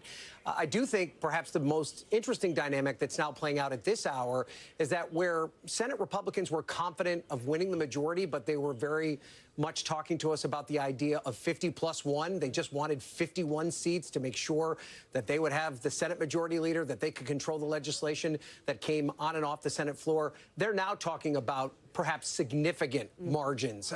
They are now looking at that blue wall the same way that we are looking at the blue wall in terms of the race for president, and seeing real opportunities for pickups in places like Wisconsin, in places like Michigan, in places like Pennsylvania. These were areas where Democrats were hopeful because they had strong incumbents there, or they had strong challengers, people running an open Hit the seats subscriber like in button, Michigan, like who they thought they'd be able to run. stock. I mean, yeah, I'd really appreciate that, guys, but you know, the support already has just been incredible. I mean, I couldn't really. Guys, Georgia stopped counting at 95% and not calling it is very sus. I do expect a call tonight, but it isn't a little annoying just how long they're taking. I feel like it definitely doesn't need to be like this. Amit says, watch from India, loving the analysis. Great work. Cannot wait to see Jimmy Kimmel lose his shit on late night tomorrow. Yeah, I think the late night hosts are, I think secretly they'll be a little happy about it because they do benefit a lot from Trump making the news and the impressions they can do as a result of it. So, I mean, I don't think the late night hosts are going to be too bothered for themselves personally. Obviously, they would never say that. Eglass says, why is NBC saying Georgia is too close to call? It is close. It definitely should be called by now. I mean, there's less than 5% of the votes left, and Trump leads by 3 points. I mean, even if you gave Kamala Harris all the remaining votes, she still really wouldn't be able to win. So, I mean, it'll get called soon, but I guess it really just depends on the site you're looking at. All right. See any other questions here? Please watch Georgia's closer. Trump lead falling. Lol, last time we were seeing 1.7% on AP site. Yeah, I mean, his lead is not going to expand from this point. It is going to go down, but the New York Times estimate is actually now Trump plus 2.5. So this is actually a lot better than it was just a few hours ago, a few minutes ago. So I don't think things are getting worse for Trump here. Definitely not as, definitely he's going to win, and I feel like they should call it soon. But CNN has actually just called Georgia. So Georgia has been called. It's not really an issue anymore. Georgia, North Carolina, they have both been called. And so our map basically reflects what we're seeing from CNN right now and the major news networks, except they haven't called Minnesota, New Jersey, New Hampshire, Connecticut, Maine, or New Mexico for Kamala Harris yet. I don't know why they're so slow with the Harris calls. But besides those states that we've always known Democrats are going to win, they basically started to catch up now. We only have 6 states left, so make sure you stay tuned. In just 23 minutes, we're going to have our final poll closing of the night. This will basically, it'll be the end of us waiting for new numbers in terms of, from new states. But, of course, we still have quite a bit of waiting to do. I mean, that's honestly what we're doing at this point. It's not about knowing who's going to win. We already know who's going to win. It's really just about trying to see that tonight, and I think that's very possible. Just given how well Trump is doing, if Pennsylvania, Wisconsin, Michigan, if they were closer, if it looked like they weren't all going to go to Trump, I wouldn't expect anything tonight. But considering that he is on track to win every single one of them, I wouldn't be surprised if we did get an announcement. But in Pennsylvania, Donald Trump, we have 89% of the votes in now. Trump's lead basically unchanged. The percentage of the votes counted, though, has gone up ever so slightly. He's down 51%. Kamala Harris at 48.1. Up in Maine, Kamala Harris at 52. New Hampshire, 51. I mean, look at how close New Hampshire is. This was a state Biden won by 7 points. Kamala Harris is only going to win, I believe, around 4 at this point. 3.0. Okay, I mean, that's a lot closer than we predicted here. But, I mean, I guess good for Trump. If you guys have any questions, make sure you just let me know in the chat. I'm happy to answer anything that that you guys are interested in wanting to see. I'm interested in showing you guys on the screen. I guess, we can, again, look at the forecast and just look at how wrong they were. I mean, on the final day, The Economist shifts the forecast in favor of Harris, when before this, Donald Trump was on track to win. So they're just going to be wrong as a result of this. Michigan, 67% Harris win. Wisconsin, 62%. Pennsylvania, 54%. I mean, that clearly hasn't turned out too well for them. And then 538, they on the last day also give Kamala Harris a 50% chance of winning. Before this, Kamala Harris was actually the underdog. So just on the last day, they ruined their prediction. And if you look at the forecast, Michigan, Kamala Harris, the clear favorite, 61% there. Wisconsin, 59%. Pennsylvania was 50-50. So I guess 538, maybe not as bad. But once again, we see that Real Clear Politics is a lot more accurate than all of them. And, just the way that they are more selective with their polls, I don't think it's surprising that their Battlegrounds map is going to be a lot more accurate than what we're seeing on 538, which lets any polls get on there. I mean, polls from Red Eagle and On Point Politics are making it on there. And I mean, just learning about how Red Eagle has been threatening the guy doing polling with him to threatening him to make the polls favor Trump artificially, or to just not release them if Trump is losing. I mean, I feel like that definitely that kind of stuff shouldn't make it onto 538 or make it onto these poll aggregators if that's how the people conducting them are doing it. Tyree says, thank God we're not letting Obama back in office. Dubers Randall says, 5 hours strong with my teens. Shout out to Gabe, Isaac for sticking it out. Yep, shout out to Gabe and Isaac. It's pretty late now, but thank you guys so much for sticking with me. Yes, I do see that Georgia has been called. How much longer for Pennsylvania or and to be honest, I didn't have too strong of an urge to vote for either one candidate. It was more of a sporadic decision on my part. But Wisconsin's now at 84%. Trump holds on to a 4-point lead. I mean, that's basically foolproof. Arizona, Trump leads by 0.8. He's going to win there. For the Senate, I do think, though, that the Senate races are not going to be called, especially in Wisconsin, Michigan, Pennsylvania. These races are not going to be called until tomorrow, which is good because then it gives me time to make the projection slides for the Twitter. But, yeah, these 3 states, they really are going to take a while. Now, while we're waiting, we still do have quite a bit to go over, though. I do have a Discord server here. They're doing all of these real-time projections. They're covering the election just like I am here.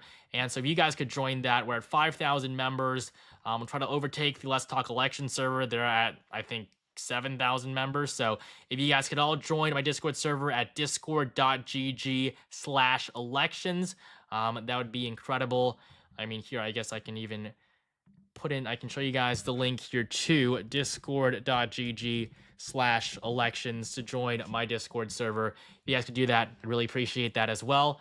But thank you guys for sticking it out with me here. We're still going to look at a few more things tonight. Hopefully, we will be able to make a call for the election entirely, even though the Harris campaign says the vice president will not speak tonight. I mean, I really think that she should have came out and said something. I mean, I guess it's up to her. Obviously, this has probably been the worst night of her entire life, so I guess I don't blame her that much, but really, she hasn't run a good campaign, and I think just the way the Democrats have done things the last few years, it shouldn't be too surprising that they've gotten what they've gotten. All right, we're also going to now just take a look at the betting markets again, see where we're at, especially with these other races. Again, just as I'm talking here, guys. Trump at 97, Kamala Harris. It's ticking higher, 210,967, 6.3 percentage point lead in Michigan. I'm not going to say it because it's not my job, but it looks like the blue wall could stay intact yet again for another year where it votes in unison with the winning party who takes the White House that year. Since 1988, that has held. I think we're getting ready for a call. I think we are too. Are we? Fox News can now project that the state of Georgia will go to former President Donald Trump. This was a really hard-fought battle. If you think about Georgia loses it last time to President Biden by 11,779 votes. For some reason, that number sticks in my mind. And this is a big win. He went there, campaigned there, and so did Vice President Harris numerous times, thinking that Georgia could stay in the Democratic column. You know, he had a difficult relationship with Governor Brian Kemp. If you remember, 4 years ago, after losing Georgia, they tried to salvage 2 Senate races in Georgia. A month later, special elections. That didn't go well either. So this is a very big win for former President Trump to, have this redemption in Georgia tonight. So now we are at Electoral College vote, 248 for Trump and 216 for Harris. We have a panel. We're welcoming in Darren Shaw, a member of the Fox News Decision Desk. Welcome in Juan Williams as well, along with Karl Rove. Darren, we got you out here. We were going to say, what happened? Are we calling Georgia? And then you push the button. Are you here to tell us that we were right when we said you called Georgia? Yeah, that's exactly right. I mean, I thought you were going to come down here to grill me, and we preempted that. What else are we going to call? You guys called Georgia the nigger town for you, Darren. That's exactly right. While we have you, how do you see this night? And was it like you thought going in? And as you look at the blue wall there? Well, I think two things. This is an election that is unprecedented by my standards because the more data I saw, the more possibilities seemed to unfold. There was stuff a couple weeks ago I didn't think could happen. I didn't think Trump could win, let's say, the national vote. I'm not saying he's going to, but that was something that nobody thought could happen. They thought he was capped at 47, 48%. That's a possibility. We had a lot of conversations about whether these swing states were going to move together or whether they were going to sort of crack and each move separately. There's a possibility tonight that, I didn't think this would happen earlier in the afternoon, but that he could sweep all of them. That's not a prediction, but it's something that's within the realm of possibility with the data we've seen. You're saying blue wall turns into a red wall? It's possible. And that wasn't something anybody was talking about. People talk about Michigan, in particular, as being the toughest state for Trump to crack. Now, Bill showed the data recently. We've been looking at it for hours. Michigan's looking very difficult for her right now. All these toss-up states had been within a point or two. So is there any way to look at what you see now and say this could be a win in a larger percentage than that? I mean, a lot of these states are still close, but... Right. What we're looking at right now, we have sort of model data, and we're looking to reach a certain level of statistical significance to make a call. But we're also looking at what we call the outstanding vote. And so, for instance, in the case of Georgia, we were modeling about 835,000 outstanding votes. A lion's share of them were coming from suburban Atlanta. She needed to hit about 55, 56%. She was getting about 45%. And at a certain level, that becomes a statistical impossibility.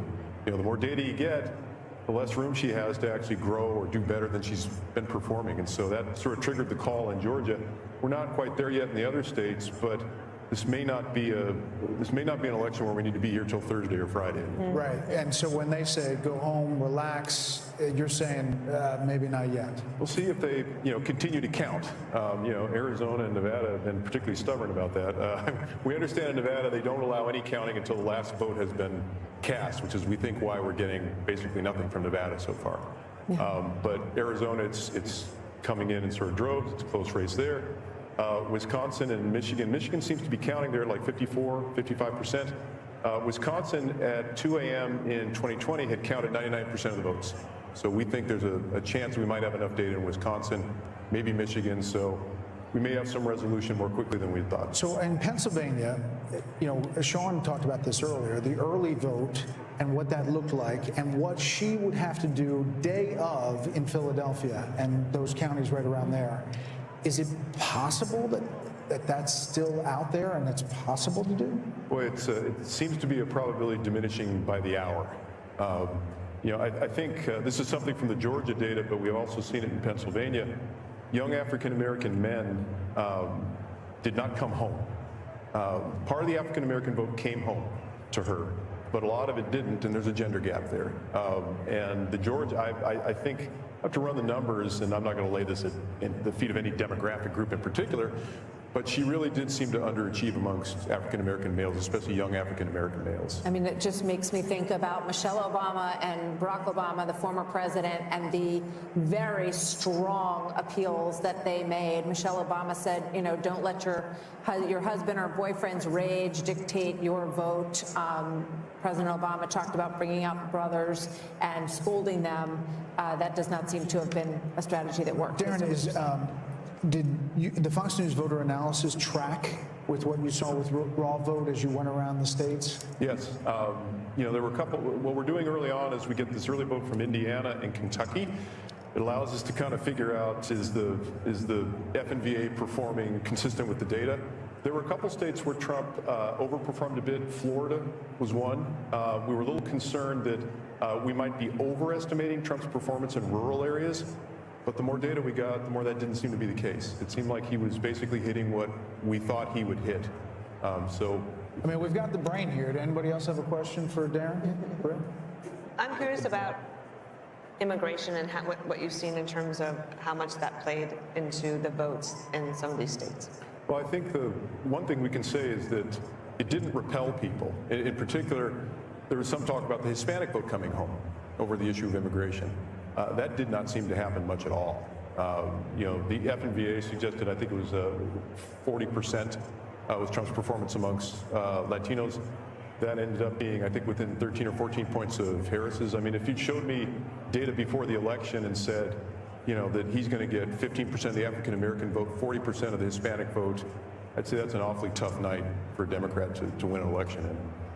There's some reporting that Trump has won Erie County, Pennsylvania. Is that square with anything you understand? I think that's. I think it was on sort of a knife's edge. I don't know if Bill's got the latest data, but It was a joke here. It's part of her hope, right? Went back to the Trump team, and right now, currently, just to keep you guys up to date, he leads it by a point in 1.4, which is a little less than 2,000 raw votes. And it's 99% left out. How much is it? 99% in or 90? What did you say? 90%, statewide 90%. Darren, I got a question for you.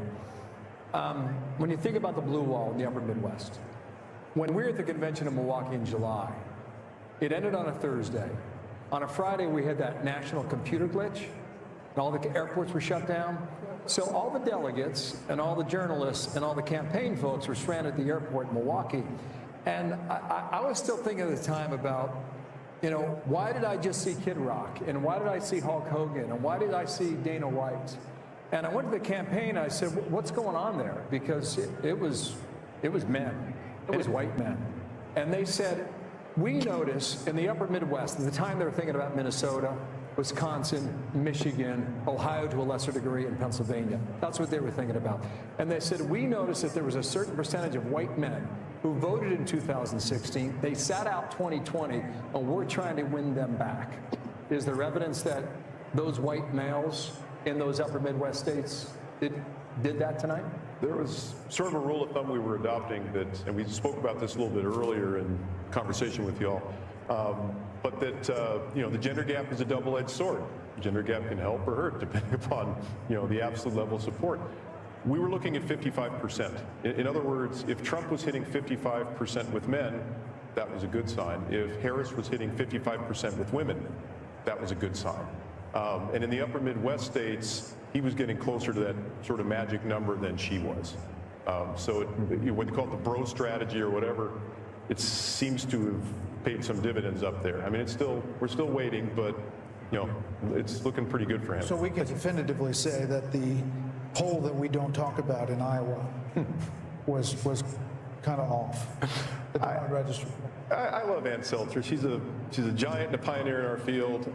I think what we were looking at, ironically, was not so much the top line in that race, but what Seltzer had said was that senior women were breaking away from Trump over the abortion issue. And I think our friend Sean Trende had a really good observation where he said that may be true, but it may not help Harris, because that's something that could occur in Iowa where abortion was a hot issue, but might not occur nationally in other states where abortion wasn't as salient. We have to let you go, but really quickly, what's happening in Minnesota? That's what I was going to ask you, that question. Minnesota, why is that still? They have done what sometimes they do in states. They've stopped counting votes. Really? And we're kind of close to... After all we've been through with that? After all we've been through?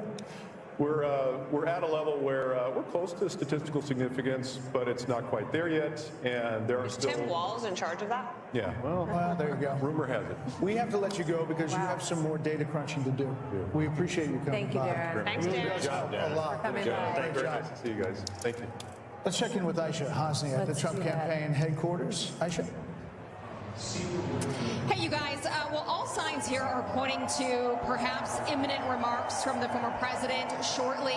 The biggest dead giveaway was a short while ago. Somebody went onto the stage right behind me and put up the glass for the teleprompter. So perhaps somebody will be speaking to the crowd here shortly, and that might be the former president. We've got eyes outside, our security details outside watching to see if the motorcade arrives from Mar-a-Lago. I did get a video from someone at the Mar-a-Lago party a short while ago, and folks there were jubilant and cheering and clapping. They had Fox News on the screen. They were watching as we were calling states and more races for the former president. The excitement here is climbing every minute, and people here are anxiously awaiting to see if the former president shows up here tonight and perhaps gives a victory speech. Back to you. Well, Thank you very much. Cough drop. Head back there. If the former President Trump is about to take the stand and speak there. So we're going to keep a close eye on that. 1 a.m. in New York. Polls have just closed in Alaska.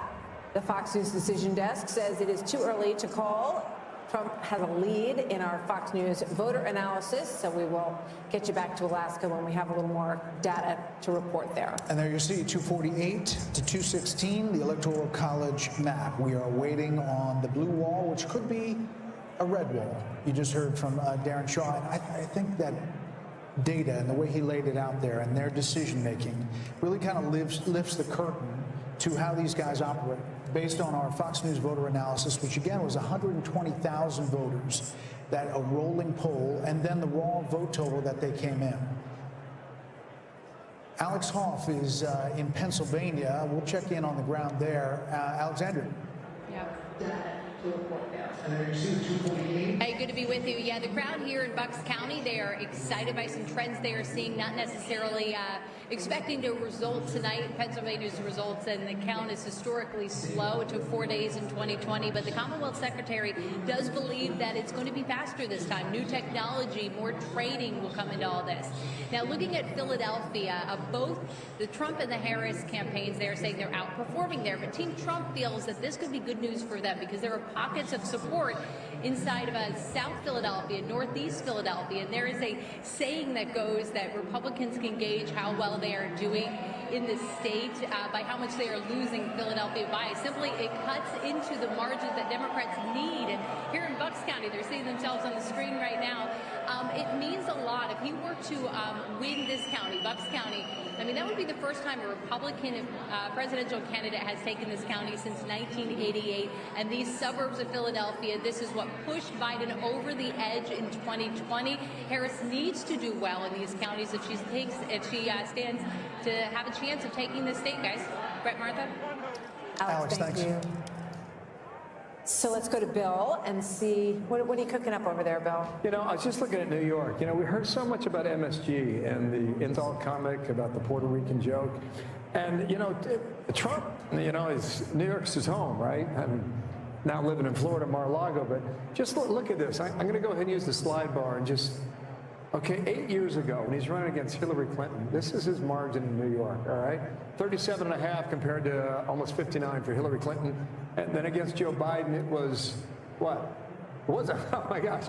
It was 0.3 of a point, all right? And now we come to 2020 and see the numbers on the board here. That's a pretty decent performance. And we're just getting some insight here in the New York City.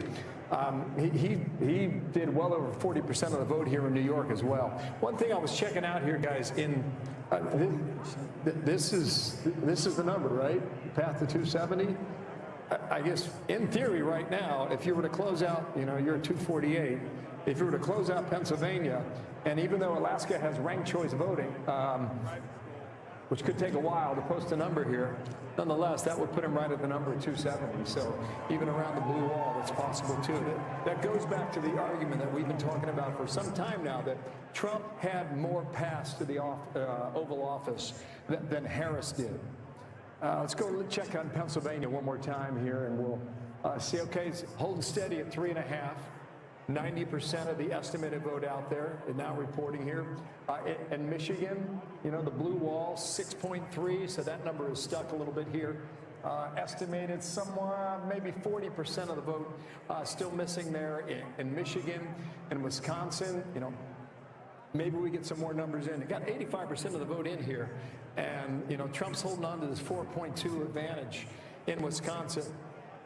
And Wisconsin, they take a lot of pride in what they do. They want to get the vote out quickly. Maybe Milwaukee notwithstanding, but the rest of the state, you know, that's their idea. So we could get that in maybe a little more as we go into what, the 2 a.m. hour? Are we going to 2 a.m. or 3? What are we doing here? Arizona sticking here at 0.7. What's that? Just keep going. Okay, you got it. This is Nevada, so we're starting to get our first numbers in from Nevada. For any of the nerds and geeks out there that have been deep in the weeds about the early voting, you've been watching Nevada.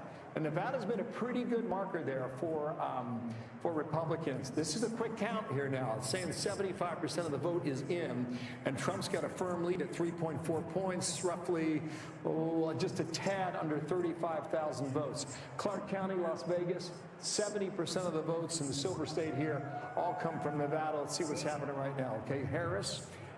Just a tick over 50.2 with 80%. I want to go comparison's sake, 8 years ago? Why not, right? In Nevada, I don't know what this number is. We'll find out together, okay? So Hillary Clinton did 2 points better than Kamala Harris, and Joe Biden, okay, did even better. 3.5 over what Kamala Harris is putting up right now. So it appears if you're in the Trump camp, that's a pretty good number right now, just shy of 51% in Nevada early on. Here's Karl Rove's favorite place in the world. This is Washoe County, right, Karl? Right now, it's close, right? 0.2 points. What happened with Biden? Was it close? Yeah, pretty close, but Biden won the county. So in all likelihood, Trump's got a chance to flip this if it holds up right now. Super slim and more vote to come in. But Nevada is looking good too. And now you start to wonder,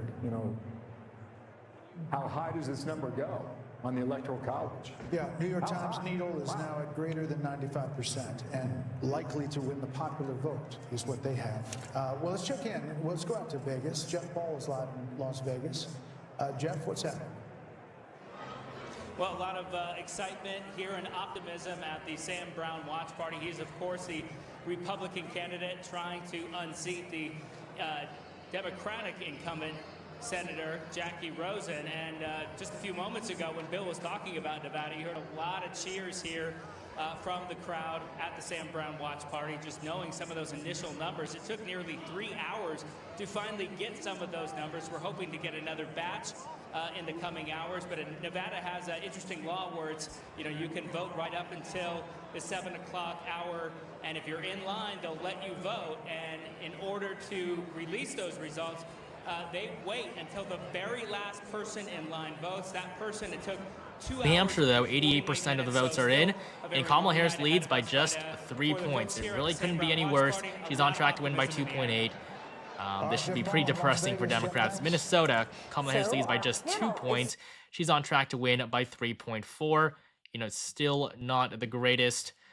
Arizona, though, Trump is going to win there. So a really good night for Republicans. Nevada, we actually have a big update now from Nevada. 68% of votes are in. We also have 71% from Clark County.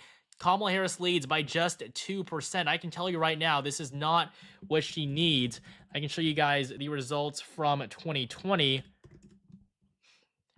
And 4 years ago in Clark County, Donald Trump lost it by 9 points. Today, Kamala Harris leads here by just, or I guess this is the Senate race, but today Kamala Harris leads here by just 2. And so Nevada is gone. It is going to go to the GOP. Hopefully we can make a projection there, but we'll just wait a little bit for now. But it does seem like Trump is not going to have any trouble winning any of the 7 swing states. He's already got North Carolina and Georgia 100,000%. He's already got Pennsylvania, Michigan, Wisconsin, Arizona, Nevada. I mean, he's got them all in the bag. Nevada is going to be a toss-up for now, but as we see more votes come in, Trump is on track to win by 2.8%. That needle is going to end up being relatively accurate. So we do see Trump outperforming all across the board, not by as much. And I do see it differently because I'm thinking, and I do see it differently because I'm thinking about the people who are not a part of anybody's elite who are hurting tonight. There are African-American women who know a little bit about being talked down to and know a little bit about having their economic dreams crushed, who tried to dream a big dream over the past couple of months. And tonight they're trading in a lot of hope for a lot of hurt. And they were hoping that maybe this time, what? One of their own could be seen as worthy. And making it so once emotional. again, they're facing rejection. And that hurts. They thought tomorrow morning they're going to walk out with their shoulders back a little bit, maybe able to breathe for the first time and feel like they belong someplace. They did everything that they knew how to do, and it's going to be This guy's capping, bro. This guy's capping. harder than it should be tomorrow for them to hold their heads up. And they're not the only people who are hurting tonight. If you're a parent of a trans kid, your child's face was used as a springboard to power for somebody. That doesn't feel good. There are going to be people tomorrow. We're going to be handing clothes at the dry cleaners to people who don't have papers. There are going to be people who are going to be cleaning your teeth tomorrow who don't have papers. And they're terrified tonight. And so it's easy to blow this off. Oh, look at the elites. They're going to get their comeuppance. It's not the elite that's going to pay the price. It's people who woke up this morning with a dream and are going to bed with a nightmare. And those people didn't deserve to be respected and held and talked to. Those are the people who are going to pay the price for whatever Donald Trump decides to do. I mean, bro, no one, like, if you got into this country illegally, then that's your fault. Like, what? They are trying to get this win. Those three boys. Man, I really hope we just get this win already. Let's just get the win already, guys. Rain goes red.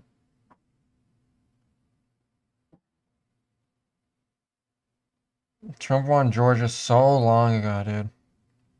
A pivotal role, not just in this election.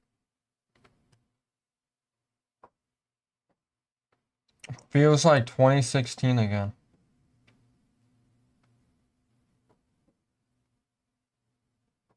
Trump given 95% of winning election. The New York Times projects a 90% probability Trump secures the election. That is good to see.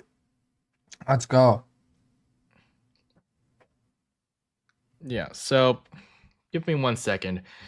We do have a really big projection coming up. It's probably going to end the night, actually, in terms of just how well... Okay.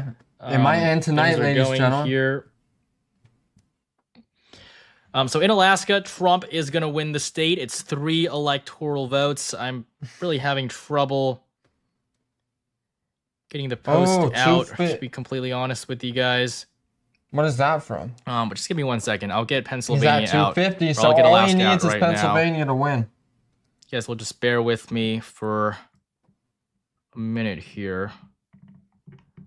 Alaska is the last one. So...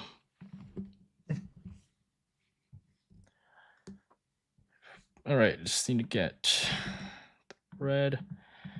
And then we have the big call in Pennsylvania, so stay tuned for that.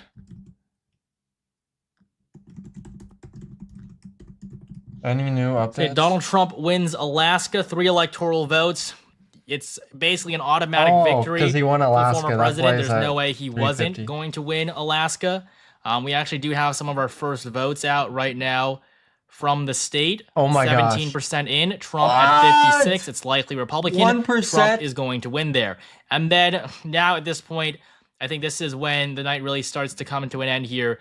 But we can make the big projection that Donald Trump is going to win Pennsylvania, the Keystone State's 19 electoral votes. You can see on the map there at the bottom right, Trump is at 251. This might be an early to get night, to 270, of course. He needs 19 electoral votes, and it's going to be the votes from Pennsylvania that get him over the top. Trump is now at 270, Kamala Harris at 226.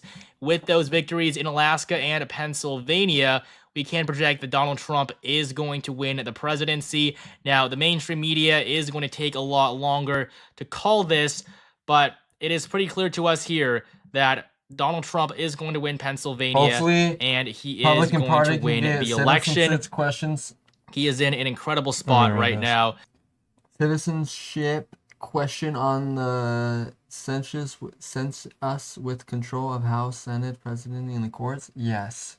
Hopefully they aren't trying to pull some shady shit to steal this. Dude, I don't think they could steal this. I think it's this too is one of the big to states I rig. had going to Trump in my I think final it's too forecast. obvious now. I don't think they can rig it now. And so this also, of course, does mean that we are projecting that Donald Trump will win the entire election. Like, Donald Trump, that's obviously in 2020 wasn't doing nearly this good, dude. He wasn't nearly this close to winning. He's very close to winning, bro. Like, he is about to win. You're saying this is going to go Maine, New Hampshire is going to go Maine. I mean, she can have those states, bro. We got Pennsylvania. We already won Pennsylvania. We're going to win Michigan. All we need is Pennsylvania right now. And if we get Michigan and Wisconsin, then we win. If we get even if we got Arizona and Wisconsin, we would win. Like, it's over, folks. It's literally over. But they're going to take so long, I feel like.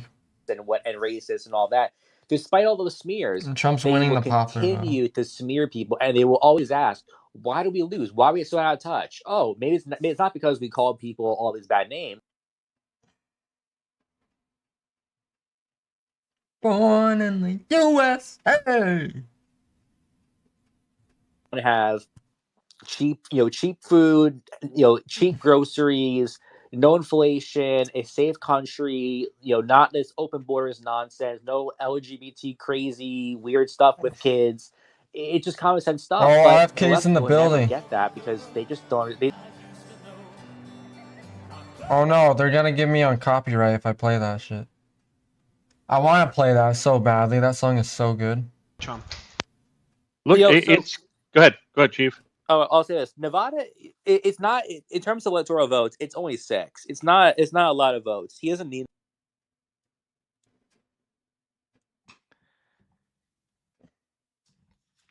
And so that really is a big headline. Thank you, Rene, for the super chat. Thanks for your coverage, man, and thanks for staying up late as well. Yeah, I mean, I really appreciate your support. At 400K, he's 20,000 away. Or wait, is this this guy's is the big channel? one. I mean, of course, the mainstream media is going to take a goal? lot longer. They're probably not going to call these races for at least a few more hours, maybe even another day. But Pennsylvania is likely a Republican. CNN is just doing their key race alert thing. See what they're on about there. In Pennsylvania, 3-point lead right now. I can't believe how long it took them to call That's more than enough for us Georgia. to call it. It's a very likely Republican. I mean, the New York Times will never say that a state is very likely one way or the other unless they are incredibly sure about it. So, this really is a foolproof method or foolproof thing to follow. Can this just end down already? the map there. Thank you, Jacob, for the super chat. Thank you, God's Doomer. For All right, your everyone. support. Thank you, Jeff Thomas. Honestly have to go to sleep, I think. 11. We're at 4,698,000 viewers throughout the night. Almost 5 million of you guys 11, dude. have tuned in. I only got. New I'll Hampshire has try to been go called for 20 more Kamala Harris, minutes, so, chat. Another I'll state try off to go map for 20 there more minutes. from these projections. Minnesota. Hey, we hit probably gonna be called 1,070 pretty soon by the subscribers. mainstream Let's media get as it. well. We're almost at Wisconsin, we're at 1,100. 87%. Let's go. We might even be able to call Wisconsin tonight, too. I think that's one of the goals that I have. I think I want to stay on until at least Wisconsin is called. I want to stay on until Trump speaks. I want to just be here for as long as possible with you guys because I your wish I support didn't for have a me tonight flight, has been dude. incredible. And so, I do want to stay here with you guys for as long as possible covering these races. I mean, I remember in 2020 we had, I would say, like 1,500 people watching, and I was, thrilled about that. I think over 100,000 people tuned in total, but now, with over 150,000 at the same time, for hours, I mean, it's just been an incredible night. Wouldn't be possible without you guys. But we still do have some more things to look at here. I mean, just on Polymarket, Pennsylvania is now 98% Trump, so it is higher than Wisconsin and Michigan.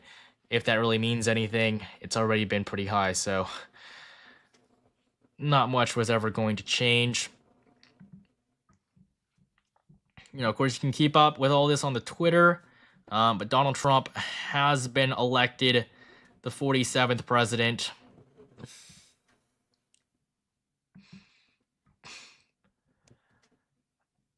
All right, thank you, Hershey Bar, for the super chat there.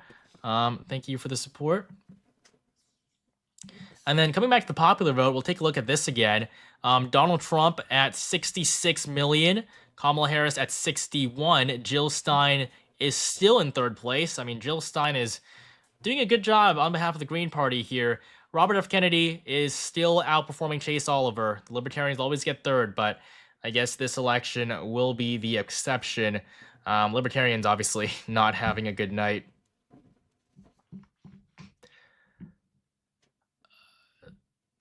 I mean, yeah, I mean, like sure, Pennsylvania hasn't been called by all the news sources. I think it may have been called by Fox News, actually. I guess we can see. I'm sure they have it on their Twitter if they've done this right. Well, not yet, but because a lot of people are saying that Pennsylvania has been called by Fox News. No way. Pennsylvania's been called? I'll definitely check that out for you guys right now. We have an update from Georgia. I'm really looking for Pennsylvania here. I can just see their map. Yeah, Pennsylvania has been called. So Fox News, totally agree with me here. 267 for Trump right now, 216 for Harris. You guys want to hear the full just the 5 sentence? states remaining, but they don't have Trump at 2. But she is still losing, and Donald Trump is likely to win. Joseph 270! Look, on the Young We Turks, won, folks. We won. Honest. And so we've been covering it honestly the whole time. I said that Donald Trump had a better chance of winning about a week ago, and I've been saying it for about a month. Donald Trump won. At the end, Donald a Trump bunch won. of polls that came out Donald Trump won. said that Kamala Harris was likely to win, but it looks like they were wrong. And so right now, as things stand, I just came off the Young Turks show where I lit into the Democratic Party. Bunch of losers, corporate Democrats. I hate them. They've cost us election after election. They're corrupt. It says too close to call. And they lost, it looks like, to a syphilitic clown, total moron, con man, Donald Trump. So if you lose like Donald Trump twice, what does that make you? So let me ask you. Hang on, guys. Hang on. I got an echo, by the way. I want to ask you a follow-up question. Let's go, folks. We did it. That same guy that said in 2016 that it was a white lash. Yeah, it is that same guy. I hate that guy. A question that I hate that guy you're on a business CNN. guy. You've been running a business for a while. You're not with one of these mainstream guys. You're not MSNBC. You were. In Like past. the You came video from if this, you're you in the left. You said you're gonna do your own stream. thing. Young Turks, it has a history of doing great things, millions of subscribers on what you've been able to pull off. But let me ask you, are you at a point where maybe the American people are just sitting there looking at a few policies being presented by the Democrats saying, this is just weird? Are you at a point that you're willing to accept that some of the directions the party's gone, they're losing Democrats? Democrats are leaving the party because it just doesn't sound like the John F. Kennedy Democrats from 50, 40, 60 years ago. It's just a very weird party today. Is that where you are, or no, you just think they have bad leaders? So it depends on which side of the policy you're talking about.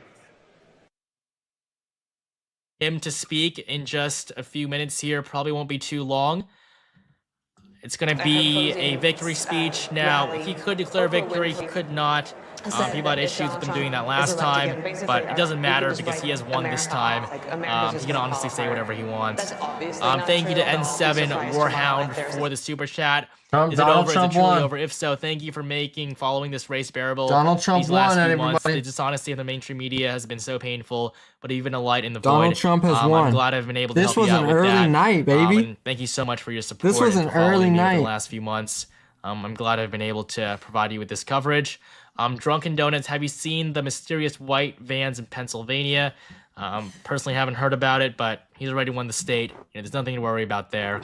It is a Trump victory in Pennsylvania.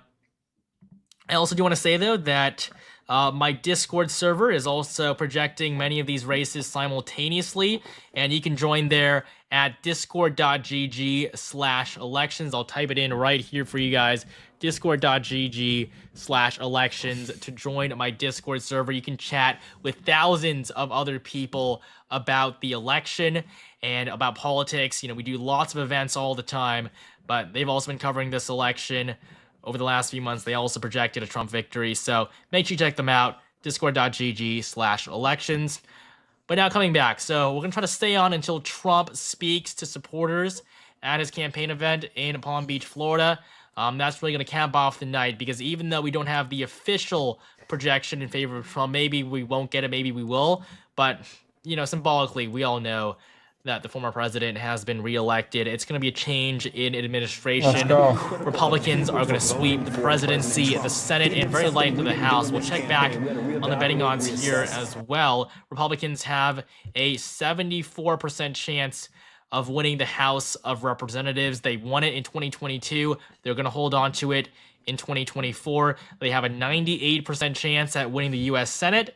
And then they have a 98% chance of winning the presidency as well. So this is the best night for Republicans in a very long time. 2016 they won. It was a surprise that they won, but their margins in the House and in the Senate are not what they are today, are not what they're expected to be.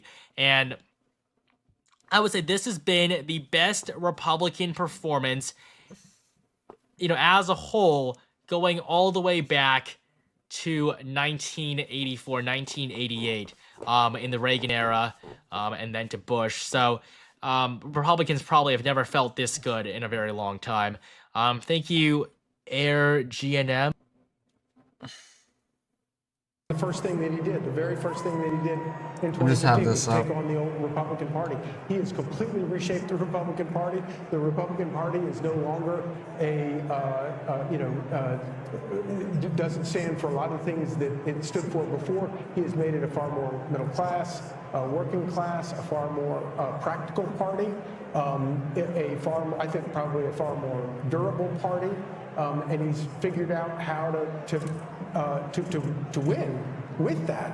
And you can't help but think that with this victory, in 4 years from now, he's going to have the mantle that he can hand to the next Republican. So I don't know how Republicans ever go back to the old party that they were. But it is truly extraordinary, and it is all by the... I want to see Fox News. Give me 1 second if I just get rid of everything. Man, this guy gained so many subs. The map. He gained like 30K. All right. I mean, look at the graph here. Lifetime. You can see, today has been incredible. Thank you guys for making this.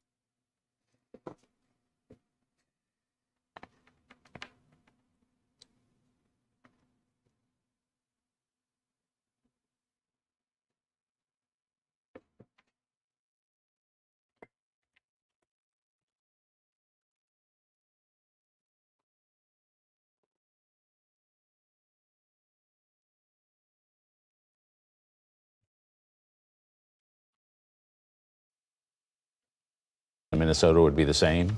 I would have been surprised because Minnesota is a pretty democratic state.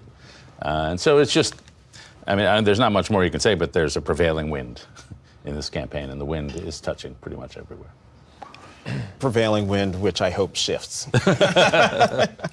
She has to win the blue wall. And it is my fervent hope that that call by the other network is... it's 1:30 in the morning. I can't even think anymore. But it is my hope that the AP will flip that. Fox was premature. That Fox was premature, and that she hangs on.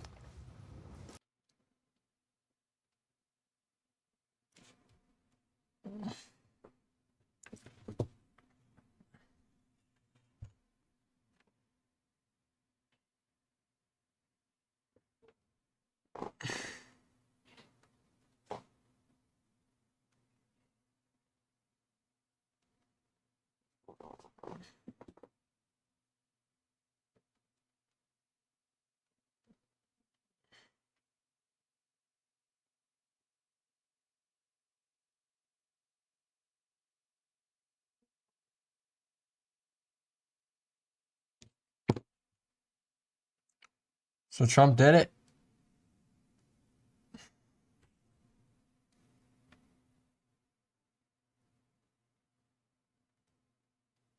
Of a new president here. Imagine with Israel in the face of a new president here. Imagine going there tomorrow. Market going to do in the You're wake gonna of love this. this. What's happened here is the system self-corrected. When you try and break the American model, it fixes itself. And I think people should give credit within the Democratic Party. Donald Trump saved them tonight too, because they're going to have to take a spatula to these policies and bring it back to the center over the next 4 years, and in a way reset. And we talked about this earlier, but he saved entrepreneurship. He saved the entire model of the S&P 500, because taxing 20% higher was a really bad idea, and it self-corrected. Capital, and this is why I'm getting on a plane tomorrow night. I intentionally didn't leave till tomorrow night so I could go to Geneva, go to Abu Dhabi, go to Riyadh, and say it's 21% corporate taxes, 100% not going to change. That is very important for people like me that bring capital back to this country. It fixed itself. It fixed itself. And I think that's why America works. It has worked for 200 years. When it gets too crazy, it fixes itself. And whether you love Trump or you hate him, every Democrat owes him a thank you very much, Mr. President. By the way, as the markets, the poly market and all these election markets were moving, Bitcoin went up exponentially. Yes, I'm long Bitcoin. Are you? So you're buying later. You know, speaking of Bitcoin, I'm also struck by just calling Pennsylvania here, Dana. Trump embraced Elon Musk in an enormous way. A lot of stories were written that said that he was going to blow it in Pennsylvania, that the people who were working on his outreach teams didn't know what they were doing. He's going to And he got a lot of criticism. Remember the $1 million giveaway for registered voters. But Selena Zito, who's somebody that we follow and we've had on the show many times, and she knows that area very well. She said the people of that region love somebody who is a big thinker, who wants to create jobs, who is like looking into the future, and they can get behind that. 270, ladies and gentlemen. Really lead, and leadership takes courage. And addressed the crowd at Howard University in Washington, D.C., letting them know that she would address them and address the country, he said, tomorrow morning, Wednesday morning. Well, it is Wednesday morning here on the East Coast, but in a few hours from now. Yeah, and we should, it's worth noting in 2016, after his victory, he appeared in the 2 a.m. hour to make his remarks, and we are in the 1 a.m. hour, and we saw that. Wouldn't even take a position on that. 75% of the people in California wanted it gone, and you can't take a position to be with them. Not only that, you were part of Prop 47, which changed the law the other way. Right. When you were in office. So not wanting to take a position and not being willing to be criticized is a problem if you want to be a leader at that level. She had that affliction in 2020. Why didn't her own party say, you're not the right candidate? I mean, run a process. Well, they did. They ran her out of town right before any votes were cast in 2019. But the same and then she's affliction out of there. hit her here. The same problem she had in 2020 hit her in 2024. She's the same person.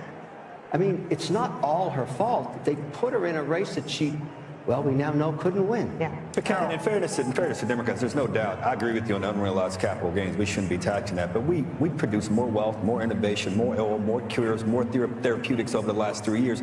So I hear you. Democrats are not bad for the economy. Some things she proposed that I'm with you on. But we're a great country. And my presence here in America is my way to pay. Here. You know, he went so woke at the end there, he started looking like Rosie O'Donnell. Truly, that's what happened with Mark Cuban.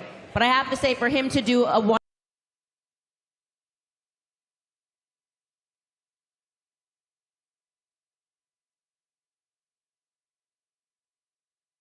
Done. Wisconsin is probably going tonight. It's very, very close to. A little bit, but I do think it's classy. I think it's classy that he came out and he acknowledged that we won fair and square. Doesn't undo anything. He doesn't deserve a seat at the table, but he lost, you know, and I think that that's probably why he if he still owns the basketball team, because he understands that when you lose, you lose. You don't, you go home and try to run a better candidate, maybe someone who can string together a sentence next time, By the way, I think he's a good candidate for the left. I just think he is. I think Mark Cuban is a good candidate for the left. He's a good? I think he's a formidable candidate for the left. Yeah, I mean, look, I've met him. He's very kind in person. He really is. I don't know what really went on that made him drift so far left there at the end. I was actually surprised, because as somebody who is a business owner, you would think that he would be more sympathetic. Sure, yeah. So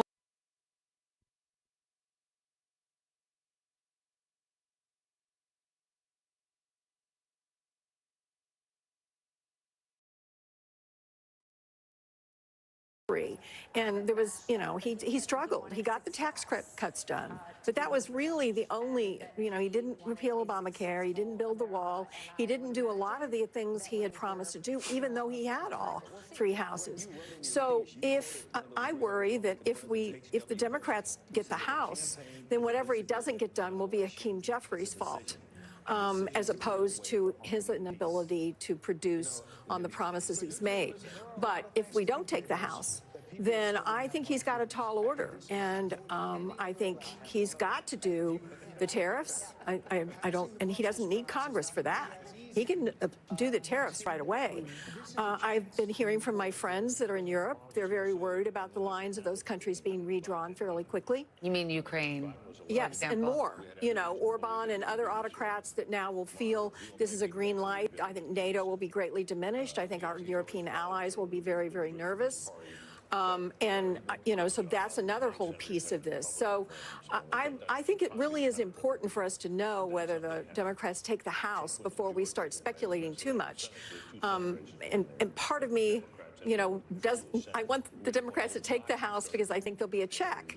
On the other hand, they also will be a scapegoat.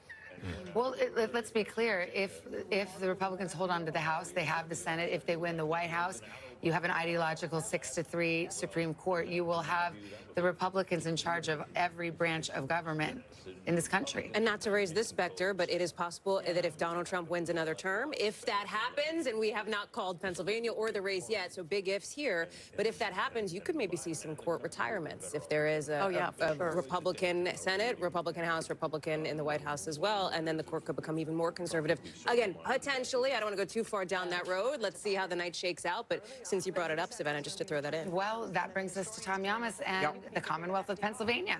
We've been talking so much about those collar counties. I want to talk about the I-222 corridor, and I know we have some PA homies in the house tonight. I'm sorry if my highway is not exact, but it kind of cuts through here. And I want to talk about this because when we look at the counties and how Trump's doing here, this is where the Hispanics are. This is the Latino corridor, if you will, in Pennsylvania, because I want to show you how important this is. So when we start, we can start right here. We'll start in York County, overperforming in York County. As we move up, Lancaster, about even there. We'll keep going. Berks County here, overperforming again, almost all the votes in there. We go to Lehigh now.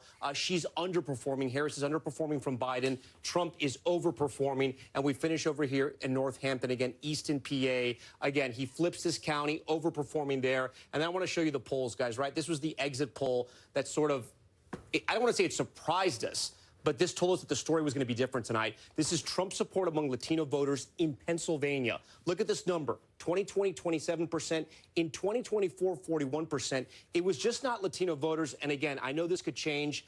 These are early exit polls. So look at the breakdown here. White, 55, 57. But even black voters, he grew his margins there from 2020 to 2024. And again, that Latino margin, that spread right there. And I bring this up because we were talking a lot about that Madison Square Garden rally, that joke that was made about Puerto Rico and Puerto Ricans and how it would affect the race and how it would affect what happened in Pennsylvania. So far, we have not seen it have any tremendous effect. Again, we'll get all the data post-Thanksgiving, and we'll be able to sort of figure all that out. But right now, it looks like it's not affecting those Latino counties in Pennsylvania. I do want to get a check-in on how the collar counties are doing around Philadelphia.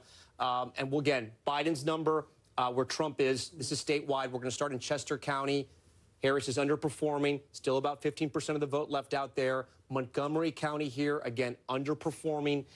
We come down here to Delco. 62%, 61%, almost about the same. But again, if you want to win Pennsylvania, you have to be at the same mark as Biden or higher. And then Philadelphia right now, this is not a great number for her. This is pretty bad. Again, 15% of the vote, more than 15% of the vote is still out there. So she could claw that back. And I don't want to forget Bucks County here. This is the big one tonight when we talk about the collar counties in Pennsylvania, because Democrats need to win this. They need to win all the collar counties. Biden at 51 in 2020. Tonight, Harris underwater at 48 and Trump up at 50. He may possibly flip Bucks County. 75% of the vote is in. Hallie Jackson's the Bucks County expert here, so I'll leave it to her. No, correct me if I'm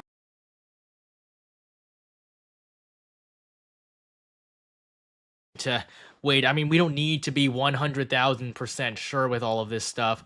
Fox called Minnesota, I hear, so that's going to be another projection for Kamala Harris. Of course, New York Times is going to take a lot longer, but it doesn't really matter. We already have it on the map at the bottom right. Look at Nevada Senate. We might see Sam Brown win there. Jackie Rosen at 47.8, Sam Brown 47.7. Yeah, so I would say that as of this moment, I believe Nevada will go down to the wire. It'll be even closer than it was in 2022 when Catherine Cortez Masto survived her re-election bid, winning by just 0.8% against Adam Laxalt. Yeah, today, it's a devastating. I mean, Democrats could win, Republicans could win 56 Senate seats. That's what we're looking at right here. It's a blowout. It's a tsunami for the Democrats. We'll see what happens. Thank you, Jay83. Get this channel to 400K and subscribe. Thanks for the great, accurate, unbiased coverage. Thank you so much. Cody W. Any Republican women that could run for president? Yeah, I mean, that's actually a really good question. It's a really interesting question. I would say Republicans, they had Kristi Noem before she wrote about eating her dog or killing her dog. She was definitely a top contender for the VP slot before. I don't know why she totally sabotaged her entire career. But we have Kim Reynolds in Iowa, governor of Iowa. She would appeal to those in the Midwest. I think she would be a good choice. In terms of women elsewhere,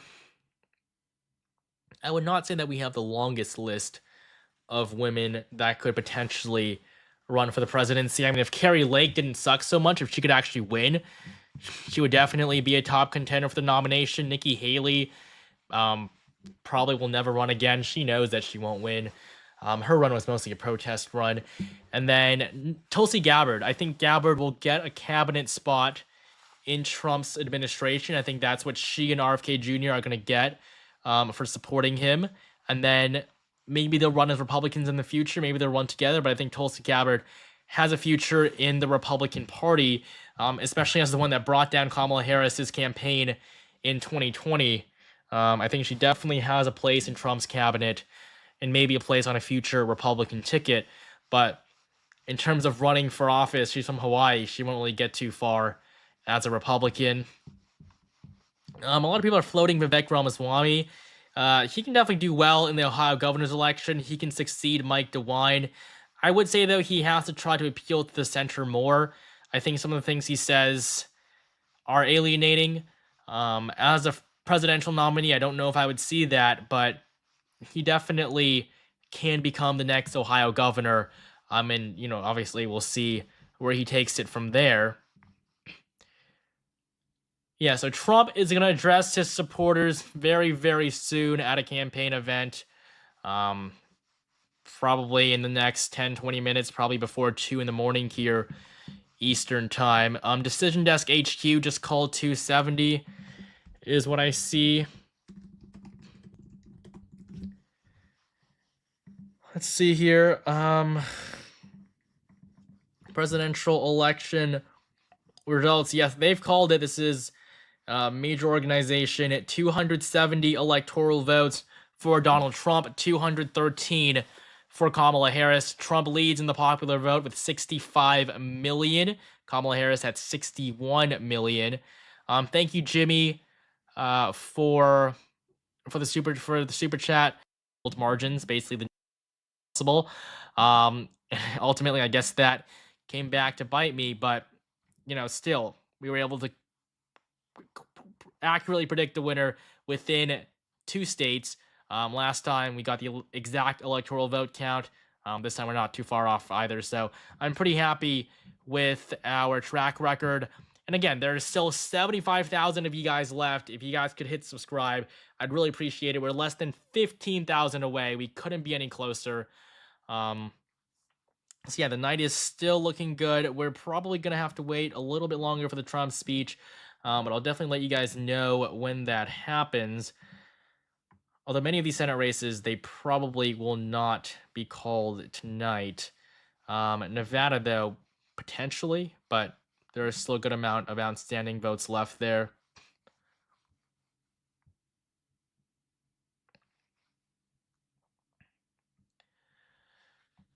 Yeah. News Nation just called it 5 minutes ago. Yep, I believe we're getting all those projections now for Trump. Maybe not CNN or MSNBC. Maybe not Fox News either. Maybe they'll want to take a little bit longer. But by the time we wake up tomorrow, we'll know Trump has been elected the next president. It's not even going to be remotely close.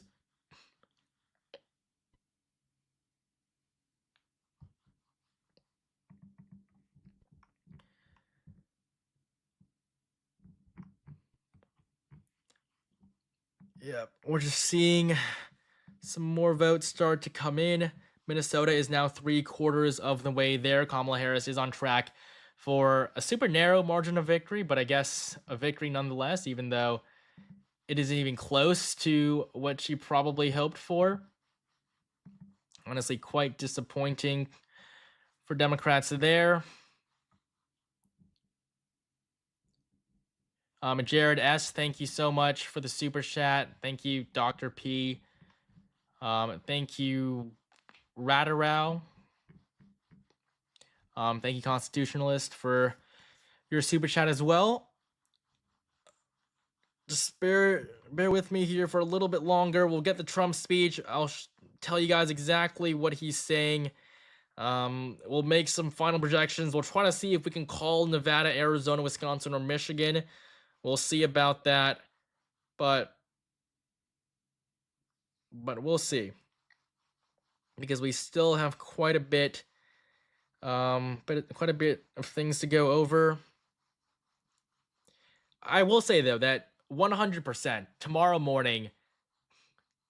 maybe noon, there will be a projection for Trump to win the presidency. I guess actually Wisconsin has just been called. Fox has called the state of Wisconsin. That is another big surprise to me here. Wisconsin goes red.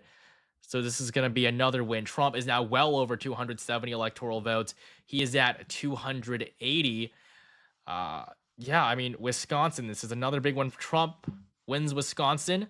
I'll show you guys the projection slide right here. Saying Trump is going to win. I know others might not have a doubt. I had no doubt. I'm out every day talking to people. I also know the power of God. And I knew these evil people could not stay in power here in the United States of America. This country was ordained by God. No devil, no goon, no satanic spirit is going to destroy the United States of America. These people were evil. And now America has found its footing again. And we're going to become that shining city on the hill again. So I had no doubt. You can go to my podcast, The Vince Everett Ellison Show, and I told people 6 months ago Donald Trump was going to win and the black vote was going to give it to him. And that's what happened tonight. Okay, guys, we got a highlight reel from tonight. Some of you guys are featured in it. Rob, if you're ready, show it to us on how this started and how it's ending. For the rest of our lives, we will share this night together. For the rest of our lives. Here's the highlight from tonight. Go ahead, Rob. Play the clip. Roberto, please play the clip. Did you ever think you would make it? I feel I'm so close I could taste sweet victory. I know this life meant for me.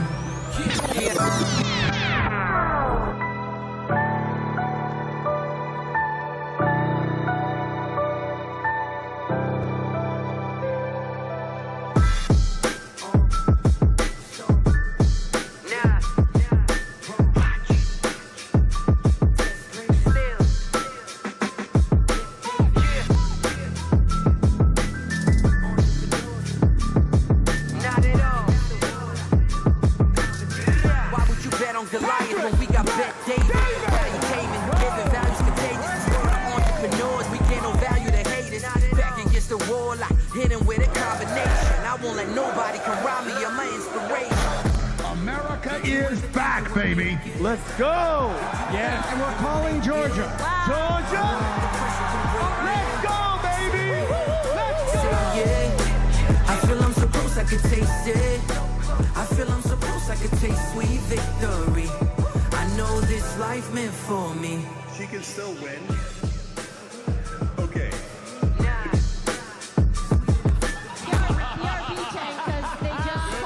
Pennsylvania for Donald J. Trump. That's it, man. That's it. Donald Trump's president. That's a wrap. It's over. It's over. Wow. Very nice. The future looks bright, baby. Phenomenal. Wow. That, by the way, Rob, who edited that? Who? Daniel. Where's Daniel? Daniel, where is he? Daniel, you the man, Daniel! bro. Good job, Wow, Daniel. They're going to need it, and I hope that there are a lot of people who want to go in and be helpful. Trey?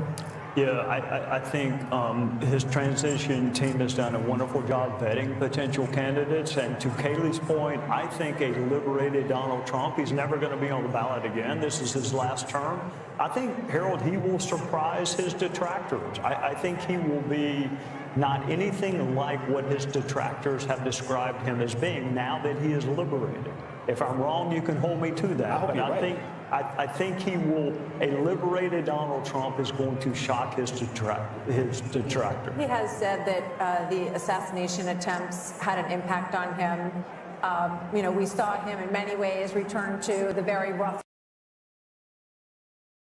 Being in position. Remember, there's also this interesting dynamic where RFK ended up on the ballot in one of these blue wall states. You saw former President Trump traveling with him to Michigan and Wisconsin. It seems like to remind people, no, he's with me, right? Put my name at the top of the ticket, not RFK Jr.'s, but he has been brought into the Trump fold as well. Well, Elon Musk is so fascinating because he was actually in charge. Around, he now has a MAGA mandate. He will have a Senate that he can use to push through his cabinet appointees, who can work with him on legislation, who could potentially replace a number of justices on the Supreme Court. He could build a wall. He could build a wall.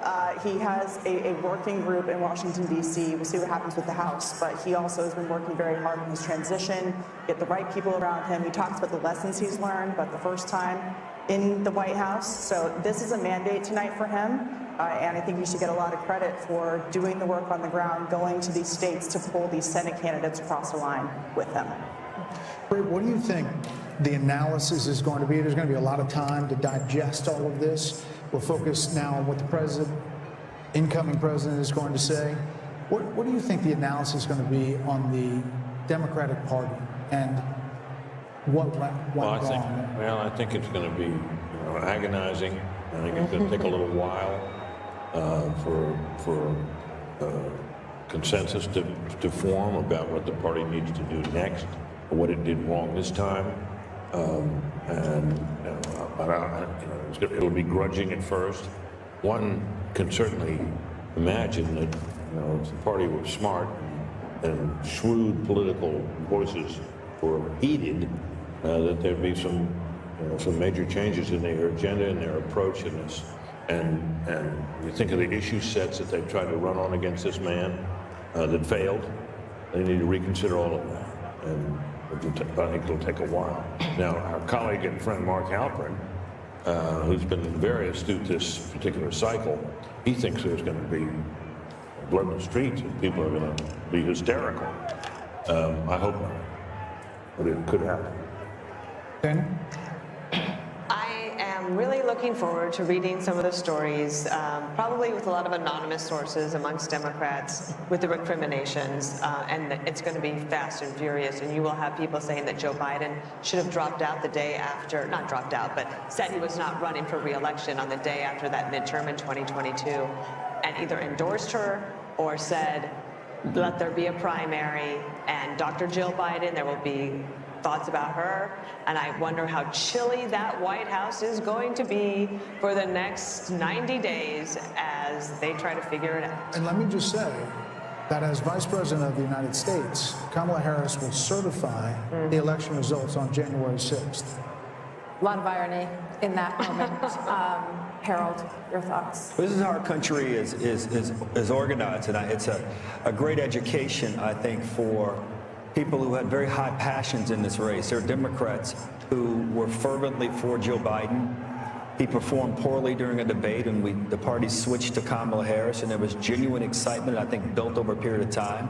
And some of that excitement was an aversion and almost a dislike and a disdain for Donald Trump. But I hope it's a moment that we can all grow from, because if we don't, not in a selfish, partisan way, Democrats won't progress. And I don't think you can fly and soar as a great country unless you have both wings working together. And President Trump, tonight, I'm going to be interested in that tone, Kayla. I was reminded of your words, reminded of what you said as you shared it. I remembered that story, and I hope and pray for the country tonight that President Trump, who has every right to be joyful, every right to celebrate, will give a speech with that tone tonight that in many ways could help him do all the things that he campaigned on in this campaign. What does this mean for the Never-Trumpers, who are Republicans, and the Lincoln Project people, and Bill Kristol, and people like that, who seem to abandon everything they ever previously believed in order to oppose Donald Trump? Kellyanne? We'll get to the Never-Trumpers soon enough and the hundreds of millions of dollars wasted on them.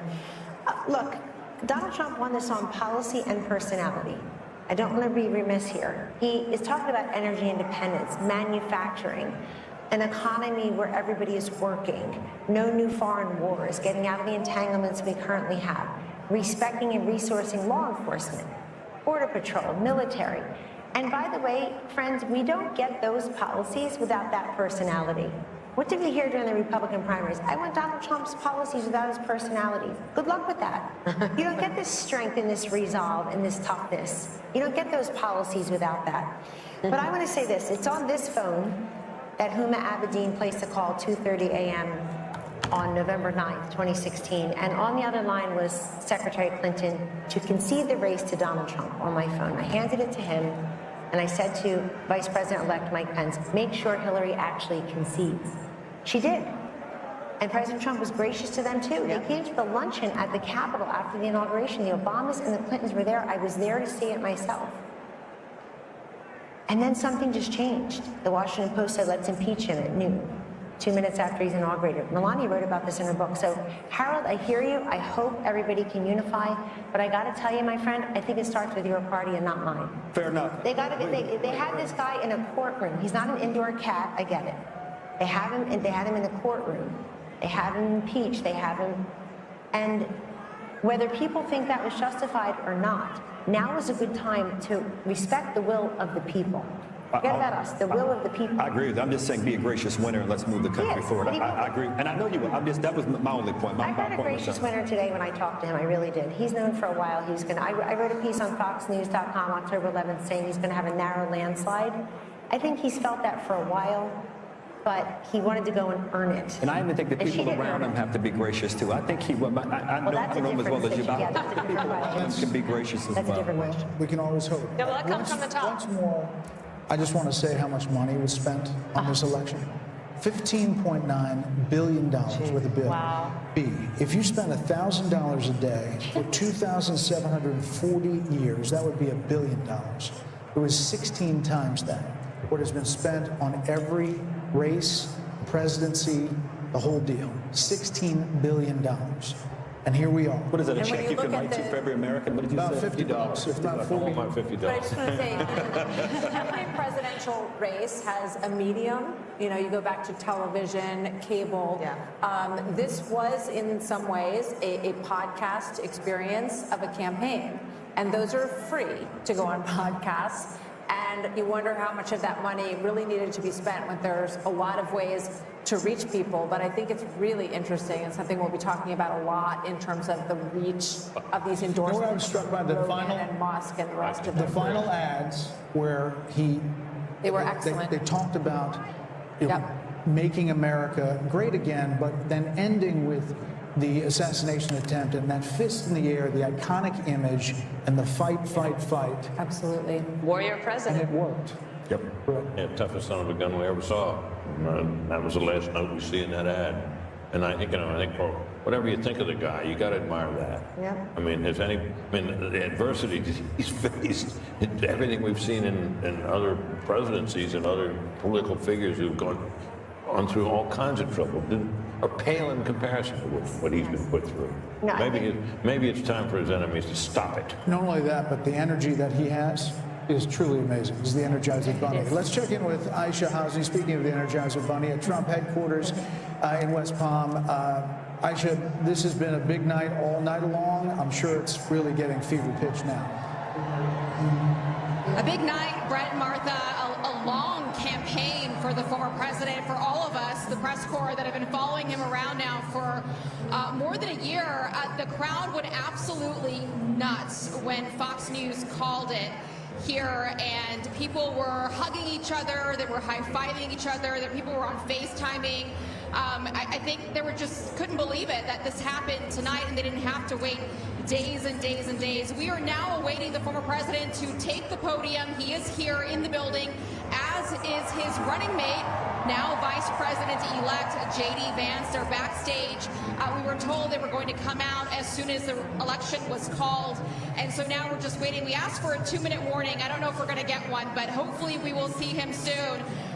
And so I just want to add a little bit of perspective, just as a Capitol Hill reporter that's been covering the former president for a while. When I came to Congress 3 years ago, talked privately with many powerful Republicans who did not want to see the former president back in Washington, and then to see the legal battles that he went through and Republicans having to stand up for him. And then he went through the primary process. As Kellyanne Conway just said, he earned it state by state by state, and then came back to Washington in the spring and went to the RNC and claimed the nomination. This is the greatest comeback that I've ever witnessed personally myself. And so I look forward to seeing what he says to the country here tonight and to his supporters. Back to you.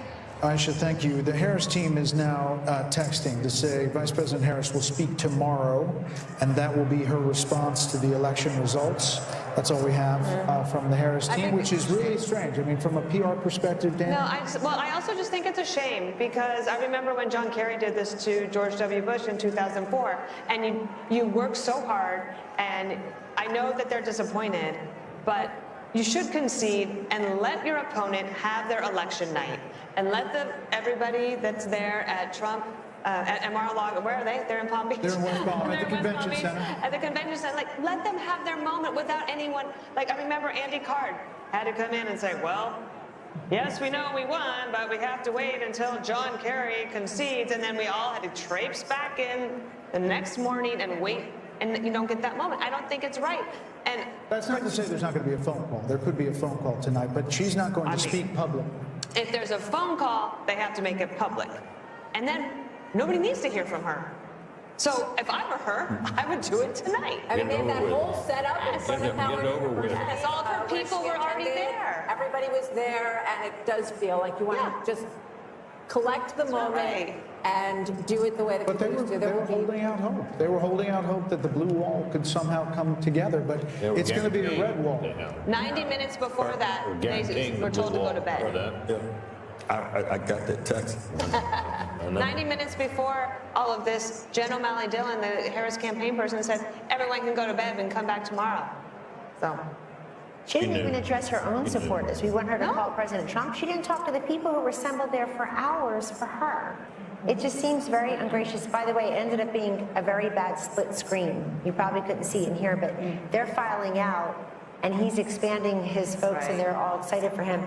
Look, I think that Kamala Harris is a sign of the times, but I think that Trump's a metaphor for the country. And when he says, we don't surrender, fight, fight, fight, we get back up, I just think I think that's what it is. The other thing I just want to say, maybe it's as a Catholic, maybe it's just as a Trump supporter, maybe it's just as a flawed human being.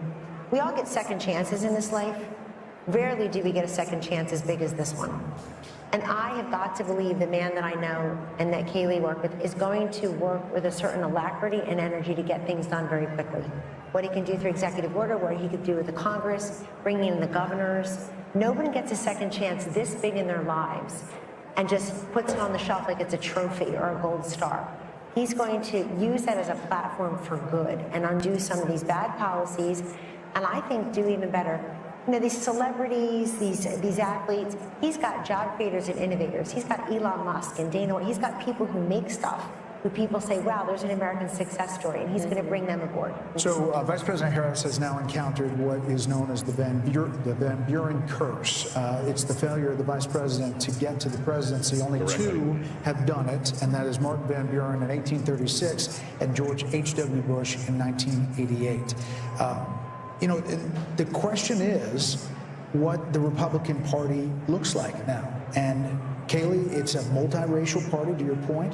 It's working class, and maybe it's the future. I mean, it's Elon Musk. It is Joe Rogan and podcasts. It is, you know, there's an opportunity here on both parties to realign and change. There are going to be a lot of conversations that go on to that end. Who is the next standard bearer for president? Is it J.D. Vance? Is he the one who picks up the torch after a 4-year legacy-defining term with the success that Kellyanne's describing? Is it J.D. Vance that picks it up? There's going to be a conversation about ground game. I mean, Kamala Harris over the weekend, they were saying they were knocking 1,000 doors a minute, and I have no reason to doubt that. It was an extraordinary ground game, but do ground games matter as much as podcasts, as much as real, authentic, viral moments?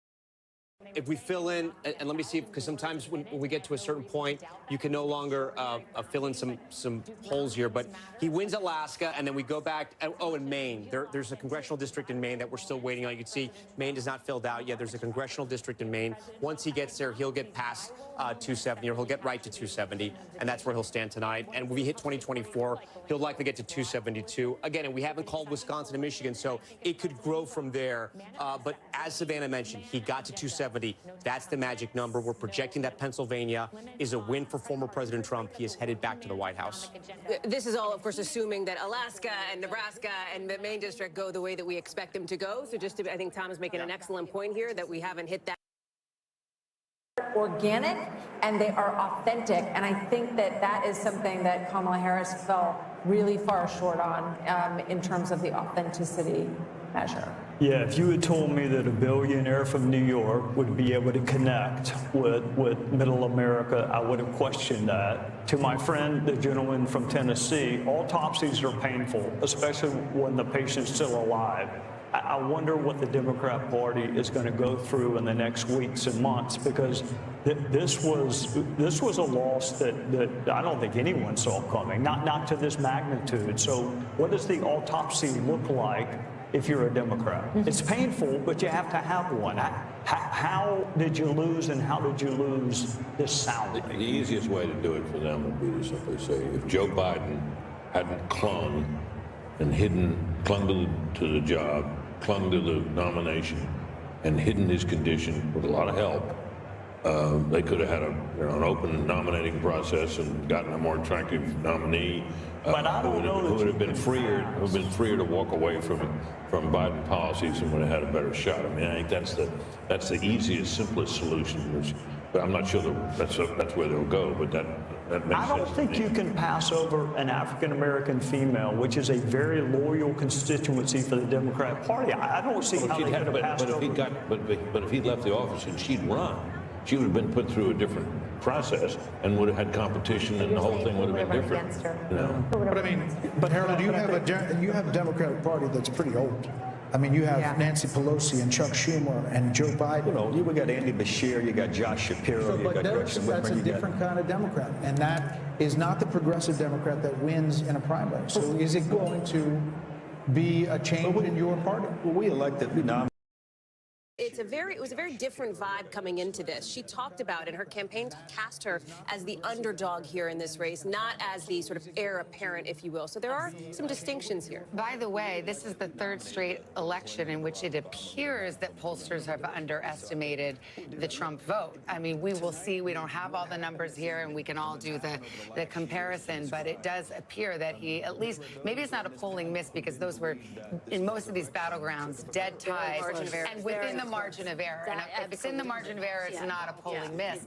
But there's no question, Tom, that in the counties that you have now memorized, that will be haunting you to the last of your days, that he was outperforming and getting new voters to the polls and squeezing out more voters, especially in those rural districts. We were looking in all those battleground states, and the pattern that we kept seeing was that he kept overperforming in the rural areas. She was underperforming Biden in those urban areas, in the blue counties she needed to win. I was signaling you, Savannah, because one thing, I don't know if you guys have talked about it yet, but if former President Trump goes back to the White House, something else you guys, I don't think you've talked about it yet, is the Supreme Court. And what happens in the Supreme Court, and if anything happens there, we saw how he completely reshaped that court. And if he's reelected, and it looks like he's going to be, I mean, not that there's anyone sort of hanging on there at the Supreme Court, but it's something that Republicans are going to be thinking about. Well, and here's the other point to remind people of. The Supreme Court issued a ruling that gave him immunity from all official acts. Prior to tonight, Donald Trump was facing 3 legal battles and was also convicted. He's got a November 26th sentencing date. So there will be a lot of questions about how all of that will There are 2 state cases, the sentencing case. The sentencing is in the New York State case. And then there are 2 federal cases which will functionally disappear. Go away. I mean, they'll go away. If he took office and they were still going, he could pardon himself. He could have a different attorney general. I mean, there's a million. They're gone. They're just gone. Yeah, and remember, he also said he would free all of the January 6th convicts. We'll have to see how that works functionally, and he'll fire Jack Smith on day 1, and again, the deportation force, which he has promised to start on day 1. So we'll have to see how that all unfolds. It's interesting. He's very clear. Think about what Judge Merchan in New York State Court will do with the sentencing date before him, whether he just tables it or, you know, but in any event. That could mean another Supreme Court intervention to try to find out It could. It'll be very interesting. Yeah, it's an experienced judge. I don't know what he'll do. He may just, you know, recognize what's going on. And in the end, it is a business records case. You know, so he may decide, okay, the conviction stands, but choose not to sentence to jail, which actually would be in line with similar situated defendants. I see you have so it would be surprising. Your Court TV hat back on here. I know. It's like all that legal education put to use here at 2 o'clock in the morning as we await Donald Trump to take the stage here in West Palm. Yeah, we're in a bit of a holding period right now. The crowd is I guess, watching some speeches or videos right now, and they're waiting for the former president to come out. We don't know whether he will claim victory. Again, we have not made that call.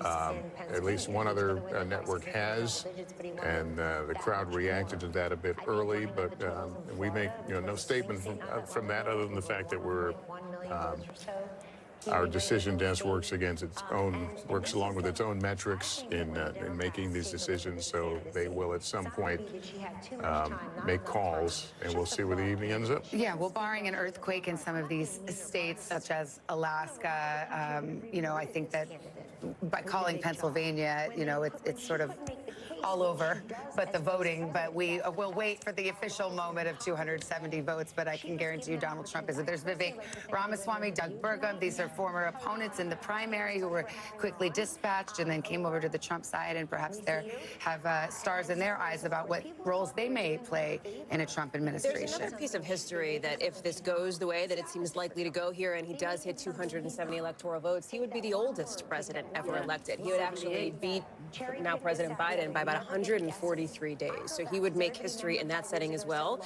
That is not something he prefers to talk about, especially as age has become front and center in this race, as Vice President Harris looked to cast him as sort of exhausted, questioning his fitness for office in those final days of the campaign. Again, an argument that clearly did not seem to resonate for voters in Georgia, in North Carolina, and Pennsylvania, those battlegrounds that appeared to be putting him over the edge. Let's go to Garrett Hank. He is there at the Trump headquarters. Garrett, can you tell what the audience is listening to right now, and any word on when we might see Mr. Trump?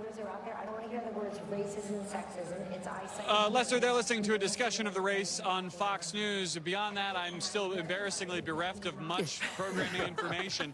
The Trump team briefly took down the teleprompters that had been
The old Washington, right? With Donald Trump back in office here, the dynamic's different, especially with the way that the Republican Party has changed. Think about it, gone. And Ryan Nobles, who's joining us, knows this. Mitch McConnell will not be in Senate leadership anymore. I remember in 2017 when Kristen and I were, newly minted White House, or you were a White House correspondent, I came on board. There's a lot of discussion about the Republican establishment and Donald Trump and would he bend to them or would they bend to him? We now have that answer 8 years later, and that is what Washington, it seems, if this goes the way, barring any big surprises, will look like. Well, and that's what we were talking about at the convention. This is Donald Trump's Republican Party. Yeah, and the type of new senator that you're going to see coming in and joining the ranks of the existing senators are all senators that are in what you'd call the MAGA mold, right? These are people that have run campaigns that are in the same vein as the type of campaign that Donald Trump has run. These are people that very much sought Donald Trump's endorsement, felt that it was necessary to connect with him and his base. The best example of this is Mike Rogers, right? Former congressman from Michigan who, at a certain point in his career, attempted to try and break himself from Donald Trump, tried to be a part of this kind of anti-Trump establishment. Maybe he thought that was the future of the Republican Party. Went away from politics for a little while, came back when he saw that a seat was open in Michigan, and basically did everything he could to make himself in the MAGA mold. And now he's going to be a part of this new group. Oh, he could potentially be part of this new group of senators. We haven't called that. Yeah, I'm just peeking. He's leading it by a little bit. We have it as too close to call. Well, I mean, you look at Senator Marco Rubio, who I just saw there. I mean, all of these former opponents, it's either get on board or get run over. And, that's kind of the way that it's been, and many of them have. I mean, former Trump critics, I might mention J.D. Vance, a former Trump critic who is about to be vice president of the United States. Yeah, I mean, and I've had many conversations with both senators and aides and people with a lot of influence on Capitol Hill, and they've talked about this metamorphosis.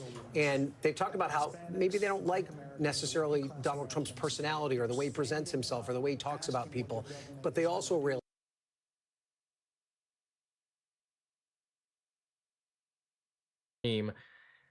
yeah, probably because all their viewers left. But yeah, we're looking at the Trump event right now on CNN. Yeah, there's something, by the way, another one was just called. Rob, can you pull this up? Guys, this may be wrong, but they just sent this to me. Rob, is this true? Can you fact check it before you show it?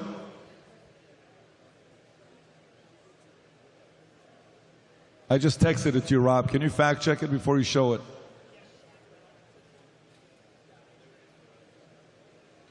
Rob, just look at me. Did you receive what I texted you? Is this true? We have to verify it before it's true.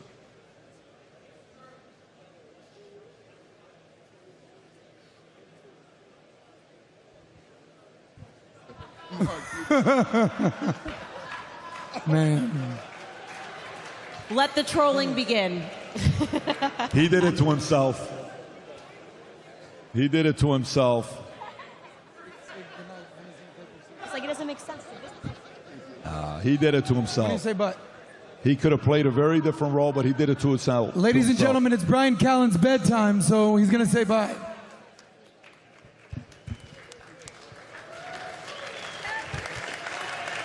Yeah. Does this one work? Okay. Do you want to sit here or do you want to sit?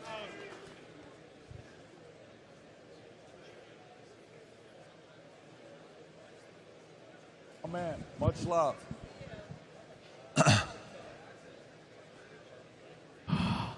Hi, Teague. Hi, Siam. Hi, Paulette. Paulette's here? My Assyrian brothers are in the house.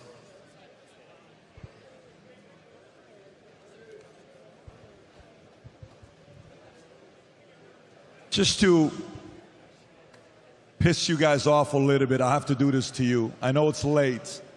You don't want to hear something like this. But I feel like it's good to check Shout your out to blood pressure 19 every once in a viewers. while, I'll be Rob. right back in a second. Play the clip by this guy. He's such a great motivational speaker. If you got the text, Rob.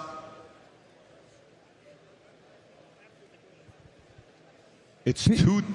Pat, this crew right here, Brandon, Rob, Kelly, Connor, these guys, all Tom, Amy, this whole crew over here Lester has been crushing it. I don't know if you can see these guys.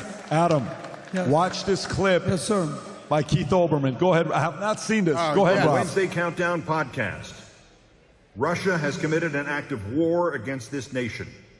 We were attacked last night. Regardless of the outcome of the presidential election, as certainly as if Russia had bombed and not merely threatened with a terrorist attack, 32 polling stations in one Georgia county, many in another Georgia county, between them the home of 1/4 of the entire black population of the state of Georgia, and also in the states of Pennsylvania, Wisconsin, Michigan, and Arizona. You know what's amazing? Russian You can pause it interference right in there, this Rob. country's election. Guys, it's 2024. He's still running with this from 2016. And notice how they all wear the same glasses. Him, Mark Cuban, Rachel Maddow. That's like the LGBTQ, I have problems, mental problem. Look at that, yeah. They all have, if you see those glasses, there's an issue. I haven't seen one person in here wearing those black, thick. Oh, wait. No, I'm joking. Everybody looked. And he's winning the. Trump is still reportedly at 266. Like, he's won, bro. It's over. Don't even worry about it. Did Trump win just the commented in popular chat. vote? Well, I mean, Trump won. listen, Okay? We got the win. That's going to It's take a all little over. while to think. The 'cause you gotta actual think one, 100% this is the of most everywhere has to accurate come one in. that's But up he's to up date. by- Trump's what was at he up? 280. 5 Harris is million at votes right 225. now? 6 Trump already million? hit 270, I mean, my guy. Wow, It's over. We dude, got that's the win. incredible. And it's just so great for the country that there is a price to pay for what the Democrats tried to do.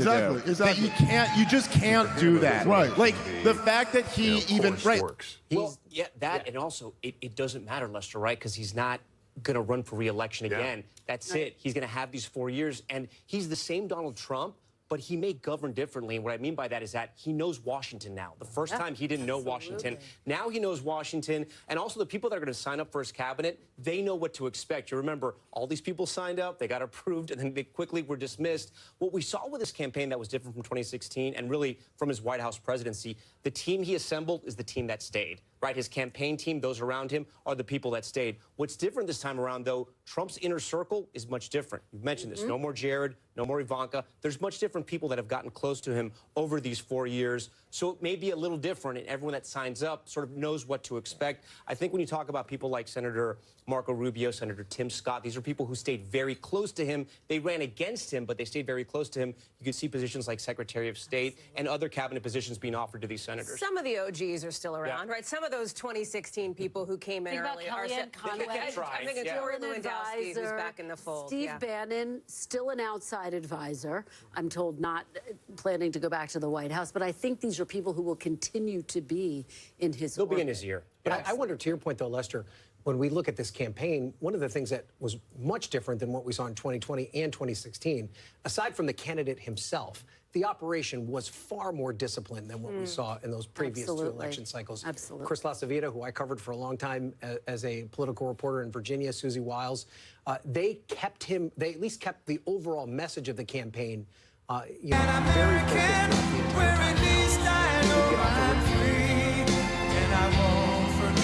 The men who died.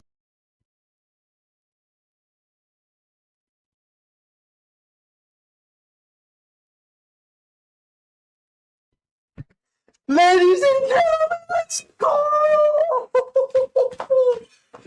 We've been waiting for this all night, and we got the win! Woo!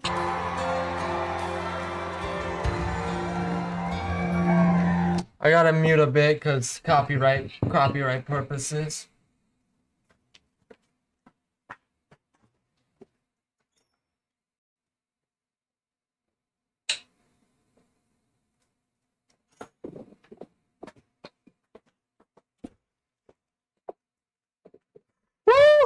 Every American heart, it's time we say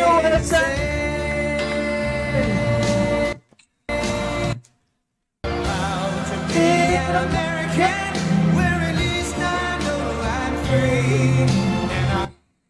We did it again! The better team won. That's all we can say. The better team won. Still today, 'cause Oh! no doubt I love That's what I'm talking about. What I'm talking about. Oh my God. If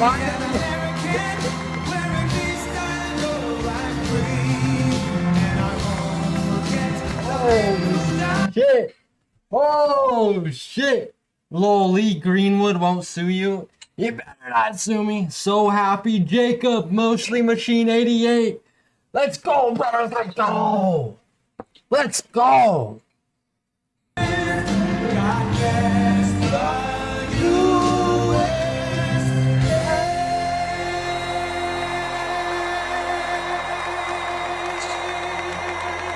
did it. We fucking. Thank you very much. Wow.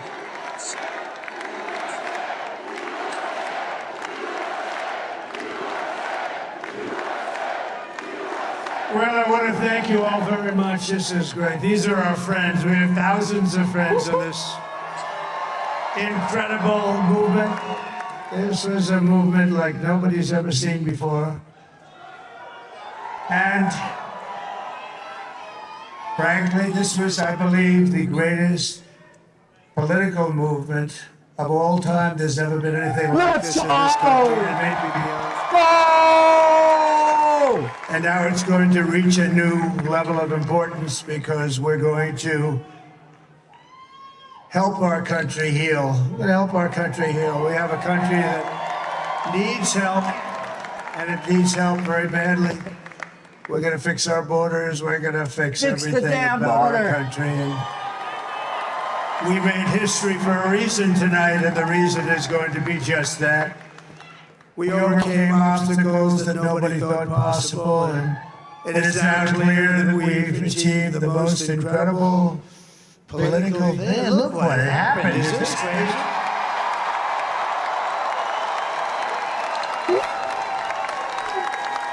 But it's a political victory that our country has never seen before, nothing like this. I want to thank the American people for the extraordinary honor of being elected. We waited all day.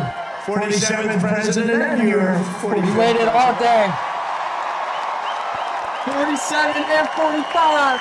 And every citizen, I will fight for you, for your family, and your future. Every single day I will be fighting for you, and with every breath in my body, I will not rest until we have delivered the strong, safe, and prosperous America that our children deserve and that you deserve. This will truly be the golden age of America. That's what we have to. Golden age. This is a magnificent victory for the American people that will allow us to make America great again. And in addition to having one of the battleground states of North Carolina, I love these places, Georgia, Pennsylvania, and Wisconsin, we are now winning in Michigan, Arizona, Nevada, and Alaska, which would result in us carrying at least 315 electoral votes. Ooh, 315. This is a landslide. This is a blowout. But it's much easier doing what the networks did or whoever called it, because there was no other path. There was no other path to victory. We also have won the popular vote. That was great. We won the popular vote too?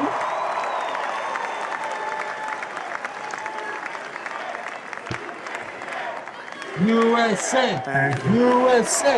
USA! USA! USA! USA! Thank you very much. Winning the popular vote was very nice. Very nice, I will tell you. Very nice! A great feeling of love. We have a great feeling of love in this very large room with unbelievable people standing by my side. These people have been incredible. My bad. They've made the journey with me, and we're going to make you very happy. We're going to make you very proud of your vote.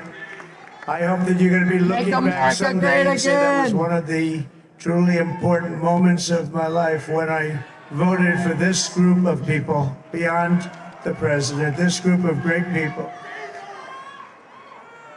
What's Destiny doing? America has given Destiny's us an still trying to count the unprecedented votes. and powerful mandate. It's over, We buddy. have taken back control of the Senate. Wow, that's good. Control the Senate.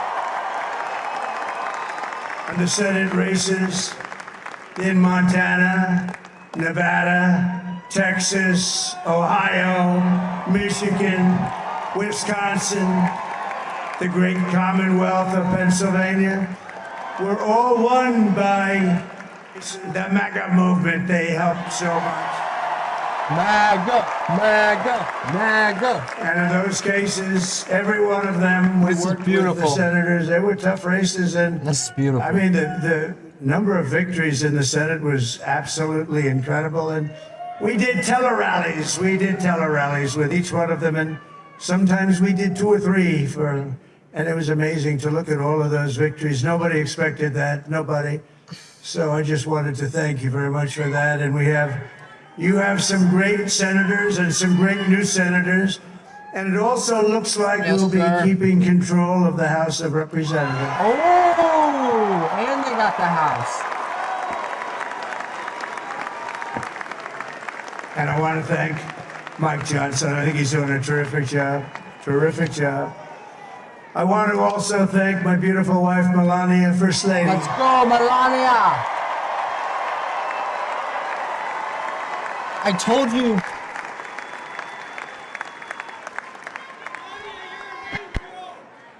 Who has the #1 best-selling book in the country. Can you believe that?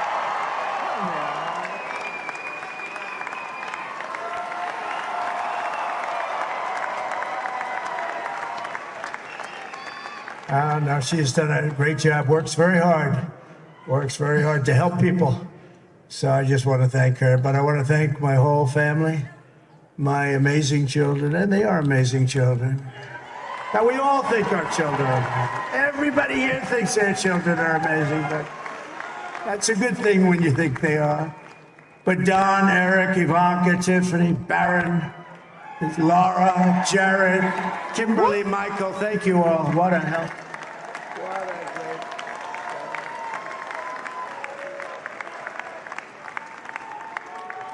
My father-in-law, Victor, is tremendous, and we miss very much Melania's mother, Amalia. We miss Amalia, don't we, huh? She would be very happy right now, standing on this stage. She'd be so proud. She was a great woman, that one. Beautiful inside and out. She was a great woman. I want to be the first to congratulate our great, now I can say, Vice President-elect of the United States, J.D. Vance. Go, JD.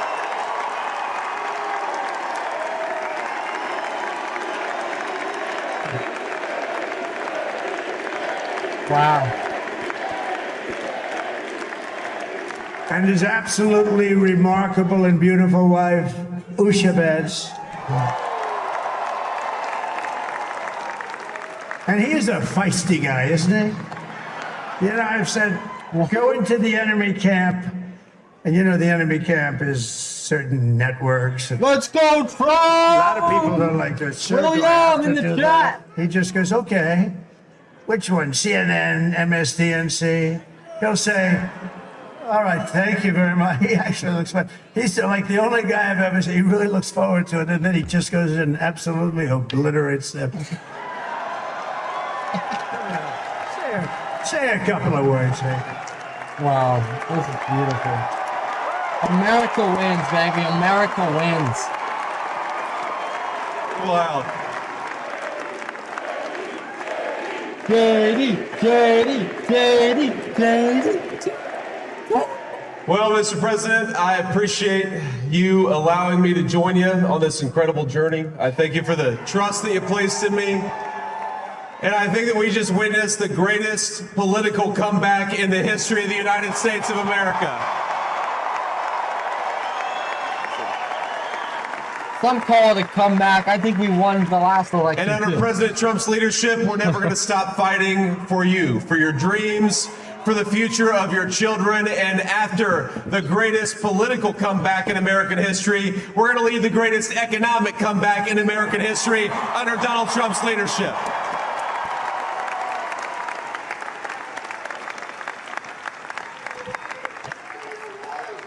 Thank you very much. He's turned out to be a good choice. I took a little heat at the beginning, but he was. Cover up a bit. I knew the brain was a good one, about as good as it gets.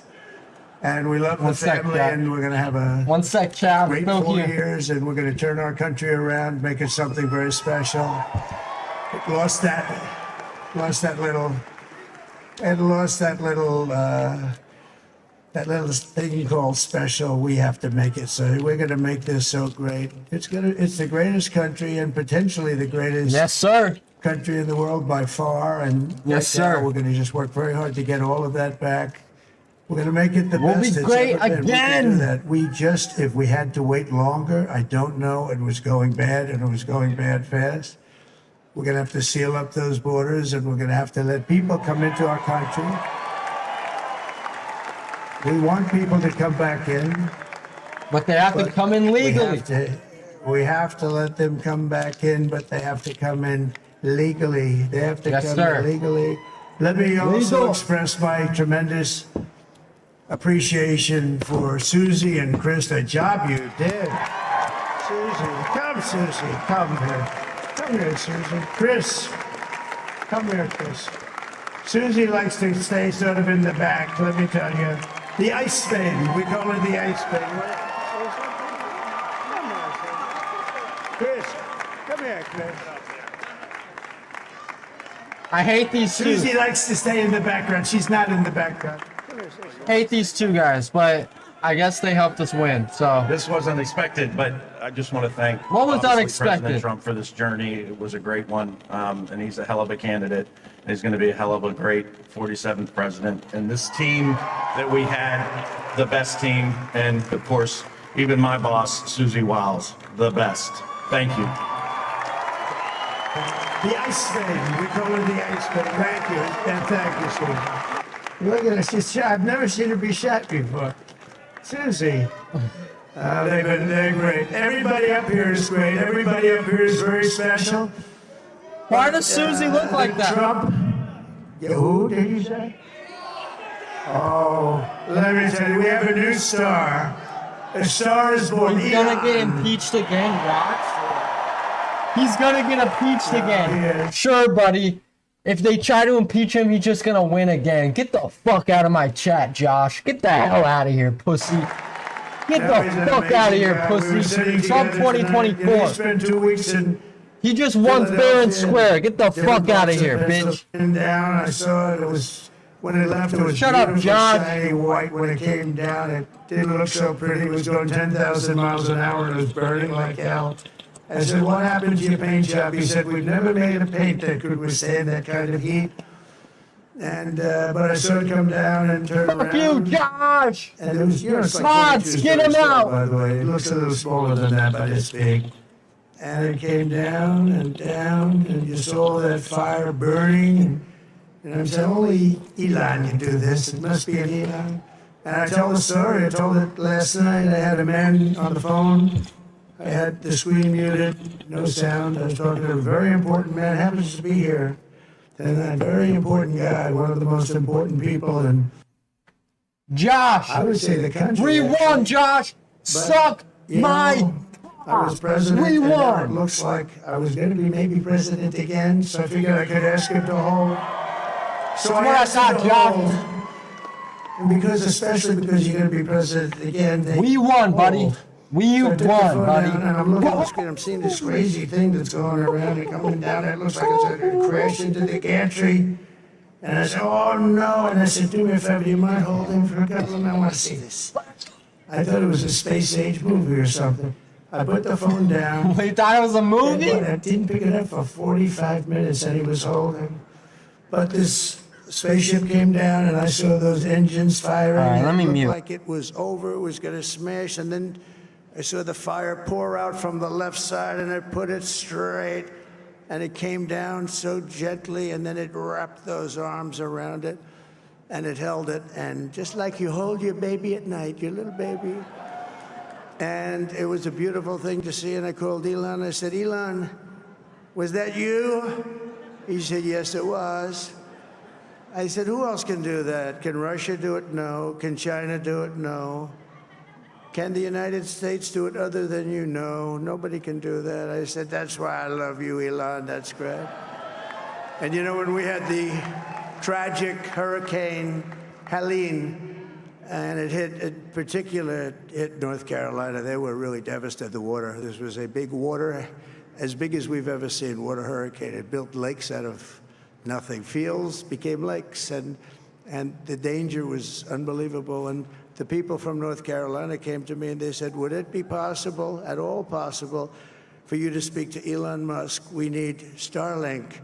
I said, what's Starlink? It's a form of communication. So I called Elon, and I'll tell you what, he had, and it was very dangerous. People would die. They had no communication. All the wires were down. I called Elon Musk. I said, Elon, you have something called Starlink. Is that right? Yes, I do. What the hell is it? He said, it's a communication system that's Ladies and I gentlemen. said, Elon, they need it really, really badly in North Carolina. All right, now we're just He watching a got there Trump so rally again. fast. It was incredible. I've already heard him say And all it of was this great. shit. It saved a lot of lives. He I've saved watched a lot so of much lives. Donald Trump rallies. I've heard But all he's a of this character, he's shit. a special guy, he's a super genius. We have to protect our geniuses. We don't have that many of them.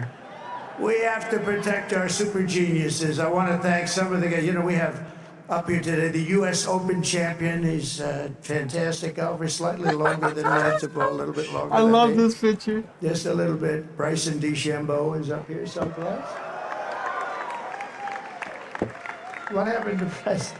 Where is he? Bryson. Oh, he was shot. He's hitting balls. Oh, he's on the way. He's hitting balls. Bryson. Oh, look at him. Is that the golf player? He had a great, got a great career going. Great U.S. What is Open this at now? That's a fantastic I want to job. see if there's any And we updates. also huh? have a man, Dana White, who has done some job. Bro, this is lit. He's a tough guy. Dana. So Dana started UFC and came to me, do you mind if I use your, nobody wanted to give him a rinse because they said it's a rough sport, a little rough. And I helped him out a little bit, and I went, and I said, this is the roughest sport I've ever seen, but I began to like it, and he loved it, and nobody's done a better job in sports. And you know, he's a very motivational kind of a guy, what he does. He gets these fighters, and they really go We out won, and boys. become one of the We most really won, successful dude. sports enterprises anywhere at any time. It's doing so well. I'd like to ask Dana just to say a couple of words because people love to hear from him. Dana, please. Soaking everything in. This is pretty hype. Nobody deserves this more than him, and nobody deserves this more than his family does. This is what happens when the machine comes after you. What you've seen over the last several years, this is what it looks like. Couldn't stop him. He keeps going forward. He doesn't quit. He's the most resilient, hard-working man I've ever met in my life. His family are incredible people. This is karma, ladies and gentlemen. He deserves this. They deserve it as a family. I want to thank some people real quick. I want to thank the Nelk Boys, Aiden Ross, Theo Vaughn, Bustin' with the Boys, and last but not least, the mighty and powerful Joe Rogan. And thank you, America. Thank you. Have a good night.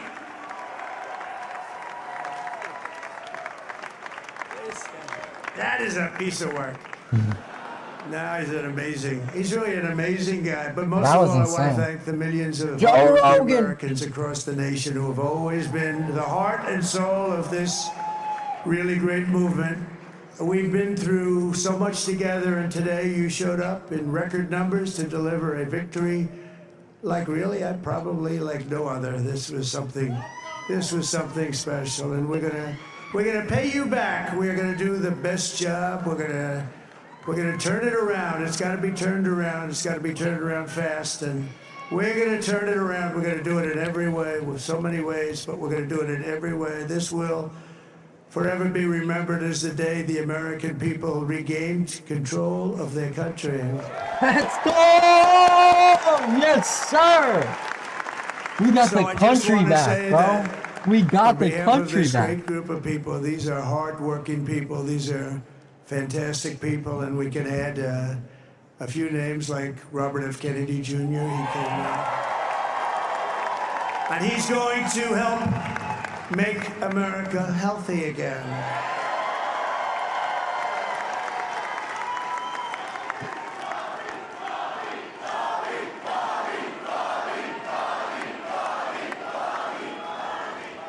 And now he's a great guy, and he really means it. He wants to do some things, and we're going to let him go to it. I just said, but Bobby, leave the oil to me.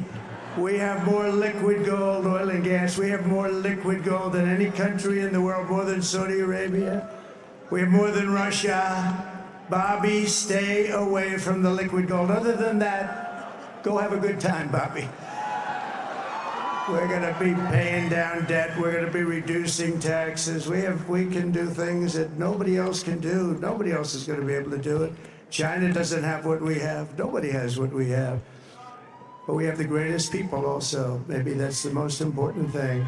This campaign has been so historic in so many ways. Ladies and gentlemen, I can't built believe the it, biggest, bro. the broadest, I can't believe the we got most it. unified coalition. I mean, I knew we were They've gonna never seen get it, but I'm anything still like in it shock. In all of American history, they've never seen I'm it. still Young in and shock. old, men and women, rural and urban, and we had them all helping us tonight. When you think, I mean, I was looking at it, I was watching it. They had some great analysis of the people that voted for us. Nobody's ever seen anything like that. They came from all corners: union, non-union, African American, Hispanic American, Asian American, Arab American, Muslim American. We had everybody, and it was beautiful. It was a historic realignment, uniting citizens of all backgrounds around a common core of common sense. You know, we're the party of common sense. We want to have borders.